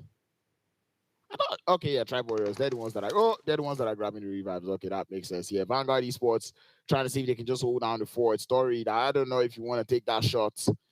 Tribe Warriors up as a full squad, but sorry, you have to make sure you're taking the shots like you first. And of course, he takes the shots. None to can. You better run. Anyway, he's gonna hop in that vehicle and he's gonna get out of dodge. He has to. There's really no waiting around for too long on that one.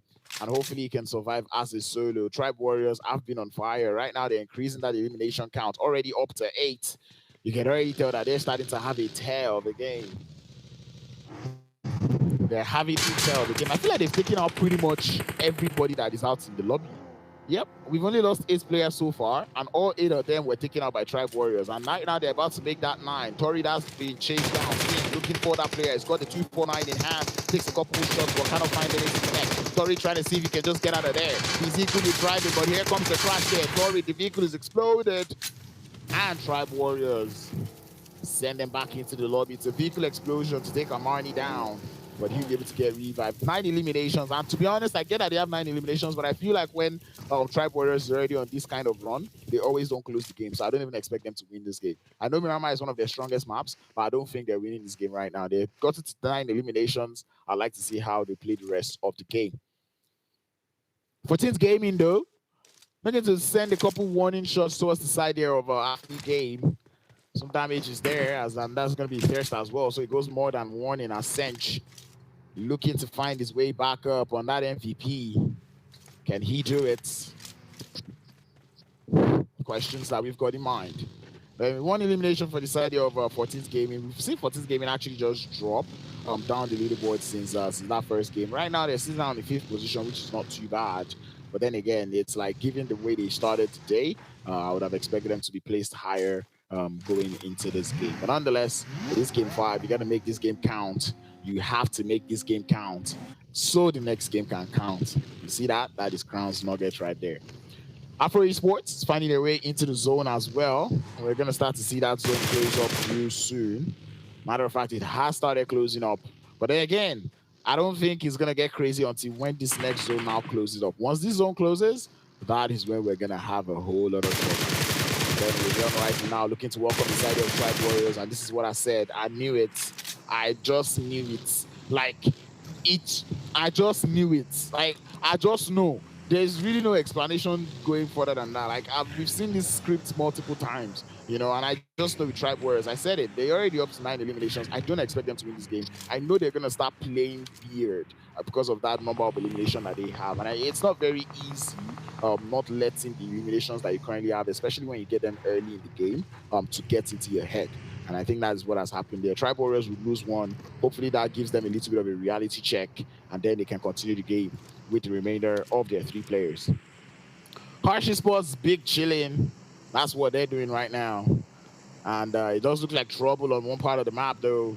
RT Sports looking to hold their end. Same thing can be said about Dark Knights. It's a question of how we're going to see this road. I feel like this next circle has to be a hard shift. It has to be that Miramar hard shift. And once it is that hard shift, oh boy. I want to see where it hard shifts to. I would really, really appreciate the Los Leones zone. Let me know in the chat. What zone do you guys want? What zone do you guys want, you know? But anyway, we'll see how it works. Wait a minute. All right, we're good.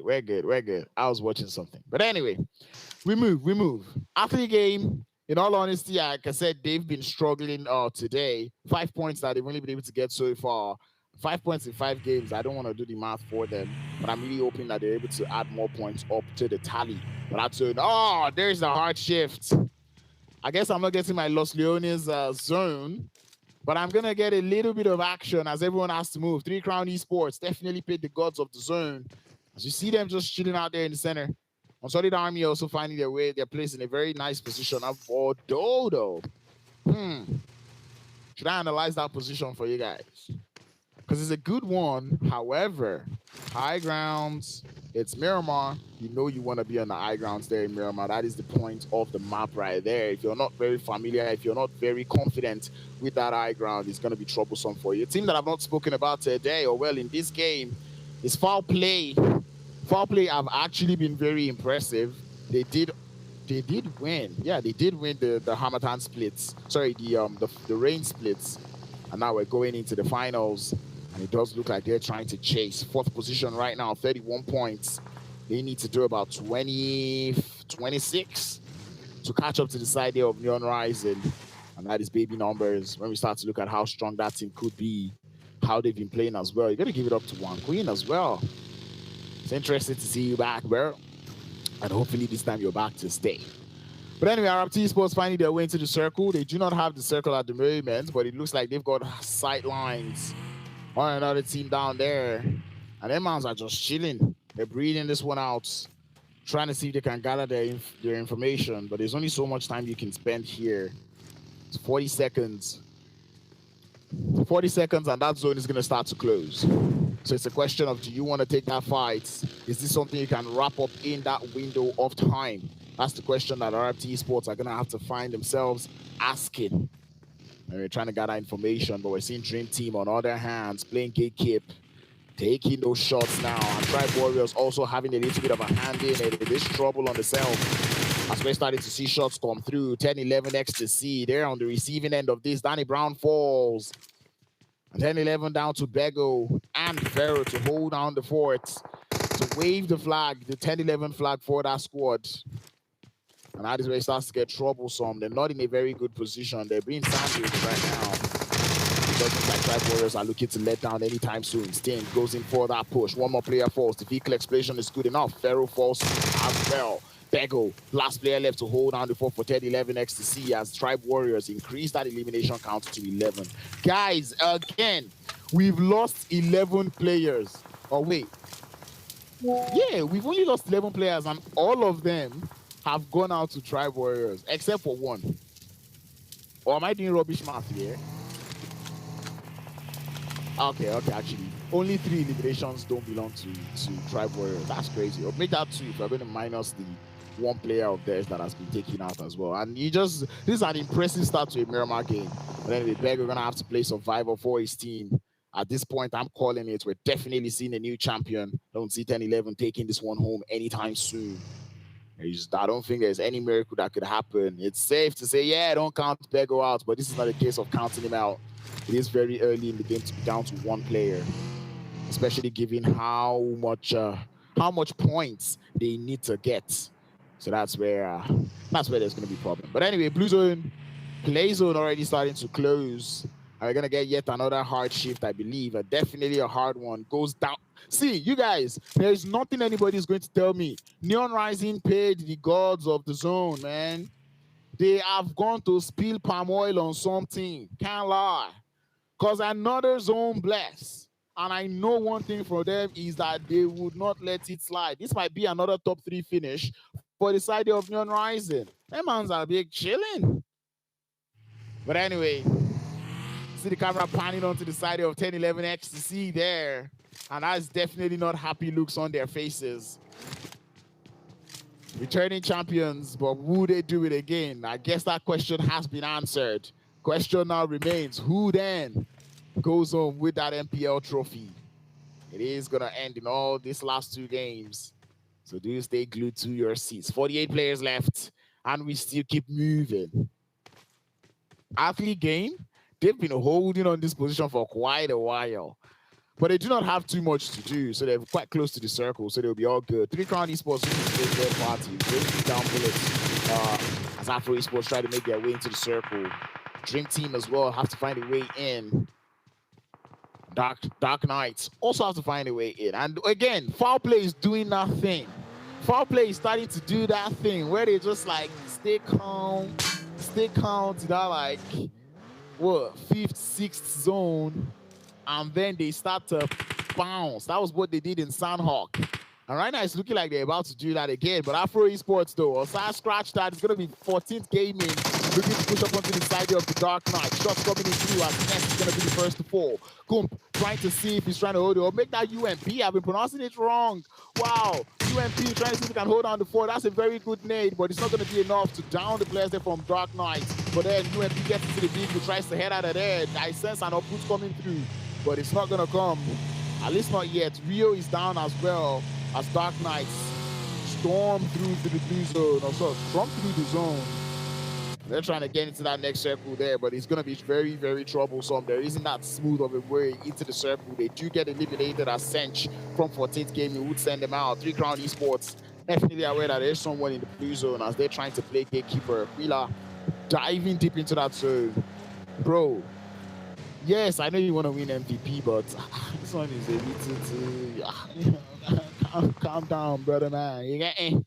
Relax. Ragnar lose one more player, and that's going to be them back and done and dusted. Another zone shift that we're about to... Oh, Neon Rising. Neon Rising. Who did you pay?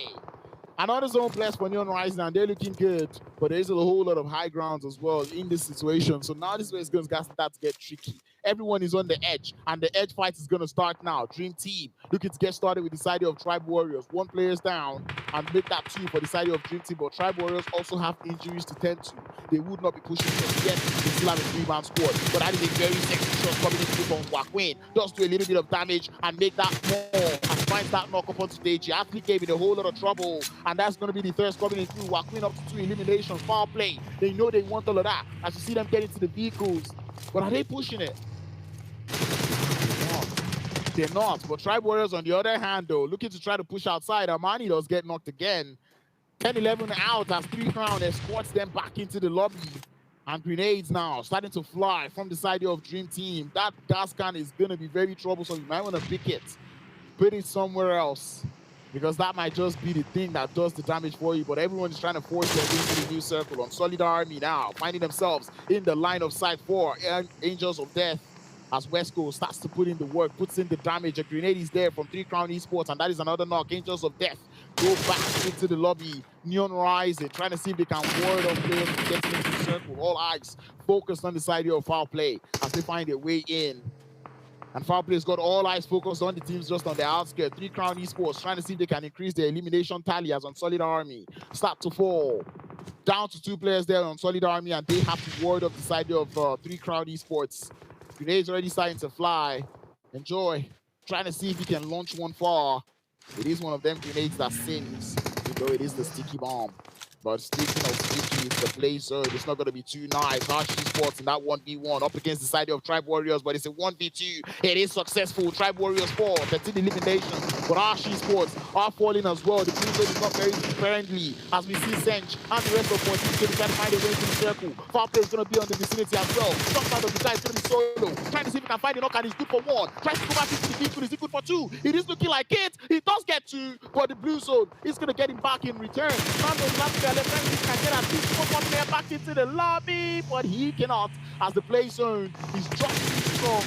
And it takes him out, but RFT Sports now, prime gatekeep position as Anthony Gage beats the map of Miramar, finding a way in. Baby's gonna fall as a Solid Army starts to get into damage. Anthony Gage back into the lobby, Rise about to lose one. But Baby is trying to see if he can get into safety as quickly as possible. Dream Team still in the mix. And on Solid Army down to 2 is going to be Sass and Robber. Archie Sports go out in the background.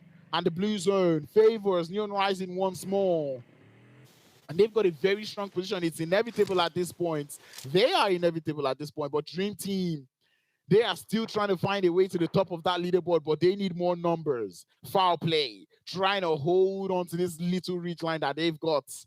And we're starting to see that smoke barrage coming in through from them. You'd love to see that one. It's a smoke pass, but 3 Crown Esports wander carelessly into the arms, into the sights of Unsolid Army, and Nexus is going to be the one to fall down, but it's Dream Team to take them out from far away. Afro Esports is still here with SWAT, just holding up in the vehicle. If you stay still long enough, they might not see you, but 3 Crown Esports, this is not playing out well for them. They're taking a whole lot of shots as they're finding a way into the zone. But that position they're holding, oh my goodness. Oh my goodness, the shots are coming through. Oh no, RFT Sports for those. The turn, so many people enjoy as he's trying to find the knock, but no, it's kind of works. Swap with the closer, takes one down, but cannot kind of test. And he falls. And now we're down to the final 16. Dream Team going for a little bit of a push. Dream Team going for a little bit of a push right now, but they're getting shot up from the side. It's going to be Neon Rising coming in toward the stop, and the defense is excellent for Neon Rising. The Dream Team still finding a way in. Baby has that guy, the last 2 players left to hold on the fort. Baby turns his back on the opponent, but he cannot quite find the heals just yet. Our team falls as well. That guy doesn't have too much HP. He falls.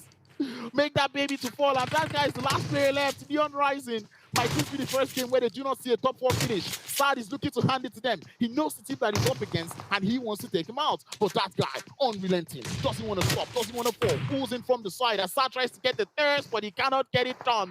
Dream Team 4, Neon Rising find yet another top 4 finish. And this time they might be able to get all their revives up, but it does look like there's trouble. They might have friends. It's going to be 3 Crown Esports coming in. 2 final balls on through, but the grenades are good. They're sending it upstairs, and Neon Rising 4, 3 Crown Esports continue.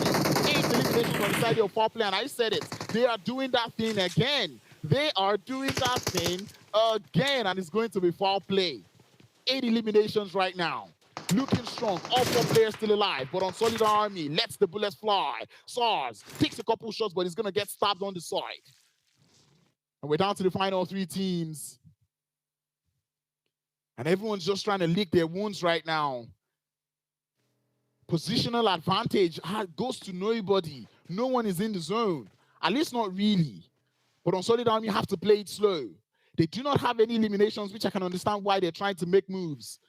But right now, they might just want to have to fight for those placement points. The one team that can stand in the way of the chicken dinner of either one of these 2 teams in Foul Play and 3 Crown Now we're starting to see those grenades fly. Foul play. Do not have too much of an advantage with respect to height. And they're hogging the blue zone right now. 3 Crown Esports trying to get their HP back up. They know for sure that there is a team down there and the grenades are starting to fly. The barrage is there. Wakwin to find the open knock onto the side of 3 Crown Esports, and that is all they need. More to follow as they start to send the shots. They start to send the nades. Otolidami trying to see if they can play third party, but it's not working. 3 Crown Esports have lost 2. More grenades are flying. The nades. He's trying to prevent that revive from coming in through Kakao. Trying to see if he can get it done. He does get it done, but it's too late. Foul play are here already. 10 eliminations, and they're looking for the final one. They know they can do it, but SARS is good for 1. Potato Accommodation is actually doing it. Wanku is going to fall first. SARS in a 1v4. Can he pull it off? It doesn't look like there's any more grenades to spare for the side there of foul play, but Molotovs now starting to fly. Solo and Xi looking to push up closely with Wakwin on the off angle. It's going to be Roman to fall. My bad. But that is a sticky bomb onto his right-hand side. On Solidarity, SARS trying to see if he can duck and bend, but it cannot work as Wakwin from the off angle finds him. Foul play, have done it again. Second winner chicken dinner today. You love to see it. They're doing it again. They are doing it again. And indeed, they've done it again. Wakwin, what are you on? You've got to relax. Yeah, foul play with his second chicken dinner of the day. But with their second chicken dinner for today, and look at the jubilations all around the map. You can tell that they're having fun. Handshakes all across the place, and Ocelot is smiling. His smile is bigger than that NPL trophy right now because they are having fun. The time of their lives. But to break down this game, I will send it over to Fire and Mitch to give you the premium analysis of what's just happening.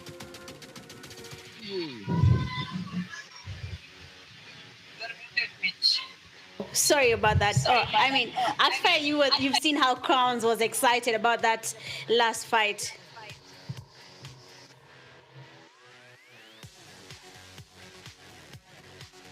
Oh, okay. Sorry about that. I mean, that was an amazing play there coming from foul play. I am very much invested in what is going to be happening. Foul play, even being honest, they are the happiest right now. They had the strategies right. They made the right calls. And now finally, they have gotten their second winner chicken dinner. It's not an easy thing to have. Getting a chicken dinner back to back in a finals is something that is very hard to achieve, but we have them coming in and getting themselves 2 chicken dinners in a row. And now looking at the team of winner chicken dinner starts, we have Solo getting 1 elimination, a damage of 149. Queen, we have him getting Crowns to say God damn, because the way he dominated their 6 eliminations is good. Roman getting 2 eliminations, and then Play 6 getting 2 eliminations as well. I mean, that team really did put up a fight. And the match summary, we have 51 eliminations from the team, a total healing of 7,064, 60 knocks, 2 grenade eliminations. Quite a good play. Honestly, the teams here have really put up a fight. I don't know about you, Fire, but you've seen how the games have been played, how the teams have really put their best foot forward. And now, foul play might just be taking that leaderboard very big challenge now. I mean, we spoke about it from the very start. The foul play was one of those teams that we wanted to see, get a couple of points from that first game. And they've done that. They've got the chicken dinner, and we'll be curious to see what that means on the leaderboard. But Tribe also is another team that got 13 eliminations, and it was quite a really tough game up until the very end. But one of the things that we didn't quite speak about was UA, right? How they've come into the finals, and they, they've quite blown my mind, because when I was thinking about the teams that were going to, continue to do well, they weren't quite there for me. But they've managed. Yeah. They've come in right now, and they've shown that they can compete amongst the very best. But there's some other teams that have not been able to replicate the performances that we probably would have expected from them. Obviously, XTC is one of those teams, and we've seen them crash out, and it's probably one of those moments we're going to get a new champion. Obviously, it's looking like the team that's leading that race is Neon. They fought really hard. They went out in 4th place in this particular game. But looking at our MVP is from Tribe Warriors right here, and man, War Mani, I hope I pronounced it that well, gets him 5 Armani. eliminations in. Okay, Armani. Oh, okay, yeah, true. I was actually saying it from the W. Actually, it's Armani. Armani getting 5 eliminations. By the way, guys, in the chat, please tell me, is this the Armani, like the popular Armani? By the way, I know people in chat know what I'm talking about. But regardless, great gameplay coming through from all of them. As you can see, our top players of this game, Armani getting 6 eliminations to what Queen? I hope I got that one. Sad getting 3, Baby getting 3 again. Baby continuing with his performance as well. Central getting 3 eliminations. So great stuff from all of these guys. Right from the very start, Mitch, they have just been balling. And, when we thought things were going to change as the games progressed, it didn't quite change. They continue to maintain the same high level. Yeah, they are keeping up the same tempo. They do not want to stop there, and we want to see what is going to be changing now in the overall ranking for all the teams. Looking at 21 points for foul play from just one game. They basically closed the whole 20-point margin and a 15-point margin we're talking about. So I'm really excited to see where they'll be. For Tribe Warriors, 13 points to their name. Neon Rising and 3 Crowns tying at 9. Dream Team getting 8, and Solid Army, a very well played game for them here, even though it's a little bit late. But honestly, big up to you and Solid Army for that big jump in terms of your performance. 14th gaming, 5 points. Harsh Esports getting 4. RFT 3. XTC, AOD, Dark Knights, Afro Esports 1 point each from the game. We have Vanguard, Ragnar, and Athlete Game. Unfortunately, have really lost their way there. Vanguard, Ragnar, and Athlete Game should really focus on what is to come next. But then big up, things are about to change. But unfortunately, guys, we cannot show you where people are. So let's keep on guessing in the comment section. Tell us which teams, or rather which team do you think is leading as of now? Which team will be crowned the top 1 team, or rather the best, the champions in the Nigerian Pro League games here? Actfire, I will tell you to predict, but, well, we don't want to cast any team tonight. Okay, so I think it'll be really hard to really jinx any team right now, because obviously we know the teams that are on top and they have continuously performed. Quite surprising for me, really, the teams that, Neon is not surprising. Okay, they've performed well in PMAC and other competitions in recent times, but I did have some teams that are at the bottom half that I thought would be all the way on top there. Now we may see them, try to fight it out. Maybe a bit too late. Ecstasy is one of those teams. AOD, of course, hasn't quite had the same gameplay. What could it be? Maybe it's device, maybe it's network, maybe they're not just used to the environment that they're in right now, or it could just be the tension of playing in a LAN event on the final day and not being in the comfort of your home. Who knows what it is? But regardless, kudos to all of them for putting up a great performance, and we're going into the final game of the night. Now we don't know the scores, so immediately we take a break. I'm going to just go back and try to see if I can watch again and get the actual leaderboard on my own. I'm not going to tell you guys, by the way. So we'll find out when that game ends. But for now, bye-bye. We'll take a quick break and we'll be back to the final game.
And we are down to the last game of the very last game.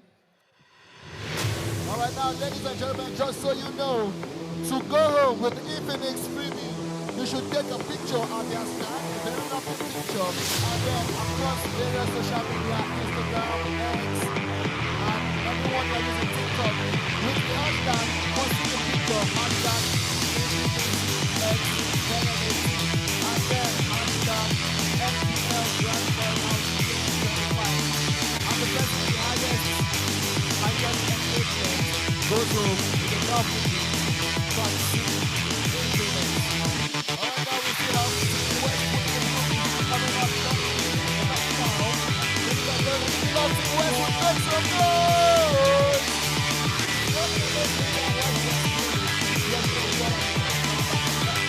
We're going straight up into the last match for today. Are you ready? We want one winner. We're gonna see one winner. And yes, one winner is gonna come back. Alright, going straight up into the match. Just sharing your favorite.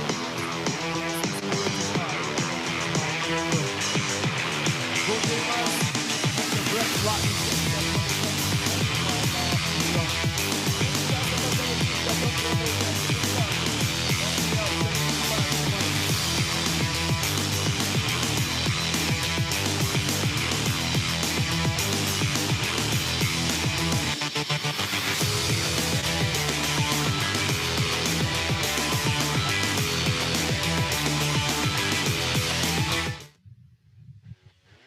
All right, guys, so we're moving into the final game of the night. It has been quite an eventful day so far. We've seen guys from Tribe Warriors, Neon, 3 crowns, all vying for that #1 spot. So the question is now, who is going to cut across that line? We so far played Grab That Winner Chicken Dinner, and it has been a great set of performances from all of these guys battling for a new champion so far. So, Mitch, the question is, do you think that Neon is going to bottle this, or you just see them just getting across the line? I almost had to rethink my statement there. I had to follow what I was to say and think through. But you've asked me a very interesting question. I'm not sure if Neon Rising should relax though. I'm just saying it just as it is. They shouldn't relax at any point. Neon Rising should really put their best foot forward, put everything they have right now and stick to it, because the last time we checked, they were leading. We don't know where they are now. We don't even know the teams that have come up the leaderboard. So they really need to put something there. They need to work towards something at the end of the day. Foul play challenged us, 2 chicken dinners in a grand finals. That's good. If they get the 3rd one, we are wrapping the day and we're saying GG's. So I don't know. Yeah, absolutely. I mean, we'll see what that means at the end of the day. Obviously, I've not done my calculation. I didn't have enough time. I was just chatting away, so I don't really know where people are at. But what I do know, and of course everyone who's watching this knows, is that there was a 20-point gap between Neon and the 2nd place before that game begun. Now they got 9 extra points, so do with that what you wish. But we'll find out in the next game how things are going to pan out. Now, of course, I feel subtly guilty, because I did mention ecstasy in the beginning. Did I cost them? Did we cost ecstasy and 3 crowns? And this is consistent, like back to back. Every single NPL. Any team I say, this team is going to do well. But Well, listen, Three Crowns is doing good. Listen, they're doing good, just not the best that they can be. And in my mind, I had put Neon Rising somewhere. They're risers, you know. It's just that maybe my mouth was just too fast to speak and I ended up saying Three Crowns. But honestly, I haven't jinxed anyone. Relax, Actfire, you haven't jinxed anyone as well. Just say the games are just not going as planned. It happens. It does happen. You and Crowns have told me that 10-11 has won, I think, almost all now. So yeah, it does happen. I don't know, it does happen. yeah, obviously they have been there over and over again, consistent. Beggar and his boys have been, champions over and over again. So this is one of the times where they're just removing their foot from, the gas and just taking things easy. Or could it be that other teams are just that much better now? And we're seeing that. We saw Neon in other competitions do really well. So definitely it's no surprise to anyone that they are currently leading the pack. Foul play too has drastically improved in recent times, and it's no surprise to there also as well that they are doing quite well for themselves. So yeah, we'll see what that means in the final game as teams are gearing up and are getting ready to go. Production is going to be taking us into the game pretty soon, and we're going to see Crowns, who I know is really, really excited to go. Yeah. Yeah, I mean, in a few minutes, we'll be going into the game. But honestly, I am actually quite worried for the teams here. It is the last game. It is the only chance, the last chance, that one last show that will give them that chance to be crowned the best of the best in Nigeria. And if they fumble this game, imagine what happens to that team that goes back to lobby. Immediately they land. That hits something no one can explain. Even us, we cannot even make you understand what they felt. So if anything, I think they should adapt Mitch's gameplay. Land in water, swim around, come back later, loot, and then join the party. Please do not fight in the first game. I'm begging you. There's money on the line. Have you seen the trophy? Actfire, there's a lot to carry home. So they should really look into Mitch's gameplay. Guys, for me, I think so too.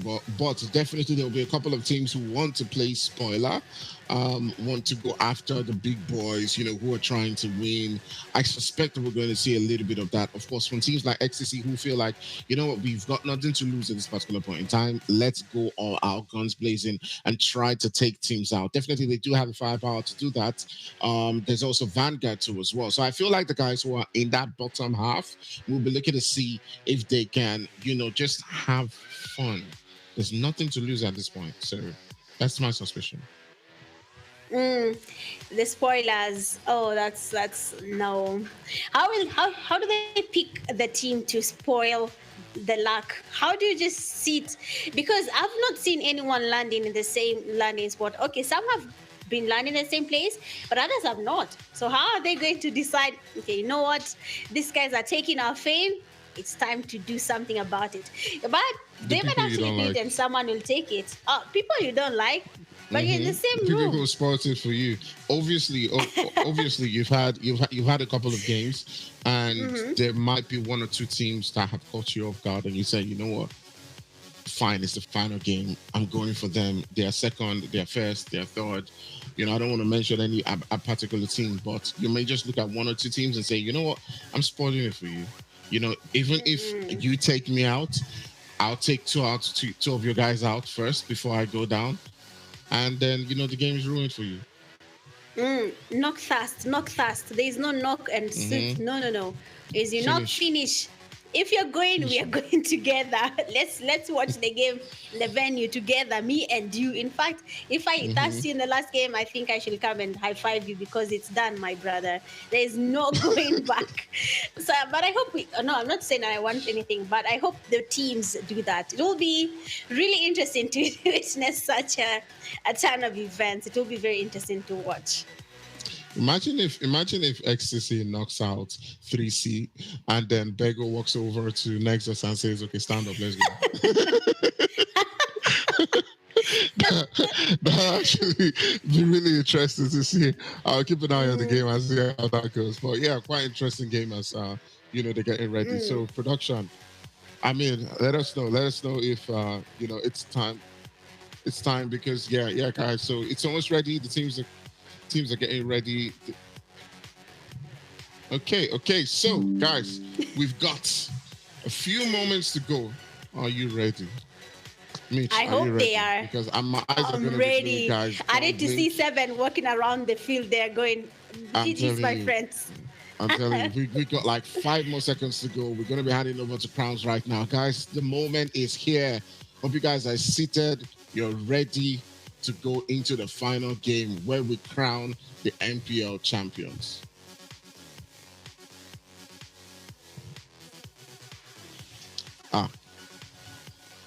Okay, so it looks like they're not quite ready. That was the moment I was trying to give mad speech and the timing. It was supposed to. But it is what it is.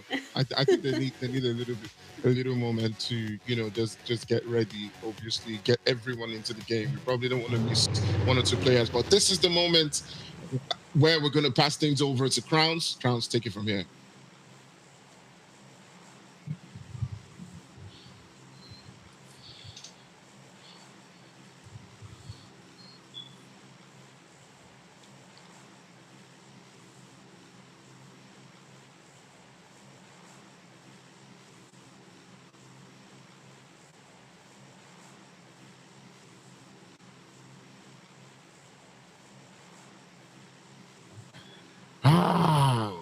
All right. I heave a sigh of relief because it's been a long day and we can finally say it is time for a new champion. How are you feeling, Nigeria? How are you feeling, Lagos? How are you feeling, the players, and how are you feeling, the fans? As we're about to get into the final game of the day, it is none other but Erangel to close things off. You know how they say you started off with Erangel, you end it with Erangel, and you have the perfect PUBG Mobile sandwich. Now, what does this sandwich have to offer for us? It's a new champion, and that is what we are here for. As we said earlier, we do not know what that leaderboards are saying. Tribe Warriors only have 2 players in this lobby. That doesn't make things good. I don't know if I'm tripping, but I think I also see only 2 players there from foul play. I do not know what is going on. But anyway, it is the final game of today. Everyone's jumping off. The play path does matter, but this time it's a little different. Neon Rising is going to go for their regular drop out there in Rozok. We did talk about teams going to play spoiler. And for example, I think Afro Esports might be one of those teams because normally we'd see Afro Esports around the school area, but they do look to be around that South Georgia Poland. Oof, this is one heck of a zone. This is one heck of a zone for the final game of the day. But nonetheless, I'm excited. I think this is going to be an intense battle because that chicken dinner from foul play definitely have them very close to Neon Rising. However, we cannot forget that Neon Rising, wow. We cannot forget that Neon Rising also put in good numbers in that last game. So it's a case of even the person that you're chasing is putting points up on board as well. So can they stay? Actually, I think Neon Rising can do it. If they maintain that consistency, Neon Rising, don't let this be the game that you don't have finished top 3. I've been at top 4. But anyway, it does look like foul play now in a lot of trouble though. Afro Esports are looking to send them back and packing as one win. Good to get 1 player, but not good for 2. Foul play do have the full squad in here, but they're gonna lose 1 queen first. And well, that player seems to be the one that I've been doing a lot of. He seems to be the highlight player really for them today. And right now, I'm really looking forward to seeing how well the team is going to play now that he's been taken out initially, or he's been taken out first from the game. But anyway, it does look like Afro Esports, as I said, they're the ones that are here to play spoiler. But then again, every other person does seem to be a bit chilling. Athlete game, finding themselves a landing location up there on the north. I think they're either going to Zaki or they're coming back from Zaki, one of the 2. Angels of Death going for their regular split as well. There's 3 Crown Esports out there in Pochinki, XTC out there chilling. Ineas Naya, 14th game, you're going to be relaxing out there in Mansion. I do have to say 14th game, in all honesty, they started off so well. And I'm hoping they can finish the game, at least even if it is to say they played the first and the last game and they had an absolute banger, that would be good. If foul play goes out here, then I know for sure Neon Rising is winning this. But foul play cannot afford to go out here. They need to maximize their points. And Afro Esports are being very troublesome at the moment. It's South Georgia Bowl. It's not a very fun place to be at. And foul play now, gonna have to. I guess I just called it from even before they got off the plane. I was like, oh, foul play have 2 players. And look at that, boom. 2 minutes into the game, they have 2 players left. But then again, you have to say, oh, Roman, you and your yellow vehicle is going nowhere. And Solo is going to be the last person to hold on the ball. Guys, can we call it? I think I call it. That's foul play out of the race. I would have said Dream Team is still somewhere in there. But at the same time, I know Dream Team didn't put up good numbers with respect to eliminations in that last game. So right now, I do not know what to say. I don't know. I think they're going to need a pop-off game, and Neon Rising is going to need a very bad game in order not to win. But hey, if you're here for Neon Rising, you might start getting your dance move ready because I'm pretty sure they've done this one. I think right now it's a battle for second, and the question is, can foul play clinch onto second position or not? I don't even know if foul play is second, but I'm just saying, off of that last game, I think they're in second. But then again, we'll see if Solo is going to be able to at least gather some points for them. Tribe Warriors, I think they would have had a very swell game in that last one, but unfortunately, they let it get into their heads, and well, here we are. We did see them go out very, very early. The question is, can Tribe actually still make it into that top spot? Unsolid Army, in all honesty, this is the most impressive I've seen Unsolid Army play in the finals, so I'm going to give it to them. This is actually very good gameplay that I've seen from them. I would say the same thing to Dream Team as well. This is the most organized I've seen them as well as a team, so I'm really hoping that they're able to keep these spirits of organization. They're able to keep it up. Yeah, but anyway, which other team? 3 Crown Esports. 3 Crown. Wow, wait a minute. You guys. Wait.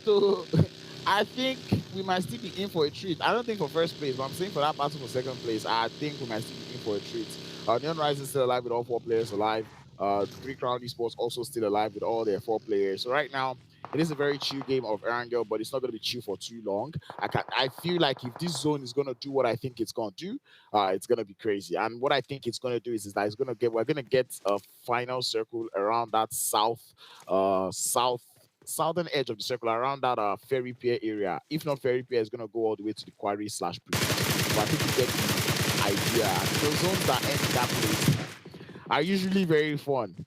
If you ask me what zone do I want that Gatka open field finish. I always love a Gatka open field finish. It's so fun to see every time you're in for a treat. But we'll see how that works. Angels of Death, I do have to say, the finals, I think it's the change in squad, but it does look like they changed 50% of their squad, because I think the only 2 players that I recognize actually it's just the 1 addition. So I don't know. Blade, why are you not playing, I guess? But Angels of Death are, first of all, congratulations for making it to the finals. But unfortunately, they were not quite able to replicate their performances as much. But hey, we'll take it. The experience is there, and I know that next time they'll be able. Man, next time is gonna be next year for the Hammertown split. I'm looking forward to that one already. But then again, this is the final of the NPL Season 8, brought to you by 1080, Monster Energy, Infinix. I keep forgetting Mentos and none other but UAC Foods. Man, I'm speaking of foods. I saw you guys munching. You people are you guys that are at the sides, you seem to be enjoying a lot, you know? But yeah, I guess that is the vibe that you're looking for out here in the NPL. But I'm going to stop taking side quests and actually talk about the game. For this game, you're looking to have their fun. Everyone is looking to take this last game slow. And to be honest, I respect it. I respect it a lot. To be honest, this last game is not even going as chaotic as I thought it would be. I thought it was going to be more chaotic, but I'm seeing this. I want to say that I'm seeing the teams evolve. You know, because normally this final game, I expected a lot more basketballs, but it does look like we're not getting a whole lot of basketballs at the moment. There's a couple clusters here and there. Everyone does seem to be heading towards the same position. And I think I'm going to give props to some of the IGLs in the lobby. If it is not purely a thing of just position because of the zone and the playing path, the position that I'm seeing everyone hold so far, I'm impressed. I'm like, okay, yeah, everyone is preparing for what could potentially be a very nasty circle. And as I said, this circle from the beginning, I already said, like, this circle is going to be so nasty. But we'll see how it continues to shift. The amount of self-mates that we've seen today. But anyway, Hashi Sports goes, keeps them and stomp on the parade of Neon Rising as Baby takes the knee first. Baby's down, and now Neon Rising have to hold their end. Neon Rising cannot go out here. If they go out here, it opens that #1 spot. It opens that #1 spot. Neon Rising cannot afford to go out here. Smokes already being deployed. As we're already starting to see them hold down the fort. Grenades are being sent, but that is another good grenade onto that guy. HPs drowned down to the minimum, and we're starting to see more grenades fly, but they cannot quite get theirs on the money. Harshy Sports are trying to see if they can hold it in the gutters of that guy. And that guy's got a grenade now. He knows they're close. Do you play well enough? Yes! And as the grenade up onto Susano, Neon Rising, they know. And how do they want to push up onto this one? That is another good grenade. And Harshy Sports down. Slither of HP is what's left. And you can see the side of Neon Rising continue to spam those durables. They're not willing to overextend. But someone is coming in through from the background. And his HP bars has been taken. But no, Skinny falls into his own stun grenade. And this is the push coming in through from the side. One more player falls for Harshy Sports. Neon Rising are holding their end. Quite all right, and they're looking for Osama, who picks out a little too much, and Neon Rising sweep them back into the lobby. Neon Rising survived with three players up, but they'll be thankful as there is no third party as Afro Esports, Jam and Lock Horns with the side of Vanguard Esports, and in a switch, trying to see if they can hold on with an S12K, but it's not enough. They're sent back into the lobby, and Afro Esports up to 5 eliminations. We might be seeing them go for a repeat of what they had in the first game. And the chaos might just be ensuing right now as we're starting to see even more teams clash into each other on rotations. I'm looking at that western edge and I see 10-11 Ecstasy as well. Make that the eastern edge and I see 10-11 Ecstasy taking one heck of a fight with this idea of 14th Gaming. We saw them tease it earlier in the first game. It looks like we'll not be getting a southern finish, which is good. That zone is centering up quite nicely. And might I get my Gatska finish? I don't want to talk too much about it. I don't want to talk too much about it, so so I don't jinx it myself. But anyway, we're seeing that rotational cluster coming through from the side of 10-11 Ecstasy and 14th Gaming. Two teams with numbers in their name, trying to see if they can find a way into the circle. They're holding on to their end. The question now is, what are you fighting for? Afro Esports now pushing up onto the side there of Neon Rising. Sky sends another stun grenade towards the side of Afro Esports, but Afro Esports, they know that there's a team here. But Neon Rising, this might be a little too much more than they can handle. They're trying to hold on to their forts as Skinny looking to push him from the side, but he does seem to be alone. Grenades still flying from Afro Esports, and that is more grenades also being traded back and forth. The shots are there, but the vehicle would not explode just yet. Neon Rising in the gutters, in the chopsticks. And it is a very troublesome play coming in through. The shots are there, and Skinny is able to thread it through. And they go for the full send. Afro Esports coming in through. Oh, Pluta! And Skinny is on smoke. He's on fire. And he's serving it to Afro Esports hot. Afro Esports now down to 2. But Neon Rising, they've got more friends coming in through from behind. This is too much. Can they hold on? 5 eliminations. I think they might be enough. I think they might be clear. Might that be enough? And I know Neon Rising do not want to end this game asking themselves that question. But there's third party imminent. Really, really imminent. And it's only a matter of time. But Dark Knights in southern edges of the circle are taking the fight with Dream Team. And they would lose UMP first. Or maybe even second. Or actually make that first, yeah. And they're down to the final 3 players to hold down the fort against the full squad of Dream Team. And again, Dream Team is another one of those teams who are gunning for a top spot, but they need eliminations. They cannot back down now. They know they've gotten 1 knock and they have to stay aggressive. They have to be on the aggro, and they're pushing now into the warehouse. This is their terrain. They know these lands.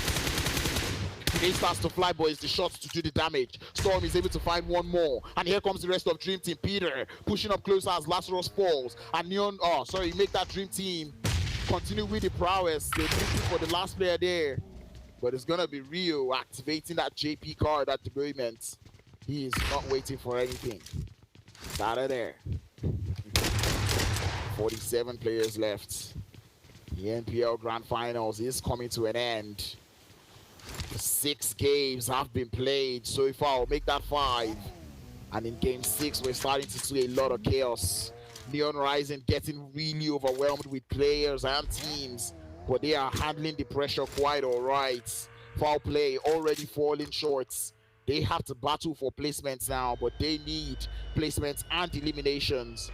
But at this point, placement points might just be enough to keep them in that top 5. Remember, top 5 only gets a piece of that 2 million naira prize pool. So there is a lot to fight for. 3 Crown Esports still have to fight for that top 5 spots. Dream Team have something to fight for. Afro Esports, something to fight for. 14th Gaming, top 5 to fight for. Tribe Warriors, top 5 to fight for. And this time, Tribe Warriors gonna be the ones that are gonna be holding on the top of Mount Everest this time, trying to gather that information. But what are the odds that we get in Northern Zone shifts? What are the odds? And that's what we're trying to see out here. Everyone's just trying to say, oh, Dark Knights with a horse. Ooh. Ooh. Oh, I'm gonna take my horse on the Old Town Road. I'm gonna ride till I can't no more. Unfortunately, Rio is gonna have to play the rest of this game as a solo. And now there is more solos out here. We'll sing that again if we see him get on the horse. You gotta get on the horse. But anyway, Athlete Gaming. You are wandering into enemy territory. Great.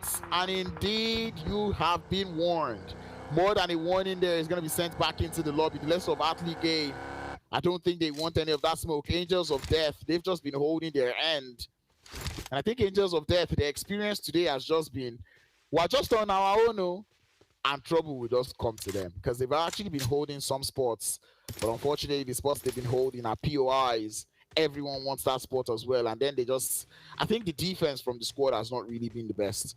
So if they're going to be working on their defensive skills, how well they can protect the compound, defend the compound, ward off enemies from coming close to you, I think that would improve the gameplay coming through from that team. But then again, it's a different caliber, it's a different way, it's a different mindset, and it's different players out here in the NPL final. So best believe the pressure hits different. That blue zone, or make that the play zone, goes down towards the south.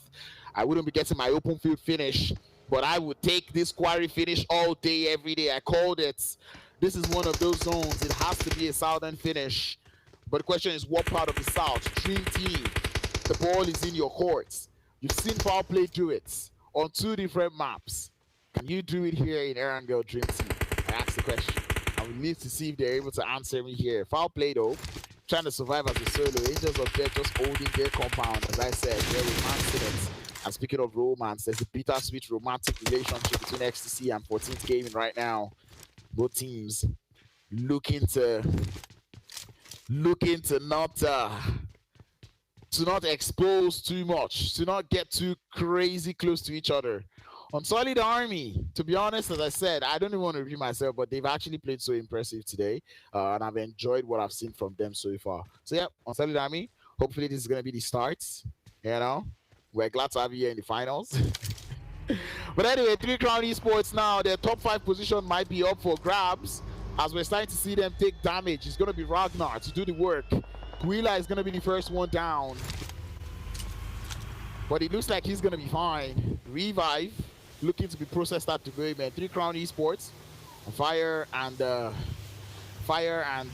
Mitch think they're the ones behind this. I don't know. I don't think so. I don't know. I think the lobby is just something else, because Ragnar now have come through for the push. Alucard's got a grenade push, but Kakao falls into the vehicle real quick. The grenade lands up to the side, but Kakao is out of there just right in time. More grenades landing as 3 Crown Esports trying to ward off the side of Ragnar. But Ragnar holding on to their end. 3 Crown Esports buying as much time as possible. They need their HP bars up, and they're trying to force the push coming through from Ragnar here. Quila now in the building. I do not know how I feel about that one. But Neon Rising get a little bit of a breathing space. Out here in the chopsticks, they're holding on. And you do know that they're just one team that so far so good today. They know how to survive. And they are surviving with everything that they have. RT Esports, they're also another team that a good performance here actually could put them in the top 5. You know? Yeah. Because our team sports have actually been playing on the low, you know. They've been playing really, really on the low. But 3 Crown Esports cannot catch a break as they lose one more player. It's going to be Enjoy to fall. Quila falls. Kakao falls. And Nexus, the last one left to hold on the fort. I do not understand the play. Why was that the play? Why are we looking for off angles? You're on the defense. But Ragnar, though, they lost one player, but now they're going to have to hold on the fort against Nexus. But can Nexus do it all on his lonesome? It's a 1v3. The revive. Is it being processed? Doesn't look like it. But Nexus trying to dance around. 3 Crown Esports still have a player who's knocked. Ragnar not there with the full squad just yet. And Nexus starts to send grenade towards the stairs. He knows there's a player waiting for him on there. And Nexus pushing up is going to be very tricky. But the stairs have been opened. Teasing the push. But the revives has not come through yet from the side of Ragnar. Nexus knows there's players outside as he pushes upstairs with the shotgun in hand. Oh! Is he gonna do it? Oh, he's doing it! He's doing it! He's actually doing it! But anyway, on the other side, Dream Team trying to see if they can increase their elimination tally there. The revive is up there. 3 Crown Esports now they're big chilling. And Ragnar are gonna try to see if they can do theirs as well. But Ragnar now getting third parties as RFT comes in swooping. They're the heroes for today. And they see that one. The thirst has come through. 3 Crown Esports should be aware, but now go for the full set. On the side of Afro Esports, but Sad gets caught with the Molotov in hand. Third party of this cover fire from Storm is good enough. The HP bars are very, very low, but Peter cannot quite find that last player. Pushes in with a shotgun and he finds the elimination. 5 going through to the side of Dream Team. They need the elims, and they're going to remain as a full squad at the moment. They need the elims, and they're getting the elims. But the zone does move. The zone does move. And I'm guessing my open field finish as we get a Eastern zone shift. 14's giving up to find a way in, but there is no single piece of cover. There's only one compound and you have to work with it. Everyone has to get into the zone, but at the same time, you cannot get into the zone. Everyone wants to be on that high ground because that's the only playable place. 2 high grounds to play. The question is, which one do you want to select? Do you have enough vehicles? Shots coming in through as everyone is trying to play gatekeep. 10-11 ecstasy, trying to remove players, but unfortunately, not quite able to do so much. As the damage is being done, only one elimination being found. Danny Browns go eyesights on the players down there, and that's not looking fun at all. Neon Rising in a whole lot of trouble. One little shack, and can they make it work? Danny Brown is close, but how close can he get? That's the question I've got in mind. But Neon Rising getting to that field, they do not want to risk it. But then again, there's only so many places you can play in this circle. The vehicle is on its last leg and its last life. How long can they survive for? They know they cannot go out just yet. I don't think they're in the clear. Foul play, still alive, 1 player. But they cannot get too much eliminations. But now everyone else has to get to the circle. Angels of Death going for a very late rotate. And we're starting to see them find a way into the zone. Dark Knights as well. Down to a solo trying to see if they can survive on Solid Army. Also looking for a way to the zone, but RT Sports wander into the eyesight of 10-11 Ecstasy. Atarudo is going to be the first to fall. And Tribe Warriors also in the vicinity as well. It is down to open fields. There's only so many places you can play. Athlete Game looking to share a little bit of a shack. But how long can they share this for? The zone is about to move again. Please go south. Please go south. It went south! Oh, we're in for a treat. We are in for a treat. The backpacks have to come off. The clothes have to come off. The knocks have to start coming in, and those vehicles need to survive to the point where you need them as cover. But Dream Team losing player one after the other. Peter is going to be able to get his HP back up, but I don't think it's going to be enough. He needs to get his zone as soon as possible, but he's just trying to get as many eliminations as possible. Peter, please, go into the zone. You can still survive. Do not go out this way. Peter's going to make it into the zone just right in time, but Tribe Warriors are there. They're waiting. They've got a good spot, but for how long? Dream Team trying to see if they can hold down the fort, but Solid Army is also here as well. 14th game in 4. Top 5 is open for grabs. 10-11 eventually to take them out. And shots coming in through. Peter's been spotted. Dream Team fall. Tribe Warriors still alive. Top 5 is up for grabs. But RFT Esports, are they still alive? Yes, they are. Solid Army is still trying to hold on the fort, but smokes are gonna need to come into play here. There's not too many places you can play. Angels of Death trying to find a way into the circle, but they're gonna instantly regret that. RFT Sports showing them the bronze. 3 Crown Esports is out. They only got 3 points off of eliminations. Right now, still no placement points. As Professor from RFT Sports smoking up, trying to see if they can make do with this Shark. Angels of Death lose Jay. And Yomite, the last player left to hold down the fort. He's got that grenade launcher, but on Solid Army falls as well. 8 teams left. And foul play. Remain alive with a solo. 10-11 exits, up to 6 eliminations. Do they want to win the last game? What is the statement here? Dark Knight fall. And it is the open field finish. More smokes being deployed as Yomite trying to see if he can process that revive. And indeed, he will just be able to. The smoke launcher, or make that detroitable launcher, works quite well. And here comes Tribe Warriors, though, finding their way into the zone. There isn't so many places you can play once more, but you have to stay stealthy. Your clothes have to be off. All them colors need to come off. 7 teams left, 18 players, an athlete game. Looking to welcome the side of 10-11 Ecstasy, but Ferro is going to be there to return the favor. 1 player falls is going to be Walcott. The rest of our game has to make a move and start to see the shots come through. Angels of Death welcomed with grenade as Yomite falls to that one. Westco trying to hold down the forts, but smokes are going to need to be deployed. A lot of smokes are going to need to be used. Shots coming in from the side as one player trying to see if they can get a couple of those shots in, but they wouldn't fight any. Yomite gets thirsted. Neon Rising finally now getting shot out as 10-11 Ecstasy driving around the vicinity, trying to see if they can bait the shots out, trying to break the movement, and 10-11 succeed in doing that. Neon Rising, the first game, they're not making it into the top 3 this time. They go out in 7th. They did a lot of work. They got a lot of eliminations, but was it enough? 6. I think that was enough to keep them remaining as number 1, as the champions. But Athlete Gaming, they've been struggling all day long, but the final game, they're able to make it into that final circle. They're seeming to hold well for the time being for 10-11 Ecstasy. Up to 8 elimination, they continue with the prowess. Grenades being launched as Athlete Gaming trying to find a way in that little shark. There's Sergi. The runover is there. Up to surgery as Tribe Warriors now start to struggle, but here comes the crash. Setting the love on that crash, goes in from the side, and the DBS is enough. Or make that the S12K as Tribe Warriors fall. And Athlete Game, the underdogs, looking to get started in the final game. Easy for 7, not so easy. You cannot park there. He falls. Daddy Brown on the floor, but he has to stay prone. He's one of the last players left for. 10-11 Ecstasy has keeping foul play eventually in good position, but Daddy Brown stands up to pop, finds the knock up on the Walker, and that gives him a little bit of a breathing space. AOD find himself back in the lobby as Anthony goes to the relentless. They do not want to go down. Shots being fired onto the side here from Sergi as he's not stopping anytime soon. RFT Esports, they've been quiet all day, and now is the time for them to wake up. All players, or make that 3 players alive, they're looking strong. We're down to the final 3 teams.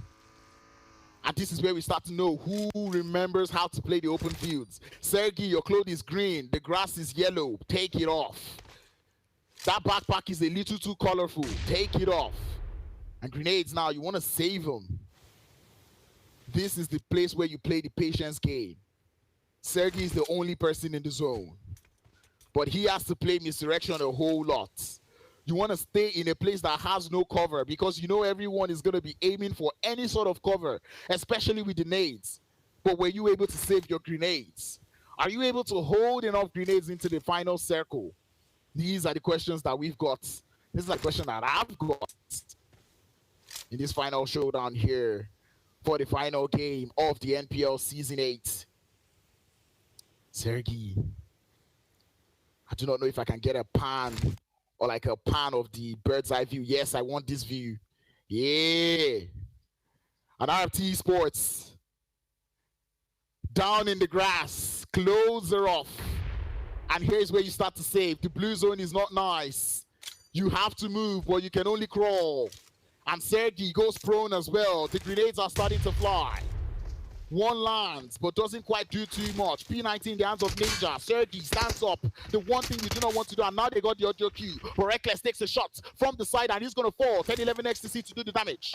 Ninja stands up. He's got the smokes, and he's the jumping. Now pushing up on the side of Sergi. Sergi stands up with the shotgun. Trying to see if he can find knock, but he can't. As that knock has been found, and down he goes. But RT Sports Ninja, if I scream his name even too loud, he's going to get knocked. And it's a showdown. The 1v2. Bego is down, and that's the thirst coming in through. Ninja has to get his AP back up. Professor stands to find that run in the grass, and he gets the knock. And there is RT Sports to grab the final winner chicken dinner of the day. I spoke to 11. He said, Browns, I am switching my network, and you will see what we can do. A chicken dinner with 10 eliminations, 20 points, and that is going to skyrocket them into that top 5, definitely. The question is how far? How far does it take him? How far does it take them? What a way to end. I love this game.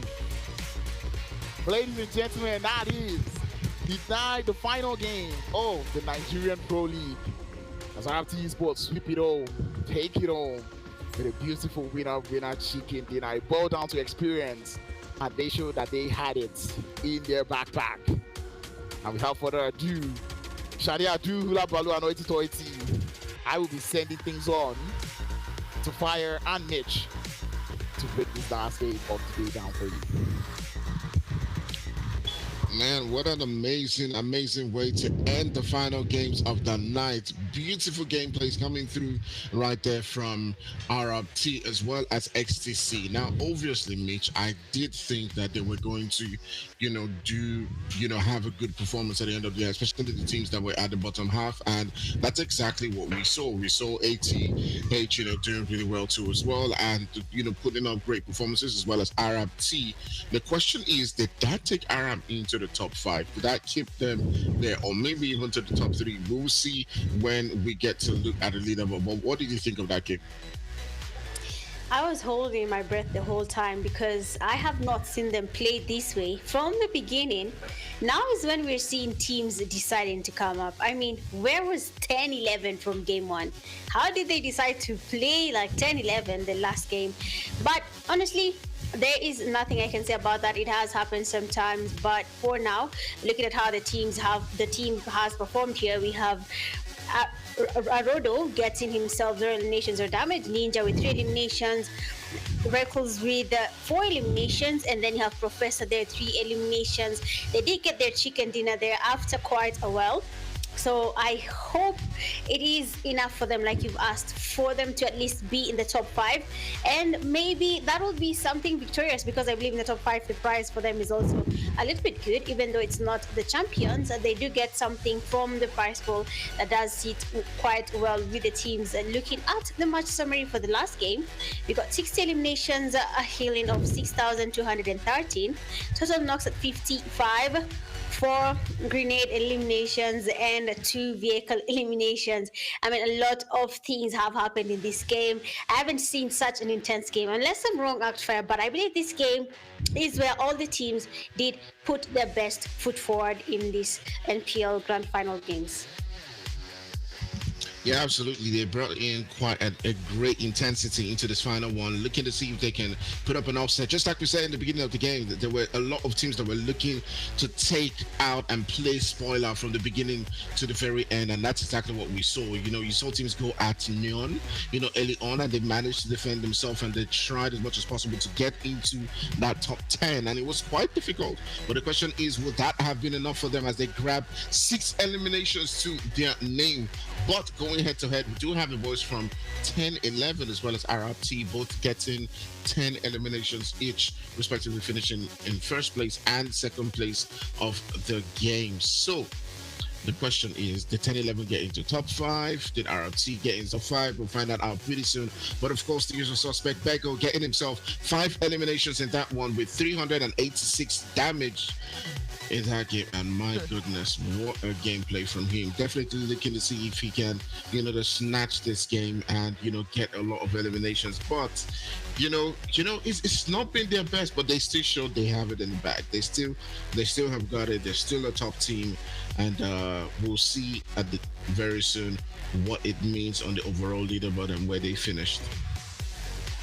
Exactly. I mean, that was not their best, but honestly, there for Bego, that was good, and I think now he can show who he is, and rather just claim he's also still a good player. Circumstances are just different this time around. We have top players. Second place as Peter with 4 eliminations. Third, we have Pharaoh with 2.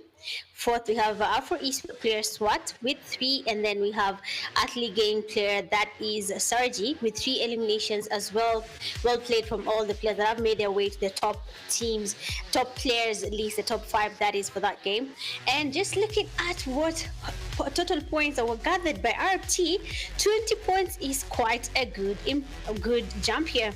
So very well played for RT Esports. XTC coming second with 16, Athlete Game with 9, Dream Team 8, Neon Rising at 7. I don't know about Neon Rising with the 7 there, but we'll see where they'll be landing. But for Afro Esports Angels of Death, we have them really trying their best. 6 points, 5 points each. Foul play, getting 4. I'm not sure about that performance today. They landed in an early fight, so I think that did disadvantage them. They should have thought their way through it, and maybe things would have been a little bit different for foul play. But of course, we have the overall MVP being none other than Bego. We saw him previously as well, being an MVP twice actually, and that did add up to him being the overall MVP with 13 eliminations, down to 1,696, 13 knocks, and okay. So MVP, GG's to you, Bego. Well played, well deserved title for you. Wonderful finals. Yes. It is the NPL Nigerian Pro League finals. Alright, as far we have seen how 10-11, they had a chance, but they decided to be 10-11 the last game. I don't know why or how they decided to go through with this, because imagine if they had played this way from the beginning till the end. Things would have been a little bit different here. The conversation would have been different, but again, like you asked, I mean, Nigeria has been growing, teams have been practicing, so of course we were supposed to expect a new winner in this grand finals.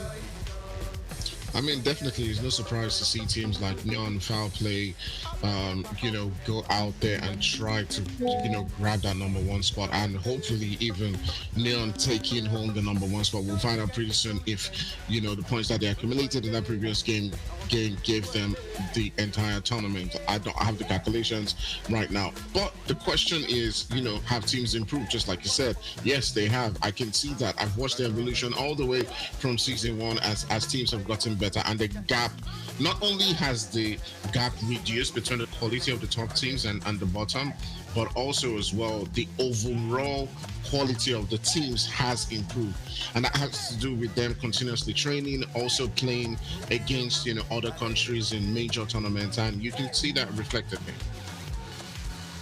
Yeah, I mean, that practice was there, and you've pointed it out well, that they have been playing not only in Nigeria, they have been playing all over, testing their skill sets. They have finally come here, and they are showing that we can also be good.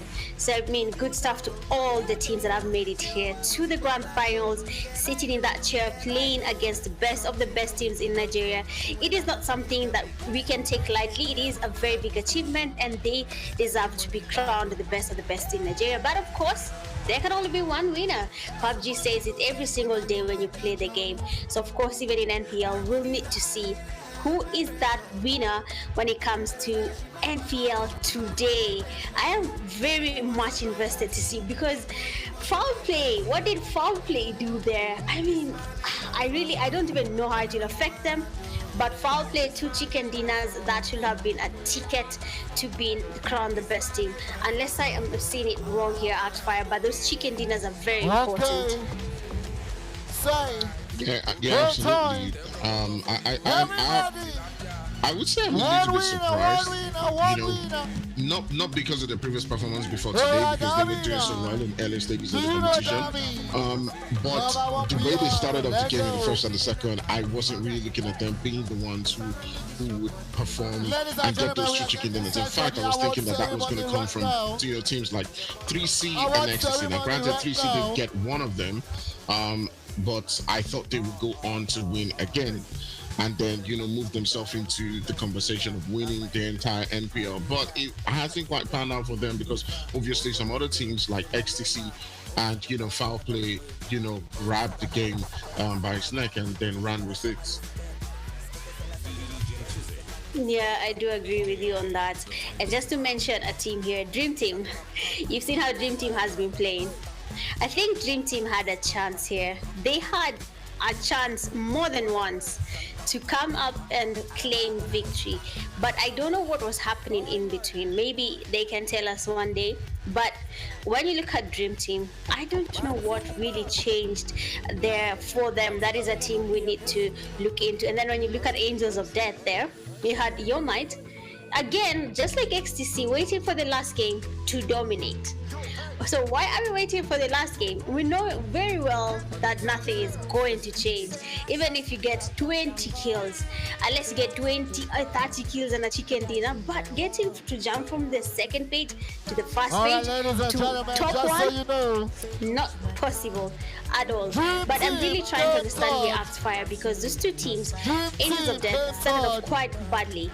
And then we come here, we look at Dream Team. They were really dominating, but somehow along the way, they were not really getting that chicken that they were supposed to get. So what should we tell these teams? Because now I cannot advise. I told you about my strategy. You just swim, come back, loot, fight. So what do you tell a team like Dream Team and Angels of Death now when the next season comes in? So Dream Team. Yeah, I'm going to answer that question and I'm going to take some time to really, dig deep and think about it. But before we do that, we'll go on a quick break, and when we come back, I'll answer that question and we'll take a look at who is our champion for the day.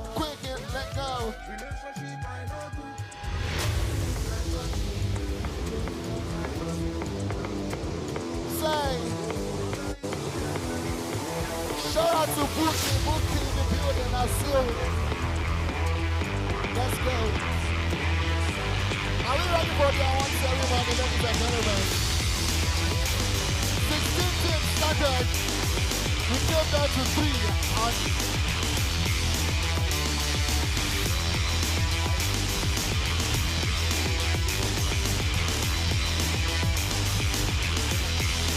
Who is presenting second for Canada?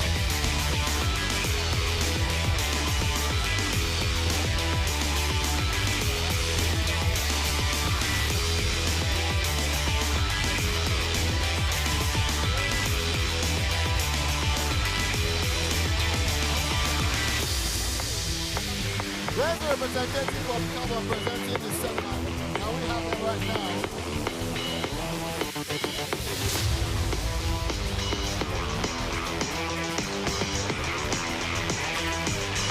Lozana.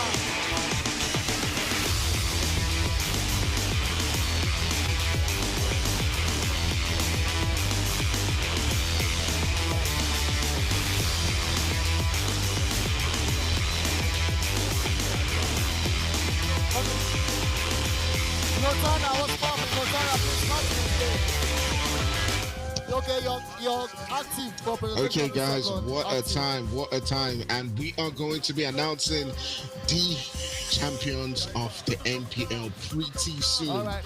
My goodness, Mission, what a time. I mean, you asked me a question earlier on why now do those teams, perform like they did. And I think it's pretty simple.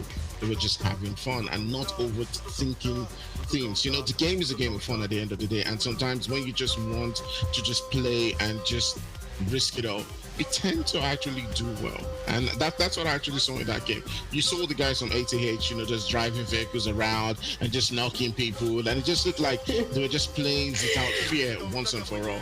And that's probably why they did well. Okay, then I think it's time we all change our strategies and decide in any competitive scene, let's just have fun.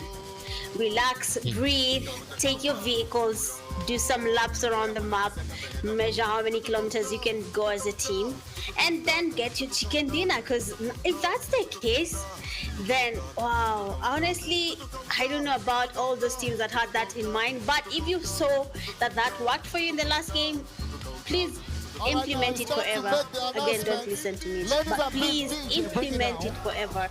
You might just be crowned next year's NPL champions if you do exactly that. But even being honest now, Akfire, I'm really excited because I want to see who will be crowned the winner. I love it when winners are chosen, and I hope will be shown, and I hope every team has practiced that one specific move. I really hope so. All right, so for the first time in a while, we're going to be having a new champion in the NPL. And we're going to see that pretty soon. My goodness. All right. Actually, you know what I'm thinking in my mind? All right, can we have you smiling? They wanted 1 million naira. But at all. Have fun now. All right, put your hands together for Dream Team. Second place.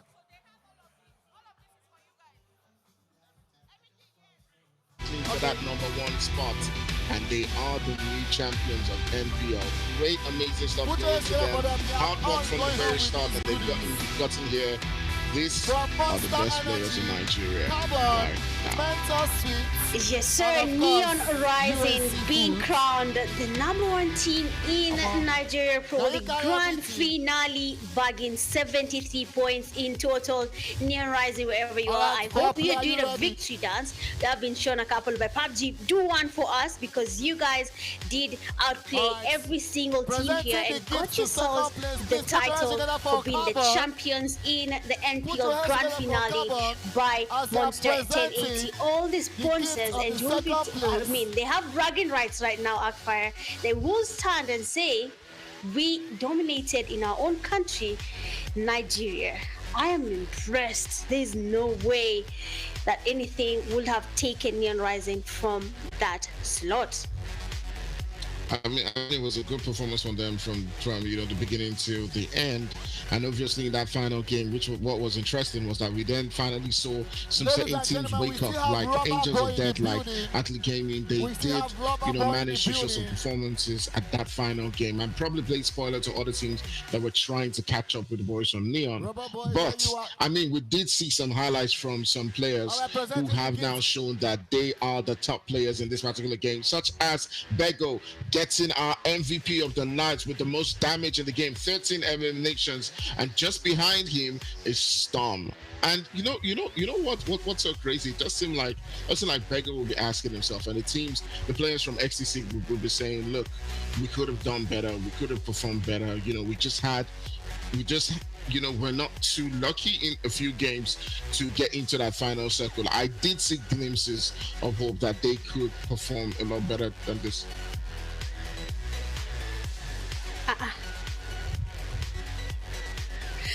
Yeah, I mean, good play there from all the top players. We have Bego, Storm, Quila, Baby, Exy. All these teams have been crowned the top players in the grand finale, outplaying every single team, and that is very good for them and amazing. Bragging rights for their team as well. But then big up again to Neon Rising. All the flowers to you guys. I believe Nigeria is proud, and so are we here watching you guys make your way to victory. Even though they didn't start quite well, Actfire there, they had some bit of trouble there in the beginning, but see where they are now, champions. Yeah, absolutely, great stuff. As we will be seeing. We'll be seeing more and more from them in many competitions that are coming pretty soon, and I'll definitely be looking, out for them. Great stuff from all of the players, and congratulations to them. I probably am going to message, some of them, after the game is done, just to send them my well wishes. But I'll be looking out for them. I did enjoy the games totally. The entire quality of the lobby has really improved. Season on season. It used to be a thing where you would know pretty much the top 3, top 4 teams, and the other teams at the bottom, which is the present. But this time around, I mean, we're seeing, maybe at least 10 solid teams that could, go toe-to-toe against any team in the lobby. And we even saw it in the final game where teams that are at the bottom, like AOD, like Ethnic Gaming, are still able to come in and get kills, get knocks against the teams all the way at that top. So great stuff. I would love to see the improvement continue, and we'll see how they do in Sub-Saharan African competitions. We all have been waiting for. And definitely with a very big competition coming soon, but then big up to them. You can see how they're getting their awards there on the venue. Oh, wow. Oh, okay.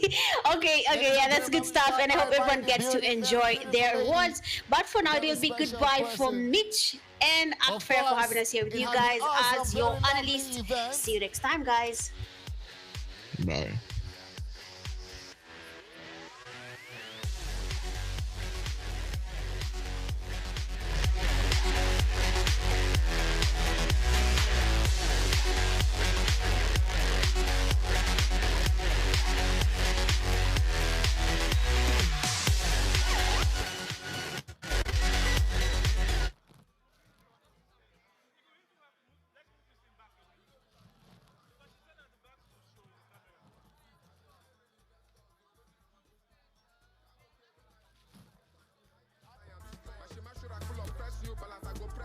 All right, now, ladies and gentlemen, the moment we all have been waiting for.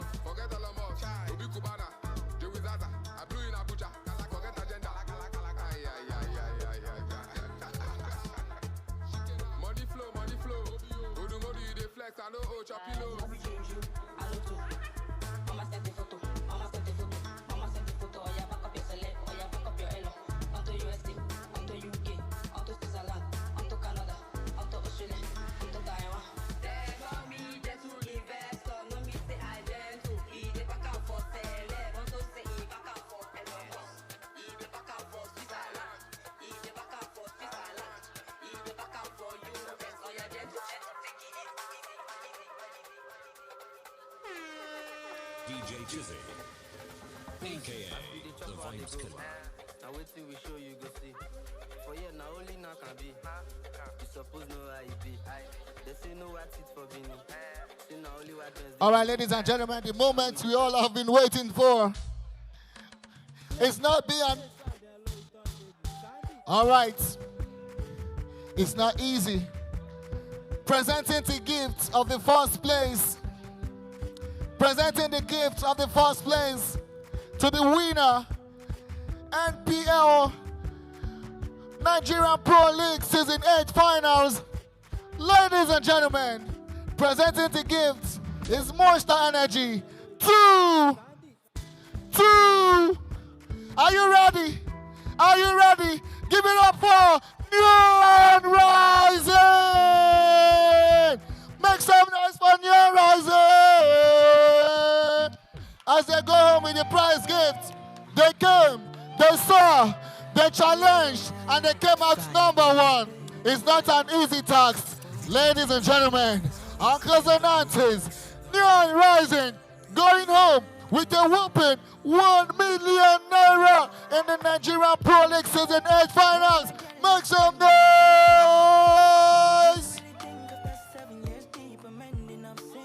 It's not an easy task. To be a champion is not easy. Yes, sir. Put your hands together for them. I was built to be the best, #1. Of course, they want to say something. Lead me to my destiny. I have waited patiently. I have vision, no, I believe. I know I can count on me. So stand up for the champions, for the champions. Stand up, stand up, stand up for the champions, for the champions. Stand up for the champions. I want to say a big thank you to everyone, my teammates, my competitors, the organizers and the sponsors. We want to say a very big thank you. We also want to say big thank you to 10ET and to our fans as well for believing in us. Want to say a big shout out to Monster Energy Drink. This wasn't an easy competition. Big ups to the MVP and to everybody else. God bless you all. What they gonna say now? What they gonna say now? After this shouting, make sure next year you also win. Because this is how they shouted last year. And this year they don't have anything to say. All right.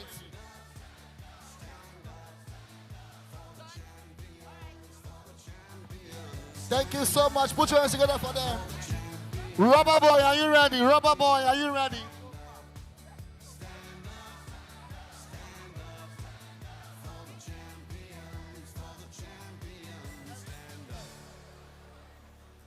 All right.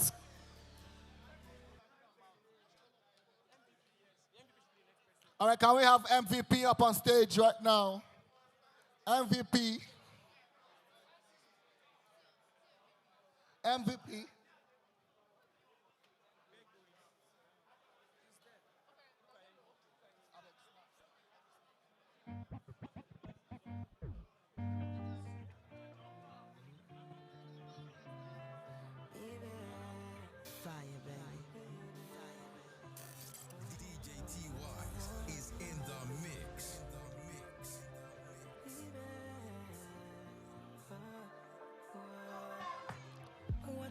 All right, can we have MVP up on stage right now? MVP, where you at? Please, ladies and gentlemen, put your hands together for MVP. Okay.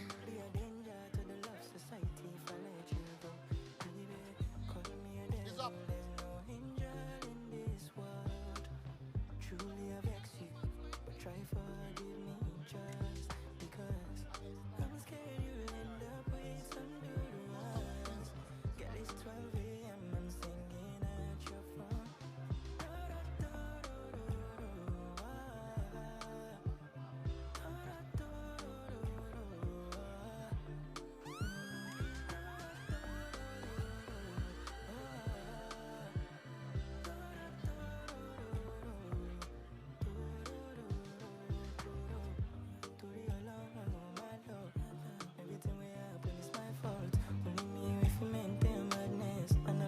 MVP, hold on now. Presenting gifts to MVP, Monster Energy.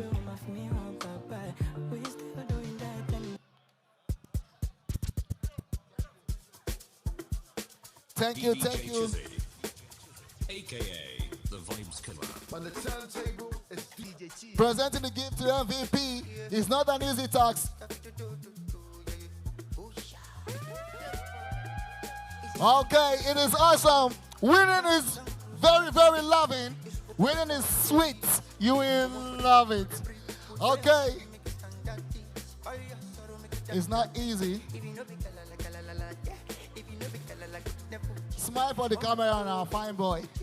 Hey, everybody, let's go. Rubber Boy, are you ready?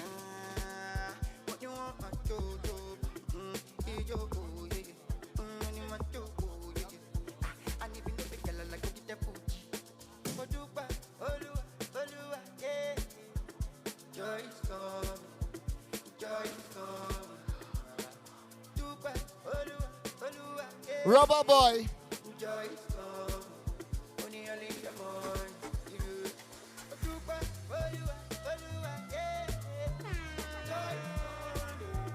Rubber Boy.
show you my bank account.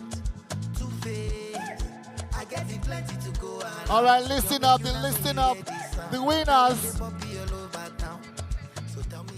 The winners in the Infinix challenge.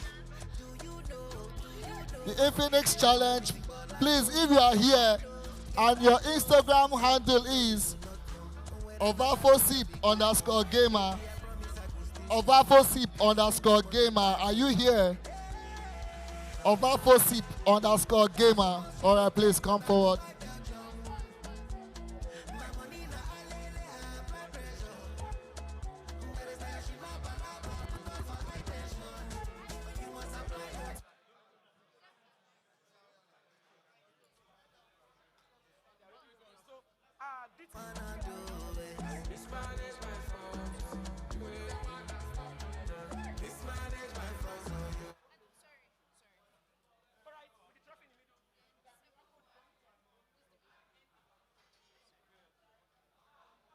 All right, Marcian _XO.